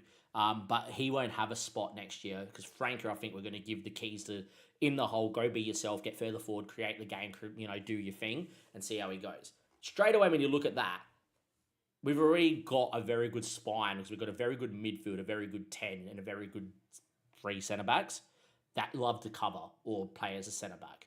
So I think we're in a pretty good spot. Up front's been our biggest worry. Now let's talk about the players up front. So first thing is Hans Pullis, right? Not a good year from Hans. 4 goals, 32 games, 7 assists. Yes, he played 23 starts, 9 off the bench. He hasn't been great. Straight away as well, he's worth a League One, maybe has Premier League potential. This is someone that we bought for 100k, 49k. This is someone that is going to be sold this year, the 21-year-old. I think Hans has got to go. That's the first one. Second one, right, has been Mascara. And I think we keep Mascara for now. He's 32, likes to be an impact sub, and that's how we use him mainly, is playing as an impact sub, right? He's not, fantastic. He's decent for the championship. But again, out of all my strikers, Mascara barely played any minutes. He 14 starts, 19 off the bench, 4 goals, 4 assists at 6.8. And in the cup, got 2 goals, 2 assists in 6 games, 1 off the bench. 3 player of the matches in the FA Cup. So again, when I look at it, I think he's been our best striker, give or take, with Mano Puzzo. The other one is Mickey, and Mickey still has potential. Mickey still is pretty good. I'm not going to actively sell Mickey, but if someone becomes interested and gives me an offer, I am selling Mickey. And when you look at the squad, he's got 10 goals, 4 assists at a 6.9, first season playing up front fully, 29 starts. It ain't the worst, but again, he has 9 natural finishing. We had the same issues with Philbert playing as an inside forward. They're just not good enough to put the ball in the back of the net. And I really thought we've been working shooting. He's barely developed. So I think Mickey's someone that we could potentially sell as well. But yeah, when you look at the team, I think we need 2 strikers. We've already got these 2 positions done. And then when you look at the bench, right, Nyberg hasn't developed, so we probably could look for a better centre-back, right, and get rid of Nyberg. Acosta's wanted, and again, he's been okay, and I wouldn't mind Acosta staying to be backup left wing-back and then selling Appiong, but if Rio Avio come in for, 20 million, we'll probably sell, right? Wakefield has Premier League potential, right, and is a homegrown talent, so that's fine. Sammy Blankley could probably go, right? He's worth 2 mil, homegrown, that's fine. If he hits his potential, yes, he's a decent Premier League player. I'm going to give him another season because I'm not expecting to be in like a title fight, but we could maybe sneak in the 8th position. Sammy Blankley's fine. But then when I'm really happy is the backup defensive midfielder spot because we've got a DLP in Adrian. He's fantastic, gets on the ball, can move it around, he's great. And then you've got Dylan Ryan, who's developing this well. And if it wasn't for me buying a defensive midfielder already, he would just come in and play this position. And again, he likes playing as his box-to-box playmaker because it gets away from his shooting. If he gets his marking up with defensive positioning training, this guy's good. So again, when you look at here, backup defensive midfield is pretty good. A bit weak at backup centre-back, so maybe something to go and buy another centre-back as well. Well, Appiong I would love to sell. I don't think he's anywhere near this, but he's now happy to be a squad player. He's a League One player with decent championship potential. I think we sell Appiong, but he is homegrown at the football club. And that could be important if we do make it to Europe. And he's very usable with his physicals. And then in the hole, you got Reed as the backup. I think this is fine to have Reed as the backup. If someone comes in, so be it. And then I've got to go with Mickey and Mascara. And when I look at that, I go, okay, barring injuries up front, we're fine. If we buy 2 strikers that are really good, that's okay. And then it's a case of, can we go and improve at centre-back? A couple of 18-year-old centre-backs that have potential that could become homegrown. Maybe a right wing-back, but we have a right wing-back. Maybe it's a left wing-back, even though Acosta could be the left wing-back. Like, in a brutal world, it's this. And Acosta comes into here as the backup, and we need another centre-back on top of what we just got. And I like the fact we've got an experienced centre-back coming in as well to help us at the back 3. You got Sander, who's been around the trap now a little bit at 25. Kim's a current international with Korea, right? South Korea. And then you got a 28-year-old that's been around in the Bundesliga top flight already. Kind of helps that back three be a little bit more settled. You've got Hansi just been called up for Serbia. That to me is a back three and a keeper that will probably get us into Europe. And then it's a case of what else happens. You know, the ball playing box-to-box role we never used. A bit of a question mark. We've got a good enough player, maybe. Frank is in his more natural position in the 10, and then it's just two strikers that can actually put the ball in the back of the net, which is what we need to find. And I'm okay with it being another 30-year-old. But I would love to get like either a 20 to 25-year-old that can develop into a monster, or it's an 18-year-old that's a little bit raw but could develop into being like the best number one striker in the world is what I would look for. So that's what the squad is. We've got a little bit of sellable assets, as mentioned. Pulis, Borelli hasn't really developed. Pozzo, as much as I love him, I'm going to try and ship him off here for 20 million. Hopefully a club comes in. Filbert can maybe go. Appiong, I might actively try and sell and then hold on to Acosta, which isn't the worst idea because I think Acosta's, 20? He can't be eligibility at no club, unfortunately, but he could be eligible as an under-21 player that was grown in England. But yeah, it is what it is. That's kind of the squad. Let's go through who we're going to sign, and hopefully it's a couple of big-name strikers. Let's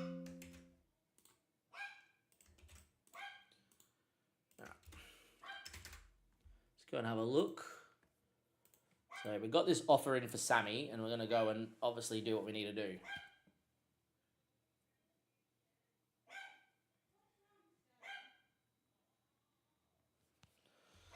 Right, offer accepted.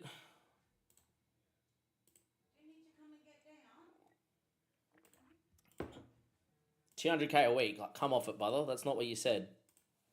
Can I maybe move the budgets around? Yeah, I gotta have. Thing is, you used to be able to do this. Now you can't.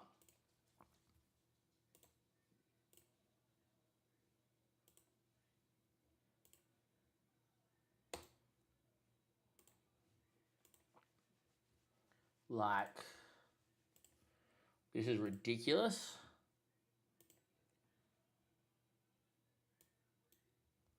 Like, if we get relegated, mate, you can go for 30 mil.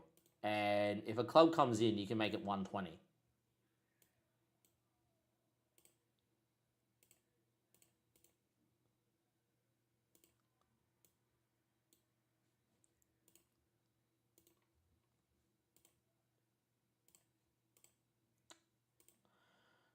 Just fucking...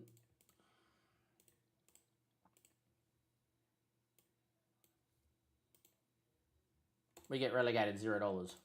No, all right. Tried. Well, Sammy's not coming in because it's not enough money. Unfortunate. Want to buy Bayern Munich. Man, this would have been a steal. This would have been a steal. Unfortunate. Well and good. All right, let's go through the recruitment play recommendations here. I think straight away, let's go to Lister. Let's go to selection position. And no one that is like, this is just going to get cut.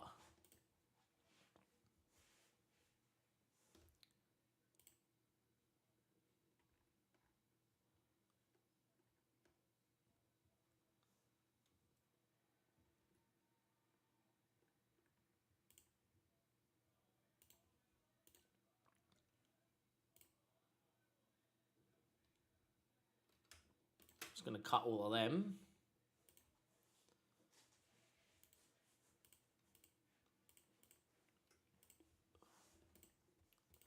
Guys like this aren't going to come in for me.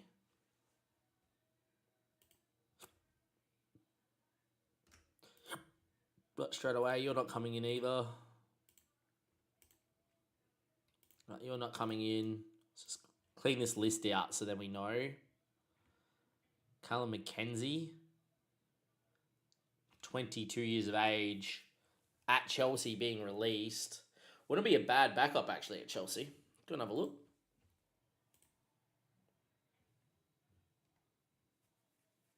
Unambitious, doesn't like a big game, even though he's got good determination.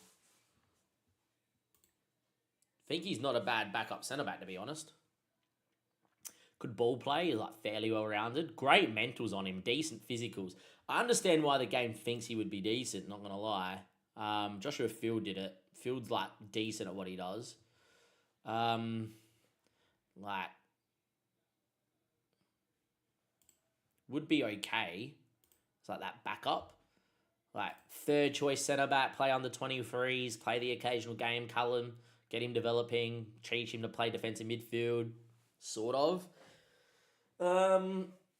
Again, he's someone that comes in, right? He comes in, does okay, and then it's like, all right, you're going to be sellable for 20 million in the future. Like, he has pretty good potential. Can I get an upgraded scout report from... again, I'm going to try and get a scout from probably... Like, I think Hilg is pretty decent. Like, go and scout. Has he played for Chelsea at all? Not played for Chelsea at all. Plays a bunch of under 21 minutes, never played. I think Callum is not bad, to be honest. I'm going to add him into the prime players indefinitely and move him on. Again, we're just going to go through this list. So, like, very unlikely any of these guys are going to come into the team. It's always worth having a look, but, like, I don't see it. This guy's being released from Everton. And, like, yeah, he's okay, but he's not great. So, like, it's very weird that you find someone that is, like, decent in this list. So, like, again, you're going to be gone. Again, you're going to be gone. Like, he's not that good at Man United.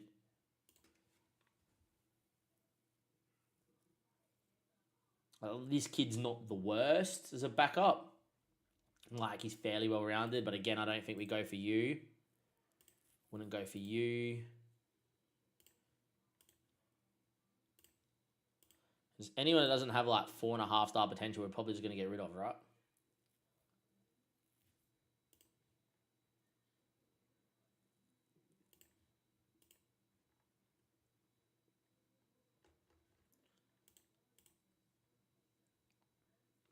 Just make sure. Probably this guy's probably not coming in. Yeah, from Leon. I don't think you're coming in either. I think Sam Alker's not coming in. From Cardiff, no.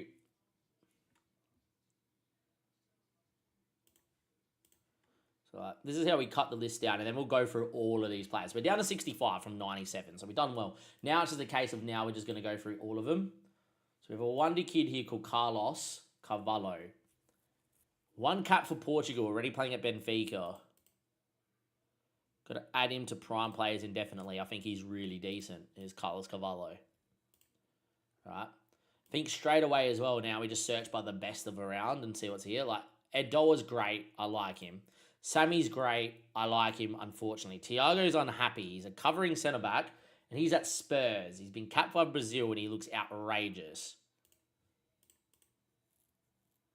No interest in coming in, but he is outrageous. So, again, you just add him in to prime players, and definitely he's fine, right? Cool. So, he's coming in. He's not bad. Marco is pretty well-rounded. More goaler would be fantastic if he wanted to come in. 17 million, really? Usually very good. Great pace, good physicals. He's a great centre-back. Would be very good as a right-footed centre-back. Like, again, if he comes in and Sander goes to the bench, you're not happy with Morgola, Kim, and then the new centre-back in Justin. He is pretty good. As a wing-back, he's fantastic as well, getting up and down at 6'1". Like, you wouldn't mind him at wing-back either. Worth a scout report. Add him into prime players because he's in his prime. Can we get a upgraded scout report from someone that is better? Like Woots, I think, is not too bad. Wooters. I think Mulgala would be a great signing as well. Right? Again, we need to sign strikers first before we go for any of these guys. So this Leverve guy at Sparta Rotherham is actually outrageous. 5'5", physically a monster, determination great, can get up and down.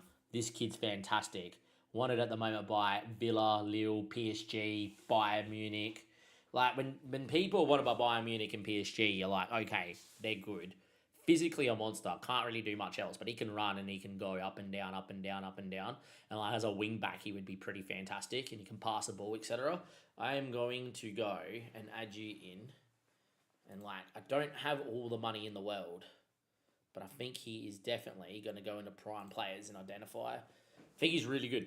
And right wing back's not a position I really need, but that's pretty cool. Javier Aguero is a left winger at Real Santander. He's not too bad. He probably would be really good in the hole. This guy at Bournemouth looks pretty damn good. How are you not a channel forward? This guy at Bournemouth's pretty damn good. 11 caps for Mexico at 19. 16 finishing, 16 technique, 16 flair, 19 determination. Physically a monster.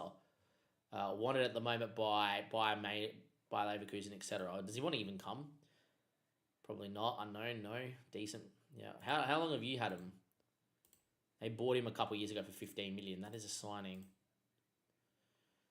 Gonna add him in the best 20 to 21 year olds because he's about to turn 20, but I don't think we're going to be able to get him, which is the unfortunate thing. Cool. Lucas Ronia, the Brazilian, 60 mil, looks pretty good at Ipswich. Wouldn't be bad in the hole. Again, we don't need that sort of position. Gianluca Scamacca, I would take. Leaving Lille on a free at 33 is not the worst centre forward. Again, when you come to think of it as a centre forward, Scamacca can probably do a job. 6'5", fairly physical. Can be on the last man. Only played 6 games, scored 2 goals. Scored 7 in 4, 25 and 7. Average above a 7 in Ligue 1. Did really well in Italy. And for Atlanta, not really, to be fair. Had that one season at West Ham. Scamacca's interesting. Like, do we have an up-to-date scout report on Scamacca? Consistent, loves a big game, is a decent Premier League player. Could get injured. Like, Scamacca would be not bad. I don't think it's the sort of guy I really want to go after, but Scamacca on a trial from Lille would be interesting. Like, even Scamacca off the bench. So got Vincent, who's a French international playing at PSG. Far out, he's good at 6'1". Look at him physically. He's a physical freaking specimen. He's going to have no interest in coming to me from PSG, right? No. Nice to know, though. Nice to know guys like him exist. Add him into prime players indefinitely. He's very good. So that's fine. Inside winger, this guy from Rather Spotted them. They've got some players, mate. Where do they finish? 17th in the Eredivisie. That's pretty nuts. Again, this kid looks okay, but he's more of a winger than anything, and I don't play with a winger, so unfortunate.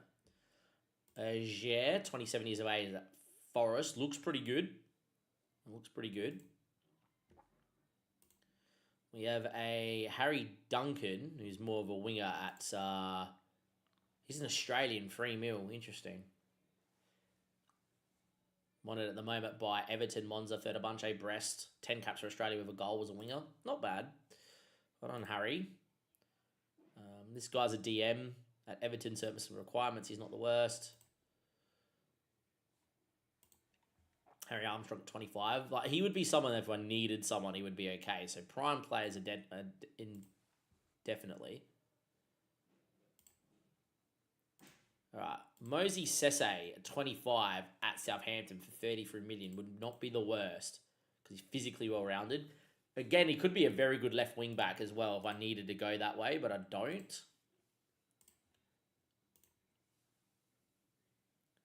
Jason Gibbons at Liverpool, breakthrough prospect at 21. He looks pretty damn good if Liverpool ever let go of him. Liverpool played him 4 games this year. I think he's more of a striker than anything. Great flair, great pace, very well-rounded. Like, he's a channel forward because he can cross. Good passing. Like, he's someone I would pick up as well. But he's too much money. Again, we're just going to add him into the prime player section because he will be in his prime by the time we go to look at him. Alfie Dorrington's on that list. Interesting. Jordan Bailey as a winger or as a wing back. Pretty decent. Like, I wouldn't say he's like sensational.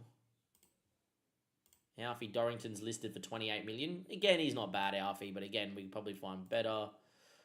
Byfield is worth 14 to 17 million. Wouldn't be a bad backup, to be fair. Like, can do a pretty decent job.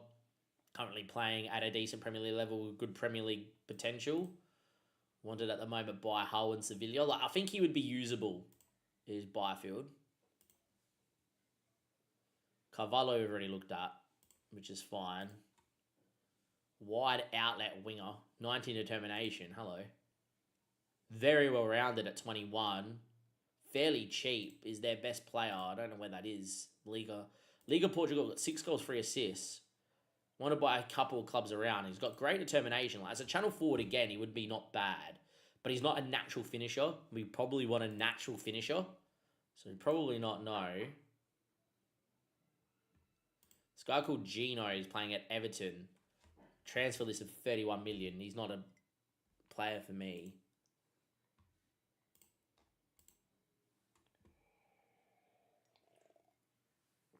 Menges at Man City, 19 years of age, looks decent. Mario's already on that list. Well, I like the look of Mario. I want about Arsenal or Juventus, and I can see why. As a centre forward, he can do a job. He's 18. He's like very well-rounded. Like, he's got great mentals, great finishing, but he's technically so poor. I just love the fact that he can go left foot, right foot. He can do a pretty decent job. You know, about the ball, he's a decent centre forward as well.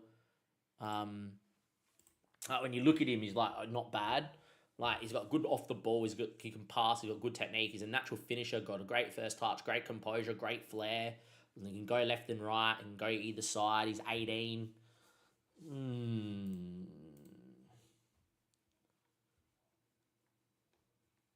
Potential Premier League player. Very interested in coming as well. Scoring goals in the top level of Argentina.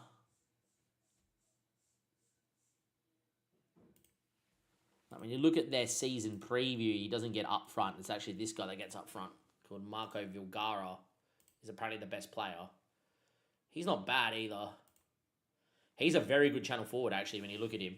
When you look at him, he's got 16 crossing, 15 first touch, great technique, great off the ball, great composure. He also can finish at 14, so he's not bad. He's also got great pace, agility, 5'7". Like, this guy's fantastic. Don't compare him, but scout him. This is the thing, is like, you just go and scout someone like this. He's wanted at the moment by Leverkusen, Villarreal, Fenerbahce, and you're like, he's very good, Marco. So, like, Marco's not bad. And again, you go back to season preview, and you're just like, who's here? So you've got this Christold bloke who is more of a 10 that could play up front. 6 foot. Like, of course you can play up front. Worth 60 million. Like, he's fantastic. He's not going to come in, but, you know, worth it. Then this guy called Vega is a winger. He's cheap. Want to buy a few clubs. He's got 16 finishing. Like, how are you not playing up front as well? 6'4", centre forward. Hello. Hello, Gianfranco Vega. Centre forward, 6'4", 16... yeah, hello. Oh, hello. This is just cheap. This is cheap as chips. 16 finishing, 16 first touch, 16 composure, 16 flair, good balance, 6'4". Arrives late in the upper... tries long-range free kicks, tries first-time shots, which is fine. He's got 13 penalty taking, 11 free kicks, which is not bad. Out of possession, I honestly think he would be a very good centre forward. He would be a very good tracking forward. Just like, yeah, go. 6'4", just whip it on his head. 14 headering. This kid's unreal. So Gianfranco Vega is fantastic. And this is why you just have a look. This is why you just have a look. This guy in the hole was really good. He's requested to leave too. Wanted by Brentford, Bayern, Milan, Inter. Again, this guy can play as a second striker. He's not bad. 5'8", got great pace and agility. Good determination. Again, we're just going to give him a scout because he looks fantastic. But yeah, this is what you do. You just go through and have a look. This Acuna guy gets in. He's a fantastic winger. Could play in the hole like fairly well as well. The problem is we're looking too much at South America, which is whatever. And this guy called Enrico Perez is pretty good from River Plate as well, if we needed a wing back. But yeah, anyhow, back to the scout report here, player recommendations. I think this guy's fairly good too. There's no one here on this list that I'm like, you have to come in. So now I'm just going to do this to this and just be like, look, you can all be scouted, you're all decent, which is cool. And yeah, now I think we just continue forward. Don't think we get Scamacca. If both of those guys want to come in, if both those Argentinians turn around and go, hey, we want to come in, I'm going to be like, yeah, you're coming in because you're fantastic. And then, yeah.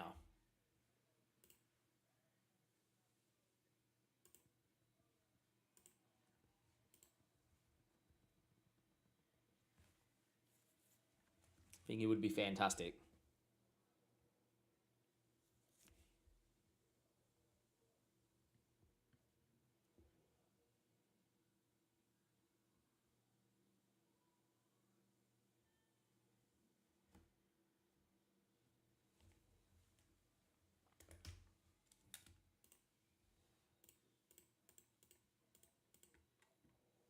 They're going to get him, which is really annoying. I really wanted him to be the guy, but I don't think he will be.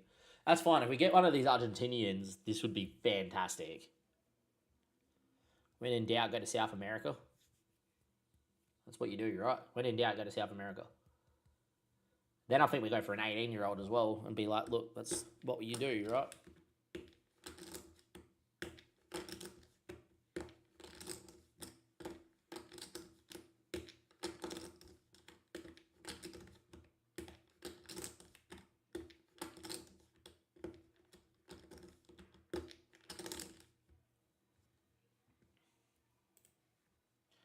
Scouting finish on Callum, and I think Callum would be a very good backup. It would allow me to spend money elsewhere. So they reckon he's going to be good. So who did the scout report? That's the thing. Higgle's got very good potential ability and is pretty good at judging current ability too. And he reckons he's a good Premier League player. I think this is not a bad punt. Like 33k a week, won't play in any of the big games because he'll just come off the bench and play. I think at centre back he's 5'11" as that wider centre back. More of a covering centre back is what I would think at 5'11" as well. Just go back and just do what you need to with that bit more pace. I think he's not the worst centre back. He's definitely the guy that I would train to be at centre back. None of my youth guys are going to be good enough to come into the team anyway right now. So, like, this guy for the next few years while they go and get loans and play football are not the worst.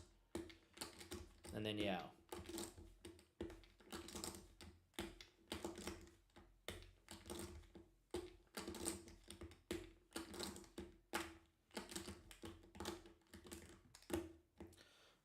I think he's not bad. Like, he's got 13 first touch, 13 marking, 13 passing, 13 tackling. So, like, not the worst, right, as a backup. It's also very good determination, very good mentally well-rounded, very good physicals. Can play back a line in here as a box-to-box playmaker again and out of possession be a pretty good defensive midfielder. So, like, yeah, quite like it. I think we just do it.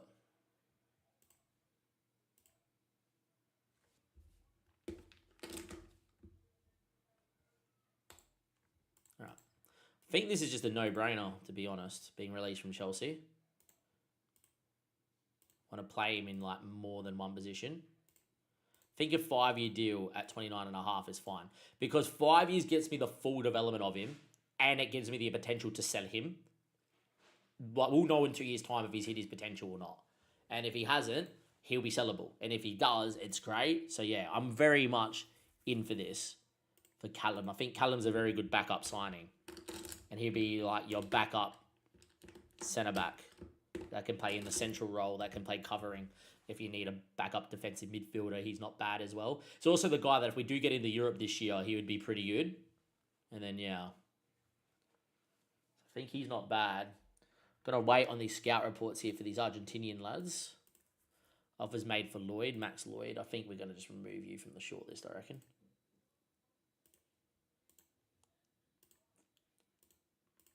Diaz getting his new work permit. This guy comes up on the list here as a striker. Wow. Hello. Hello, hello, hello. Oh, boys. 5'10". This guy's just your pure poacher. Just on the last man and off you go. Like, great finishing, first touch and headering ability. Great technique, great off the ball, great determination, and fairly quick.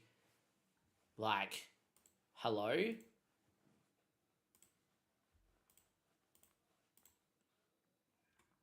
I reckon he's a decent championship. Fairly consistent performer as well. Good Premier League potential. Hello. I like him a lot. He's got what? 1, 2, 3, 4, 5, 6 stats here at 16. 7, 8. 8 stats, including 15s. And then including 14s, it's 9, 10, 11, 12. And then if 3 of these 13s he's got 15. He's left and right footed as well. He's only worth 2.1 million. Wow, he's like, I wish he was 18. Like, I really wish he was 18. Because if he was 18, he'd be perfect for the backup. Tries first time shots, and it's fine. I think he should be, he doesn't really run with the ball that much. Like, as a centre forward, he's okay too, right? But he's got 5 crossing, whatever. As a channel forward, he's no good. Out of possession, splitting centre forward, like putting him out wide and going, mate, you're playing as a poacher and then you're splitting. You're on that last man. You're going to run at people. This guy for 2.1 million is not bad. Going to put him in the book too.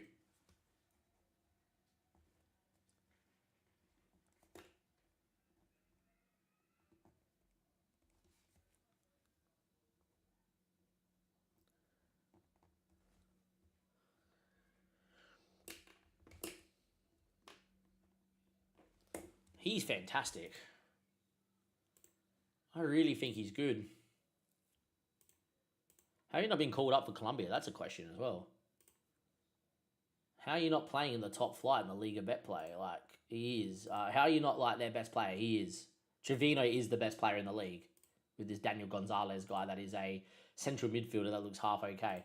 Right. Interesting. Anyhow, I did not expect to see that. That is a very good footballer. Like, just technically, he's brilliant. Like, technically, just give him the ball. If he's going to have a chance, he's going to score. And I think watching a guy like this get a chance and score, it's also pretty good when he wins the ball on his head. Fairly consistent performer too. 2.1 million is bugger all. Would love to make him the backup. Like, him as a backup off the bench, could you imagine?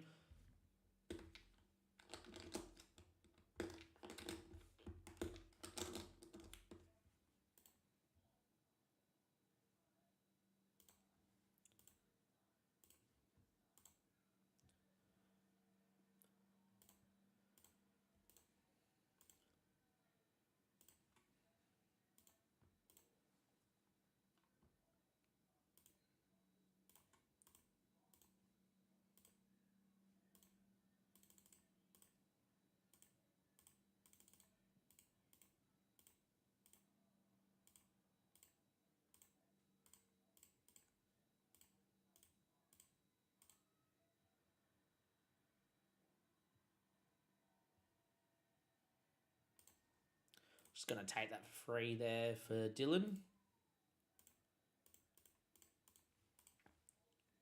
Which is perfectly fine. I'm not going to lose my best youth player, that's for sure. I've enjoyed today's stream. Let us know. Going on a scout now, obviously, after losing the FA Cup final. That's fine.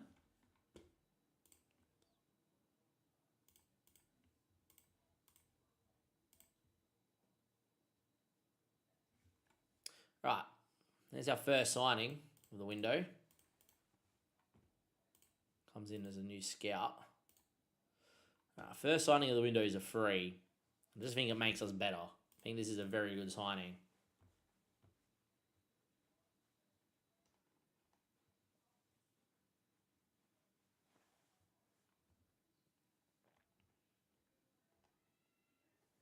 I think this makes us a lot better. Anyway, let's go and welcome in our first new signing. 3, 2, 1, and let's go. Our first new signing is not a striker, and it is not to impact the first team, but he could be a first-team player in the future. Very similar than what we did with Kadaju, our player from Amiens that's coming in. We'll learn his name. Callum McKenzie comes from Chelsea. If you've watched back this save, you know we've poached a lot of Chelsea youth talent. He has not made the grade at Chelsea, which is a little bit weird because he has very good potential. As you can see, he's been playing a lot of under 21 minutes.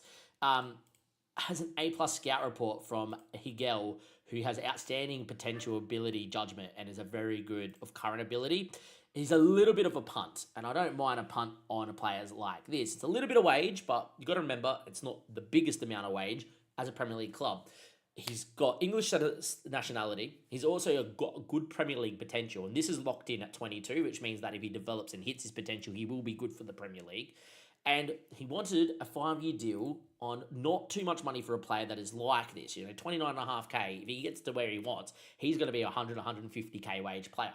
The reason why I like taking punts like this is in 5 years' time, gives us enough time for 2 years to play him off the bench, play him in the occasional game, see if he develops, right? And if he does so, we're going to use him.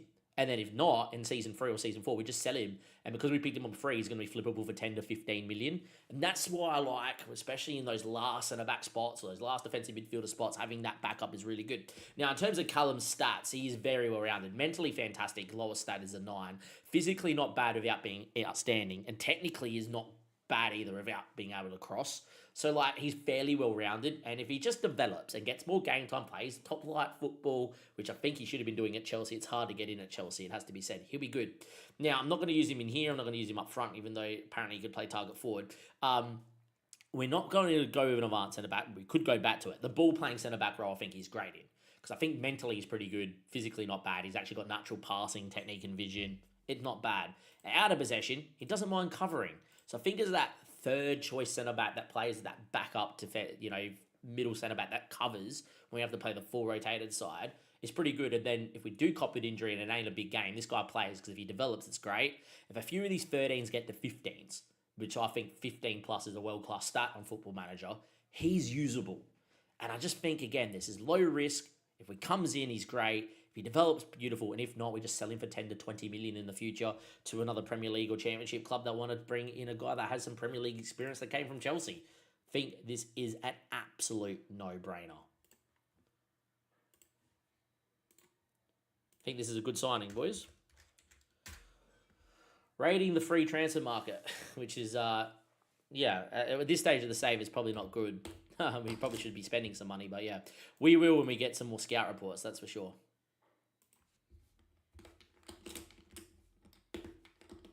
Here we go. This is the scout reports that we wanted to see, though. Here we are. This is where it's coming. All right, so Morgella is great.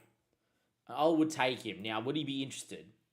He's extremely doubtful and doesn't want to really come in, but I think he's pretty good. If Morgella came in, Morgella came in. Villagra is fantastic.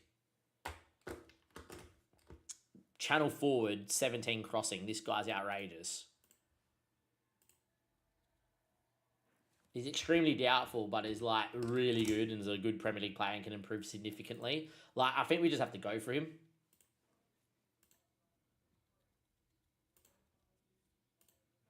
I think this is a no-brainer. Like, just double check he's not like injury prone. Doesn't have the greatest jumping reach. Great pace. Can play a couple positions. Very core. Yeah, I just think this is a no-brainer for 11 mil.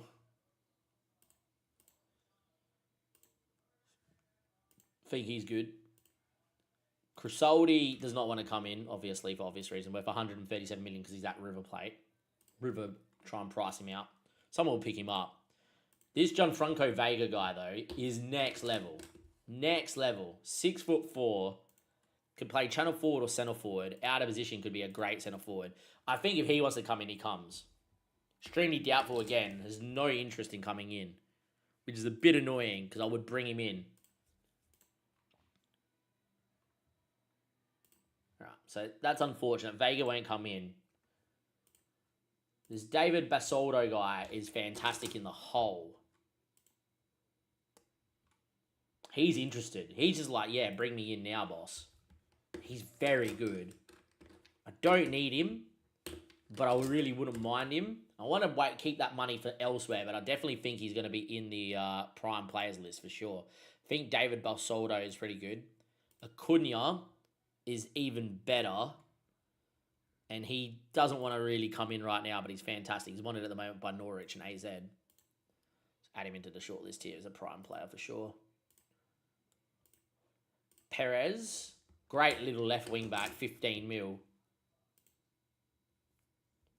Extremely doubtful about coming in as well. Just add him into prime players.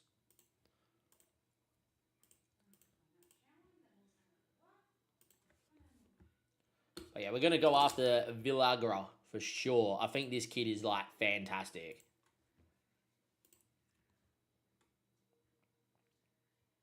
Not doing that. Could do that. That's fine. Not doing that. Not doing that. Let's see if we can just get this done. All right. Star player, no additional promises. Get rid of that. If you play 5 games for Argentina, you're probably worth that money. Look, if we get relegated, you can go for 23 mil. Let's just make it 99k. And let's make this like 75.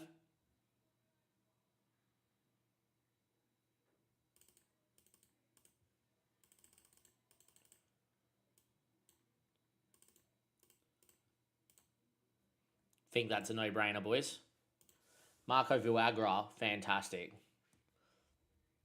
Someone comes in and gives me 58 million for him, we make good profit after buying him for 11. If he becomes happy here at the football club, he's fantastic, and he plays that channel forward role really well, which is not bad. Rogers is coming in. You're coming in as a goalkeeper coach.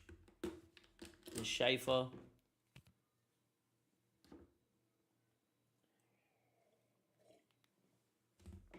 Which is not bad. We're doing all right.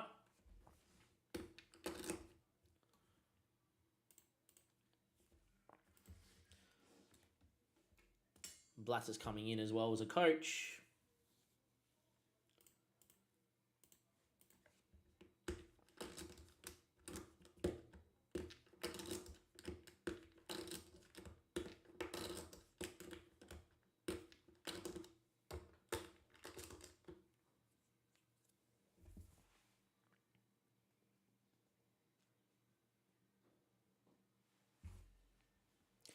Fortunately, he's gone there, which is not good.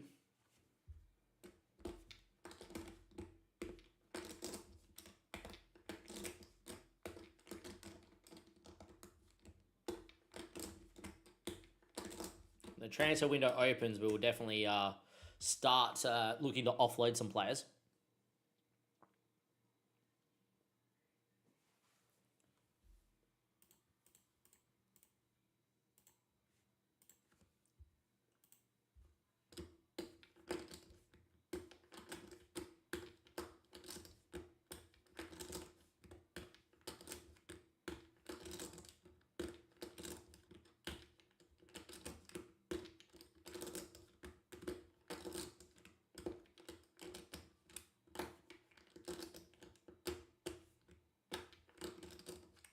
But yeah, I reckon this guy up front as this channel forward would be fantastic. I'm almost tempted to go channel forward instead of a centre forward, a poacher, and be like, what does the poacher look like off the last man?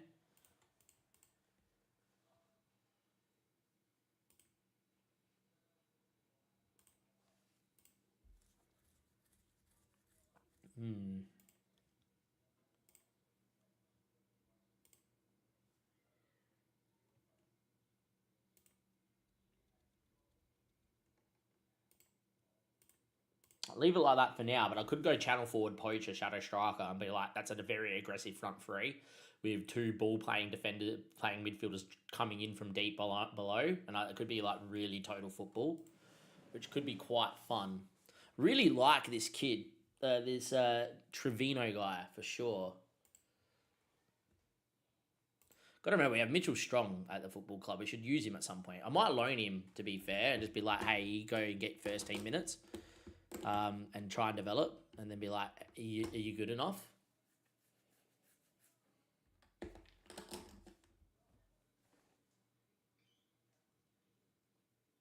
Yeah, we got the transfer window opening. We're going to start selling people.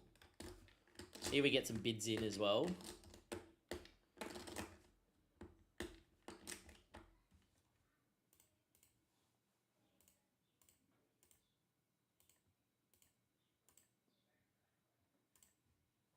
Any of our players have any interest? Bolly's wanted by a few clubs. Xavi's wanted by a Dutch club, which is fine, or a Belgian club, I should say. Costa's wanted, that's all right. Anyone else wanted?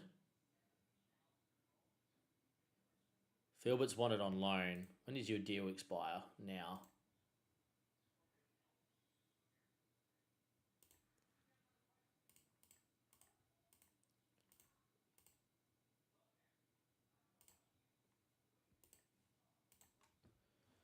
Offer him out, Filbert. I really want Filbert to go.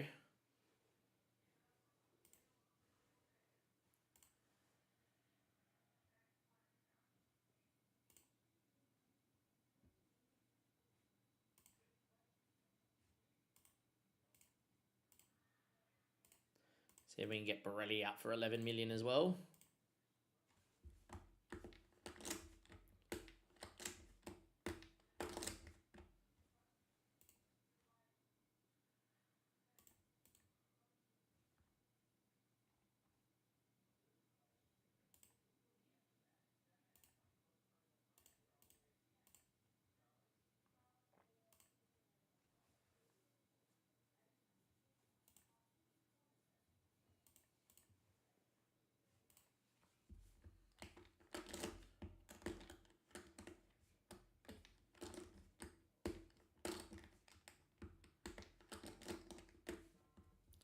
See what we can do.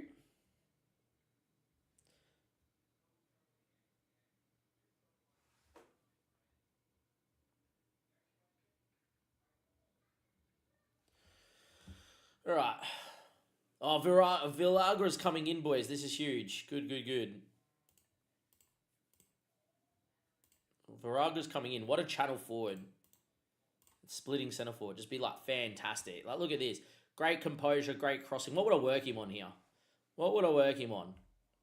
There's a lot of 14s. A lot of 14s. He's just going to naturally develop. I think I would work him on...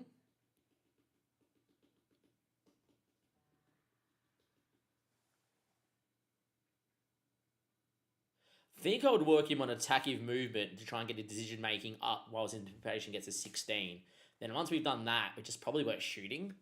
Because final third's done too, and I wouldn't work defensive positioning. Because who cares about defensive positioning for him? Yeah, he's very good, Marco. I think he would break the game. This is great. He's going to come in. He's going to come in. This is fantastic. All right, let's go to recruitment. We've already got people here, but let's go to player database because we got Weld, which is fine. And I want to edit search, right? I want a striker who's between the ages of 18, right, and 18, right? Cool. I want a striker that's in there. And then I want to go to add attribute, and I want to see them be able to finish. I want to see them have a first touch. I want to see them be able to dribble, passing, technique, composure, right? Acceleration, pace, anticipation, and off the ball at 13. And I want the match 10 to 10. 12. One person, this guy, 17 years old, at Frankfurt. Turkish international, fairly well rounded at 5'11". Not bad, right? Not the worst. He matches 10 to 10. Now, if you match 9 to 10, and I move to 13, no one comes in. But 8 to 10, we get one person called Jermaine, who is fairly well rounded at 5'10" with 80 determination. He ain't the worst either, right?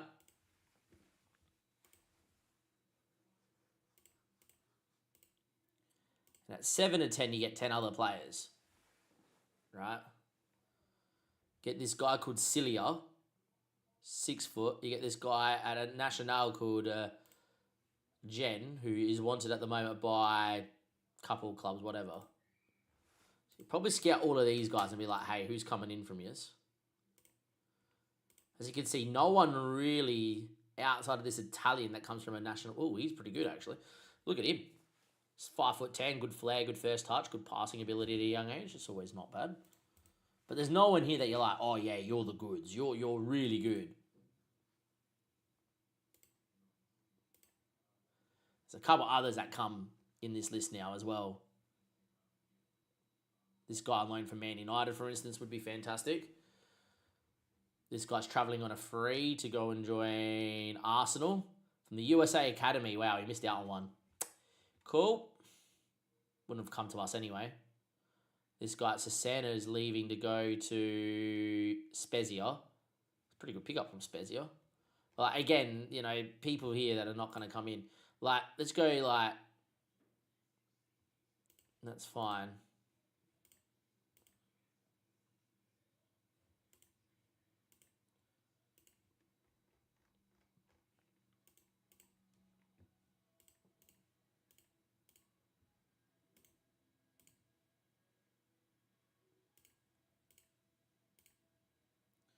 Six of 10, and you got a few more here. You got a guy at FC Nantes who does look pretty good, to be fair. Probably worth an updated scout report. City again comes up. He's wanted at the moment by Hull, Anderlecht, Aston Villa. He's fairly well rounded, to be fair to him, at 6 foot. Pretty good physicals at 18. Like, he's not the worst. Apparently already scouting him, that's fine. This guy at Nantes already scouting. You got Mario coming in as an 18-year-old. Mario could be a really good backup, maybe. Max is quick. Probably worth a scout at Feyenoord. Apparently we're already scouting him too. And then this guy's already travelling. Cool. And then what happens if I go by like to 22 and I want to match every stat here? We get one person at Copenhagen called Alex. Fairly quick, fairly well-rounded. Apparently not even a striker. He's more of a 10. He's more in the hole sort of guy. Like in the hole, this guy would actually be pretty good as a second striker. Like, look at him. Yeah, hello.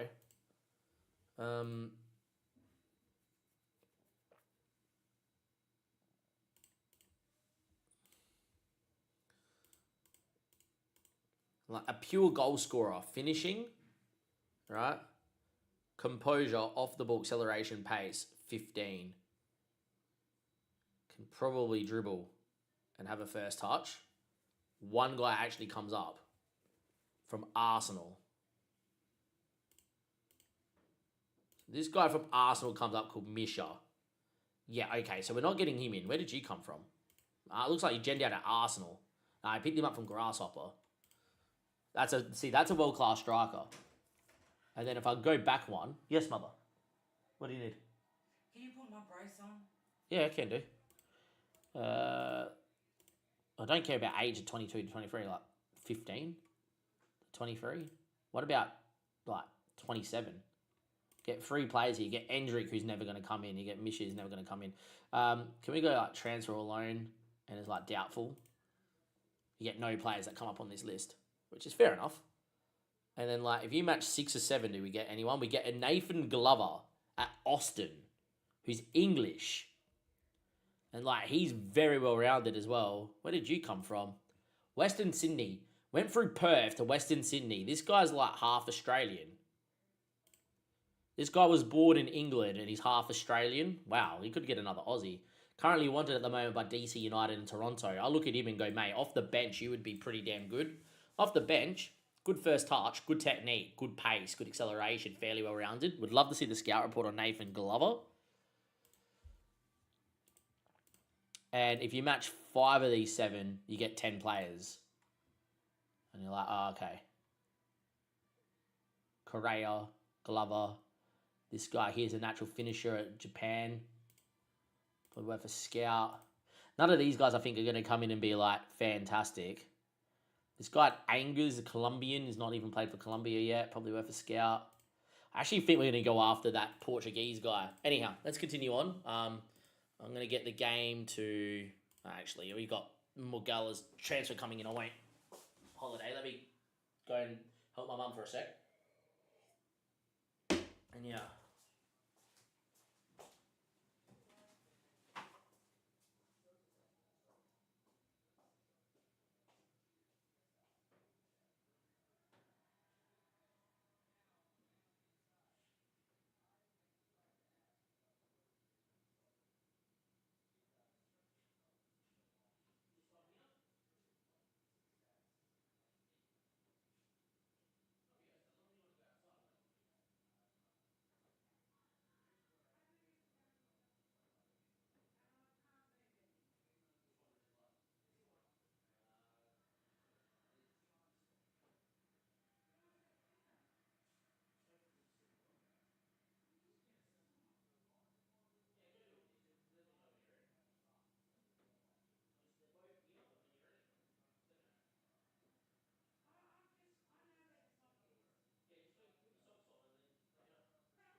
Thank you for being here, guys. We're nearly done. But yeah. Van Lari already made a bid. Yeah, that's good. I reckon... Oh, Irakunda could be leaving, actually. Hello. Nestry.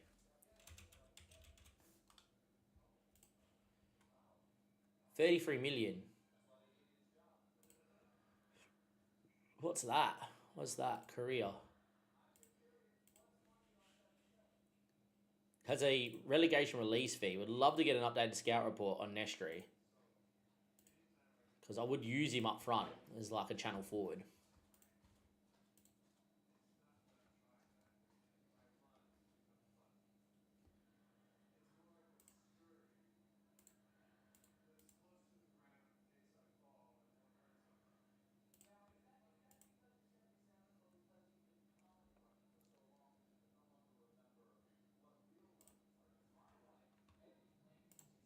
Please give me some bids for Filbert. He is woeful and I want him gone.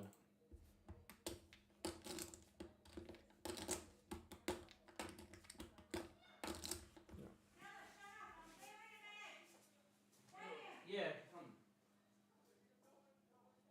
What time is it? You might have to hang up those clothes. That's fine. But I want it done. Yeah, what else am I going to do? Not doing it. But I don't want it done by 4 o'clock. Nah, I'll be done. That's about half an hour. Not even done yet. I think this one looks like the bigger one. Yes, thank you. I hate getting old. I don't like getting old. But at least we did our beds. No,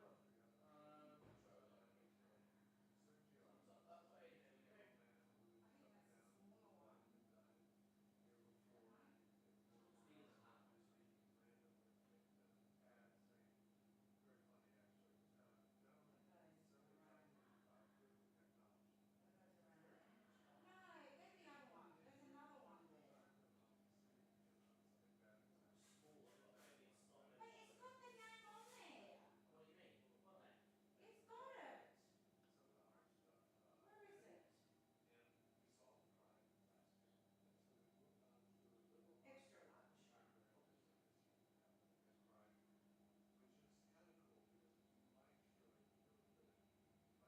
Look how old it is. I love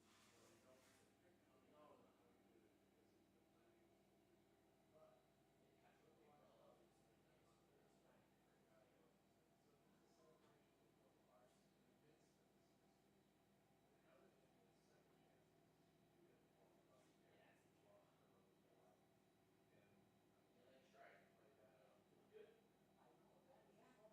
Oh, good.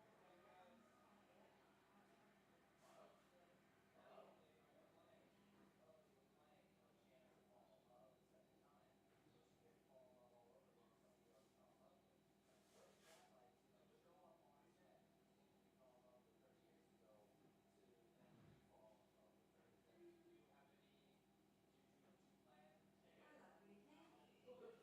strapped. So you hang up those clothes? Yeah, I can if you need me.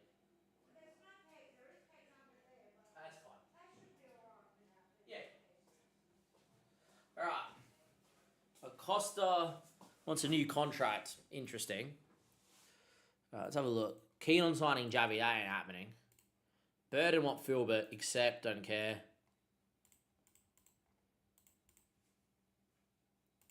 Costa wants a new deal. He's only on 4.7k a week, so this is not bad. I'm going to discuss with agent.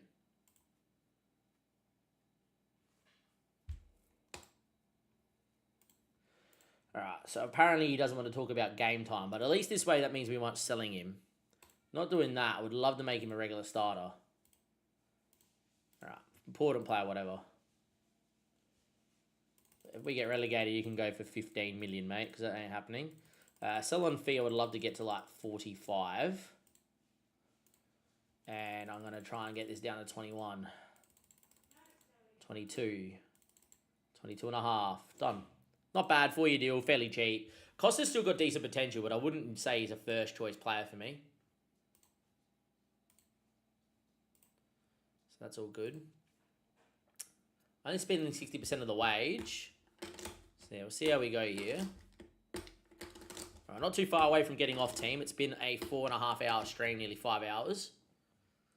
I'm going to definitely have a look at some scouting here, for sure.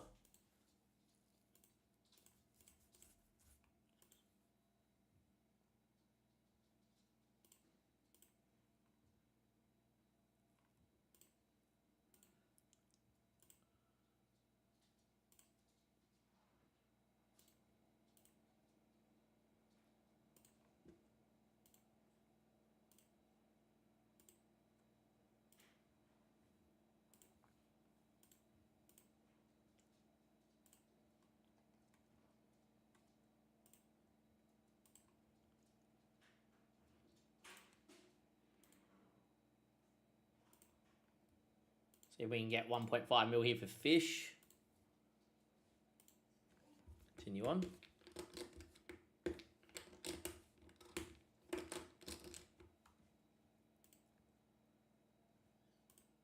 Would love to sign Nestry, but I don't think he's my type of thing. Want to buy a lot of clubs. I don't think Neshri's coming to me, unfortunately, in this save.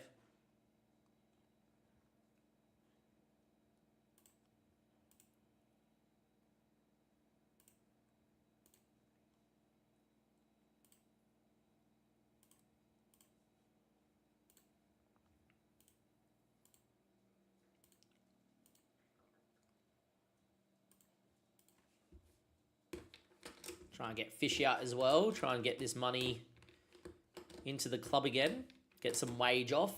Like, all this wage frees up another South American spot, right? And that's the thing, is we'll go for South Americans if needs be.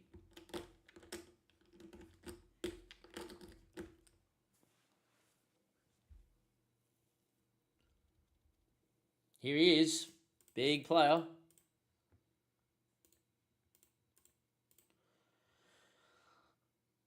Here he is, boys. What a signing this is. This is a fantastic signing. This is a next level, takes us to that next. This is a signing that should mean we'd never get relegated. So, yeah. Yeah, thank you. 3, 2, 1, and let's go. Marco Villagra. A name that you're going to come to know throughout the rest of the season. 12 million coming from Talleres over in Argentina. He was on the season preview, and he was someone that has definitely been, was the key player. Right? When you go to the Talleres and you go, he hasn't accepted, so I wonder if it still does this in the Liga de Professional. Just to show you his season, he is the second best player according to reputation and the best striker. Let's just go and have a look at him, shall we, and why I'm paying big amounts of money for him. 11.25 million is his release fee, 70k a week. He was not particularly happy to come to us, so we gave him a big old contract, 58 mil release fee, and if someone picks him up 58 mil, that's a steal for them. This guy is your new centre, channel forward. Look at him. 5'7", 17 pace, 17 agility, 16 composure, 17 off the ball, 16 technique, 17 crossing for when he does get down that side, left and right footed, and he's also got 14 finishing and 15 first touch. This kid is fantastic. Like, he's literally fantastic. The only downside is that he has only 11 decision making. He's also got 15 determination, 15 flair. So he's a determined boy that's going to come in and get minutes in the Premier League and utterly develop. This guy will be playing for Argentina in a couple of seasons' time, for sure. Absolutely fantastic. On the last man, be that outlet for us and go and do your job. Like, out of position as a splitting centre forward, right? He's natural at it. And it's just great to see. So, yeah, an absolute baller of a footballer. In terms of his scout report, by the way, this was done by Alex Cooper, who is not our greatest scout, but that's okay. I still think I can tell that this is really good. He would come in and be our best striker. He's already a good Premier League player. And as you can see, he doesn't hate a big game, and he's not inconsistent. And he's not injury prone, which means he should be playing a lot of football for us, and he should be right. I think he is fantastic. He fits the role of exactly what we want. And he is coming into the football club. Marco Villagra, 12 million of the 70 has been spent. And I think that is an absolute steal. And is he at the football club now? Is he? Oh, he is. And now we're getting a very good coach in Bayona. And he reckons he's fantastic. And he's already a good enough Premier League player. Yeah. I'm going to say that he is very good. Fantastic, boys. What a signing. Think this is a great signing. Like, this kid just looks good. Just oozes quality. This is just like, get in here and go do what you need to do, mate. Like, yeah. What a footballer. Like, this is the thing. We're just going to be ultra aggressive, I reckon. And I think we go for the other poacher. I really do. I think we go with the poacher. And then, yeah. This is fantastic. This is a signing and a half. This is good. This is proper. This is a proper signing. I reckon we go for this guy here.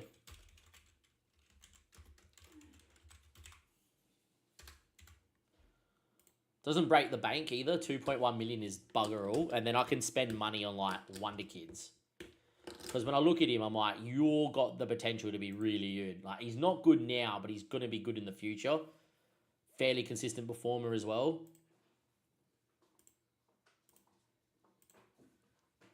I'm going. All But right. please, Yeah, I'm about to do And him. I've got the pegs on top of the thing. Oh, good. Just grab a few from there. All right. And fix up the one that I didn't hang up properly. Okay. Did you look what I said? Yep. Apparently he doesn't want to come in. That's very annoying. Would love to bring him in.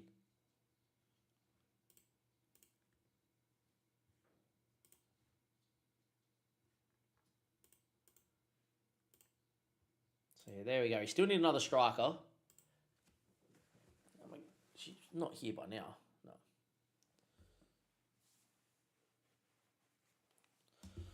I say my partner shouldn't be here by now, but yeah. Okay, so that's good. Now we just need that centre forward / striking outlet. Is this guy here transfer listed at Liverpool? The guy that I'm thinking of? Because he wasn't even registered for Liverpool. He's joining Monaco. Ouch. Okay, never mind. I was like, he would be really good.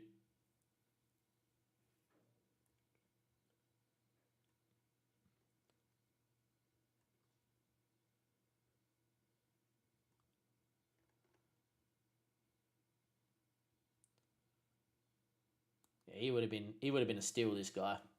Joining Monaco. Yeah, all good. Could be Obby. Could be Obby.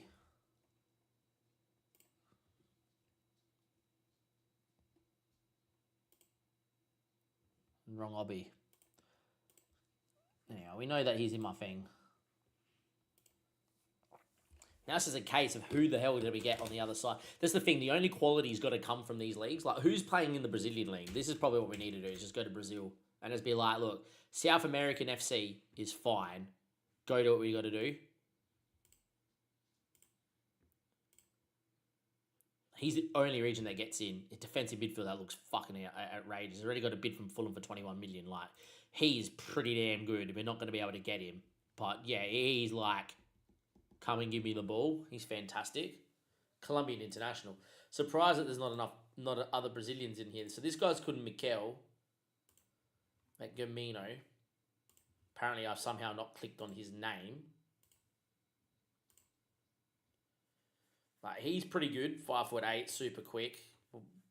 Wanted by West Ham and Al Nasri and whatever. Like, he's very good.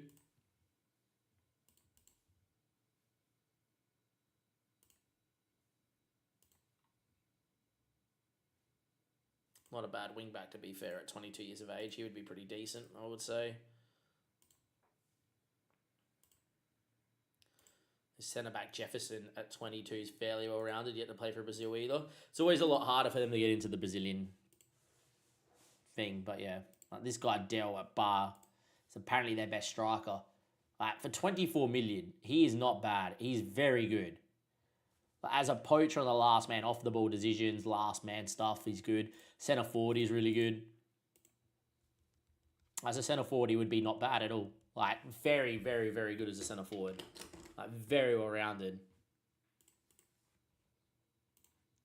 As a poacher, he's not bad. I'm tempted to go to the poacher as well. Like, I'm tempted to go for a poacher. I think Dell's worth a scout. That's for sure.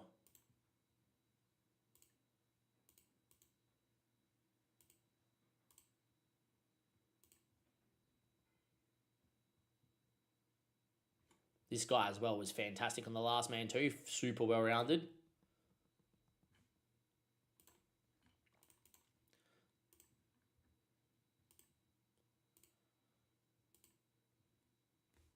Is Bar winning the league like every season? Because like far out. This guy's wanted by Barcelona. I doubt he's going to come in, but geez, he's very good as well.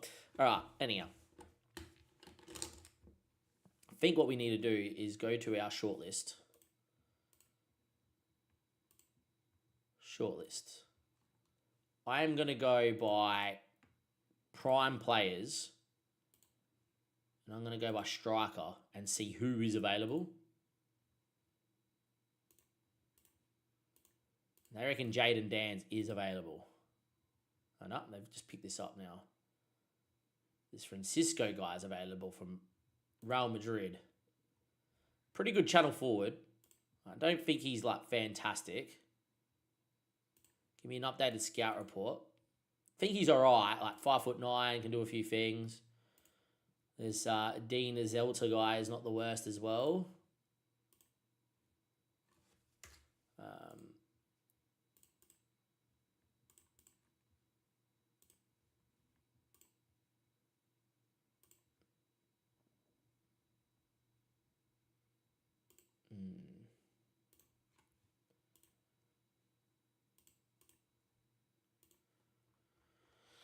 So these are all strikers, all doubtful.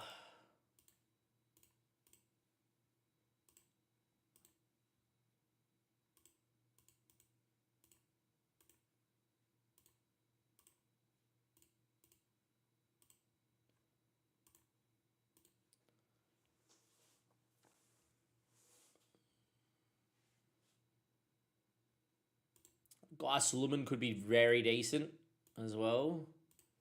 We're looking for someone to come in and fit the first team. That's the thing. Gerard's okay. Santos isn't the worst. It's Santos.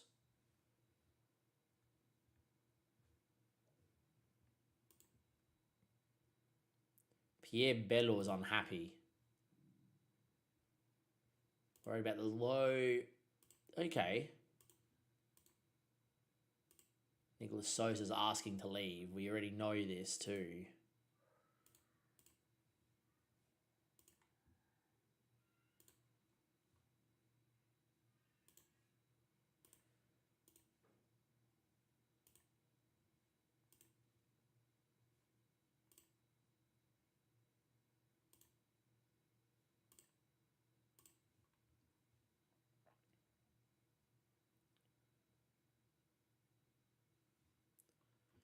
It's all well and good for these guys to be scouted, but you're giving me like guys that actually want to come in. This guy's unhappy and wants to go and leave. He's 5'10". He's fairly well rounded again. Kind of fell in love with having a poacher, not gonna lie. Again, I'm just going to go and be like, boys, I understand. Thank you for scouting.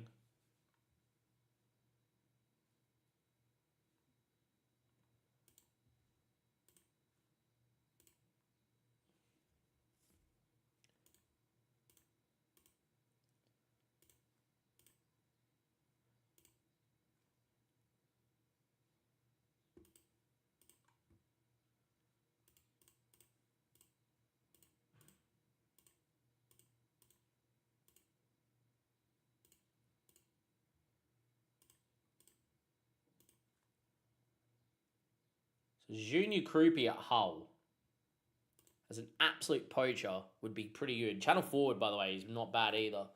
5'10" off the last man. He's been killing it for Hull. Like, he got 33 and 46. This year he got 14 and 36. I think Junior Krupi would be fantastic. On the last man, just on the last man and off you go. Very well rounded. Like, on the last man, good decision making, great technique, fairly quick, good right foot, strong left foot, runs with the ball.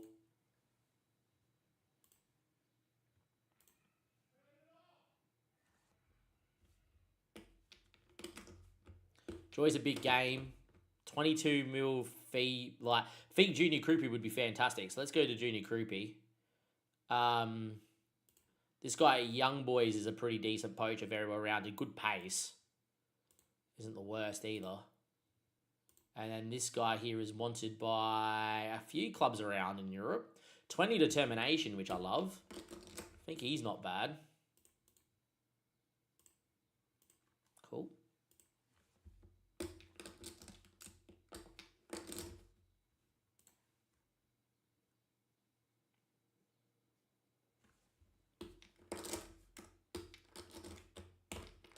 Would love to see what Junior Krupi's updated scout report is, but I think Junior Krupi getting relegated at Hull would be a fantastic signing.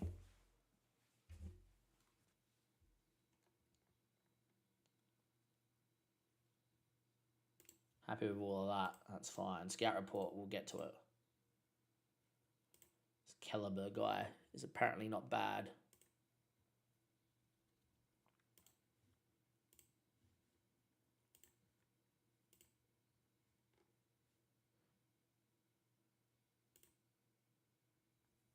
Holy shivers. Well, we're going to try and go for this kid, but we're going to miss him. Jesus.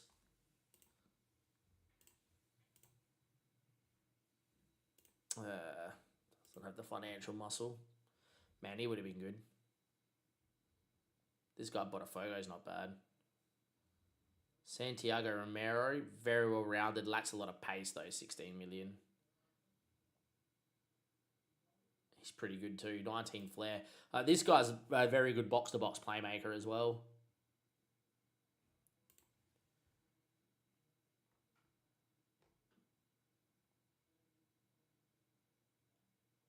Robson at St. Polo is fantastic too. Like, he's very good too. Geez, there's a lot of good players playing in Brazil, that's for sure.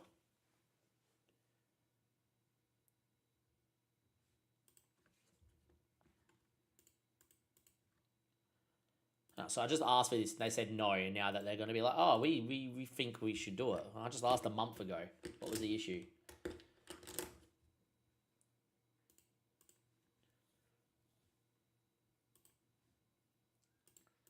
Novice for Borelli.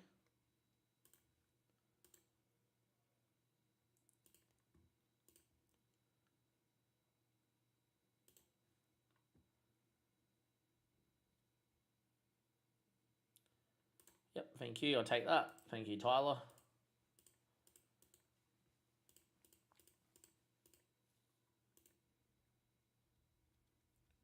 Fish Nothing wants a new deal. That's fine.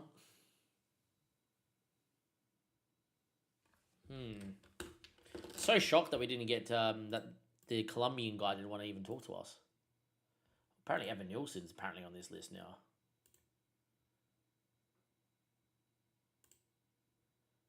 Evan Nielsen's on this list. Interesting. Still not bad as well. I think Junior Krupi is the one that I would go for.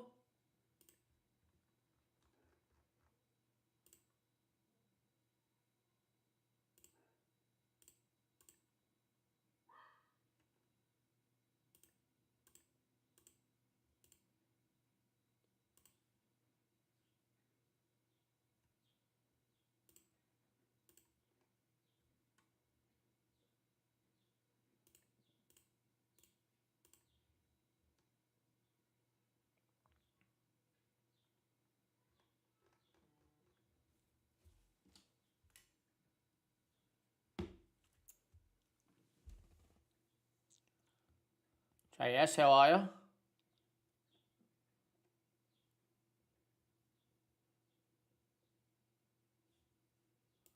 This guy gets a A+ scout report. Interesting.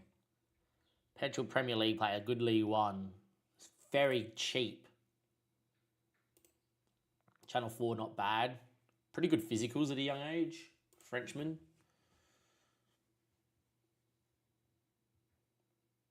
Be interesting to see. Nathan Glover has a bid now, under transfer bid. Who bidded? I need an update scout report on Nathan Glover as well. Would have been. Scout priorities. This is what I hate, is trying to sort out these scout priorities. Used to be able to just put them to the top. All right. Nathan Glover, I need a bid now because I need to either go for him or not. English Australian is Nathan Glover.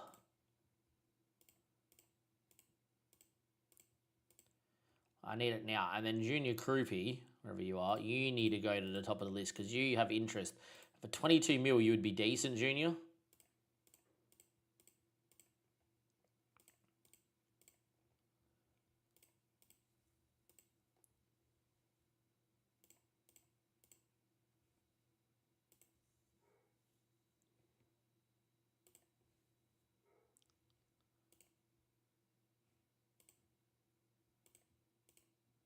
Offering up a trade.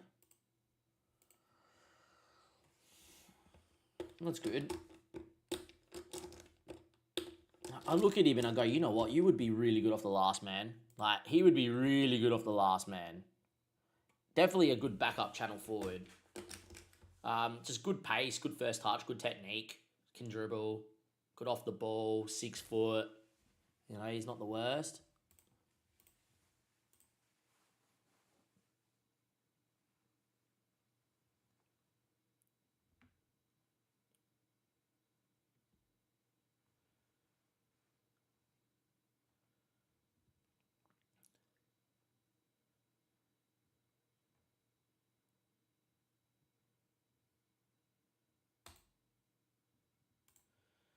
Not bad. Look, we have to make the bid now because it's like whatever. Right, because he's in talks. But I need a scout report ASAP. But I need a scout report ASAP because I need to know.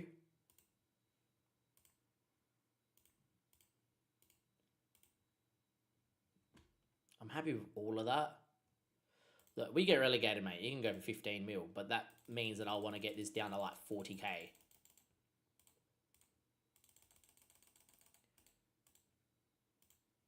Yeah, like for 43k, this guy would be an outrageous backup.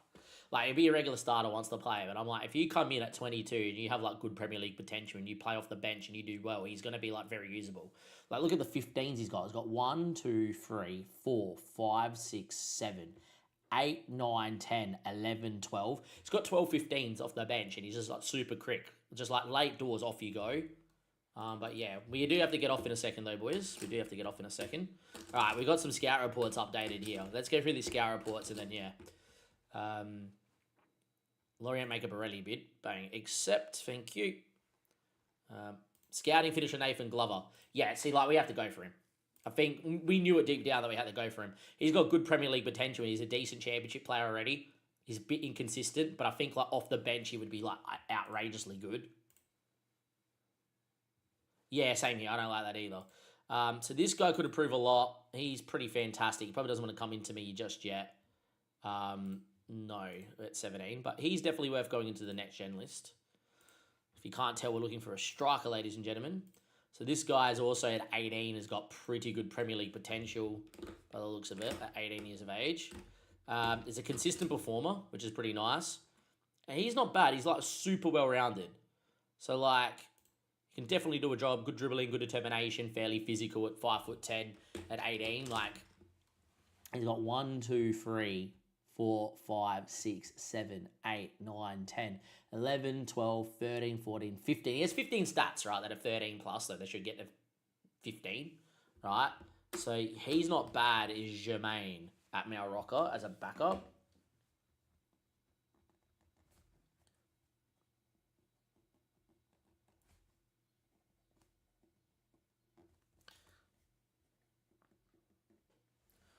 I'll put him straight into my next gen list.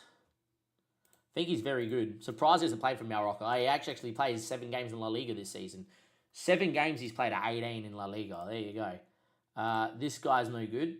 That's fine. Even though I quite like his stats according to the game, he's no good. So, sure. This guy, Jaria Alimento, 13 years of age, 2 caps in Mexico. Not too bad. Again, I don't think he's going to want to come. They never want to come until they turn 18. Which is unfortunate. Do you turn 18 anytime soon? No, it's after the window, so that's no good. This guy at 17 doesn't want to come, but he's pretty damn good. So let's go and add you into next gen list indefinitely. This Gonzalez guy at 17 is also not the worst. We are rushing a little bit, obviously, with everything going on. This guy's also okay.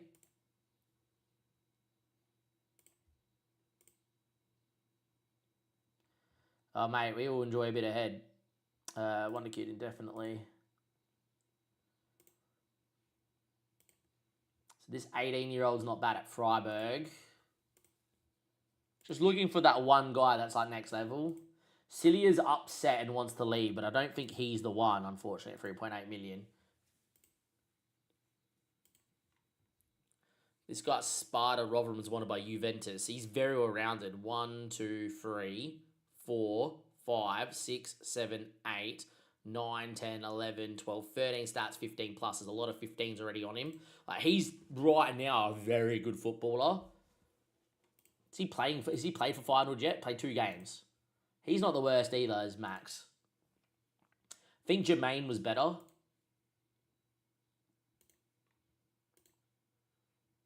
Jean, 18-year-old, Nacional, he's so cheap. Wanted by Milan, Napoli. 17 finishing. Like, just a natural finisher. Great technique. Decent off the ball. Decent composure. Good pace. 5'8", left-footed, right-footed. Off the bench, I think this guy would not be the worst.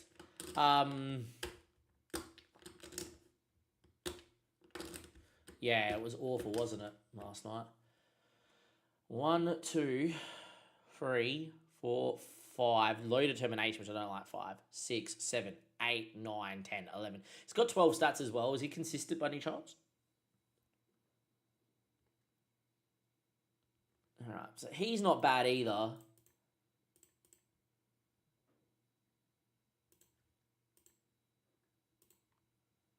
This guy's got 2.5 star, the Nance guy.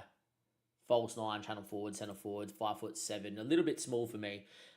Could play him off the bench. I think we've got good enough bench strikers and I've got a good enough couple of youngsters around, so I don't want to really do that. This guy's not bad. This guy's a decent League One with decent Premier League potential. This guy's a good player, whatever. Borelli's fine. I think it's going to be Junior Krupi, boys. And I reckon Junior Krupi would be not bad.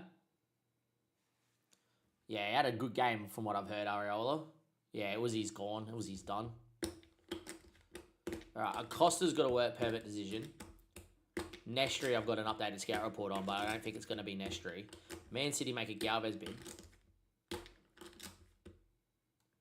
Nah, I've got Saka captain. I've done okay. Man City make a 71 mil for a thing. So we lost the FA Cup final to Spurs. Spurs won the league, so there's no shame. These are the signings we've already made, boys, because we're about to get off because my partner's going to be here soon, I would imagine. So these are the signings that we've made, right? Obviously, these guys are already coming in from future transfers.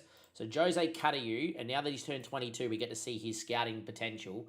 This is from a really good judgment, outstanding potential ability. Reckons he's going to be a leading Premier League player. So if he comes in and develops, he's great. I'm going to try out the ball-playing defensive midfielder role for him. Box-to-box playmaker. Looks really good, mentally fantastic, 6'4", physically fantastic, technically lacks, but hopefully Jose will be okay. It'll be Jose and Xavi together.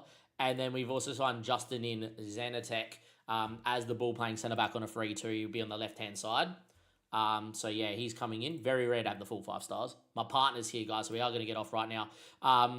So that's fine. That means he plays centre-back. He plays here. We need a striker, and we just signed a striker, and that is Marco Villagra, who has got 17 crossing, 16 technique, 16 composure, 17 off the ball, 17 pace, 17 agility. At 21 years of age, he loves to play channel forward and a splitting centre forward, and that's what we do. And as you guys can see, he is fantastic. Coming from Talares, was the second best player in the Argentinian league. And yeah, he's pretty good. Last signing, very quickly, very quickly here, is Callum's coming in from Chelsea, another guy we're pinching. This is on a free as a backup centre-back. He has got the 4.5 star potential at 22. 5-year deal, so we'll give him 2 years to develop. If he doesn't develop, this guy from a free will sell for 10 to 20 million and he'll be fine. But with that being said, guys, I do need to find another striker, and I need to find then just some good 18-year-olds that come through. But we've got some good 18-year-olds around the football club as well, so it's not that bad. But with that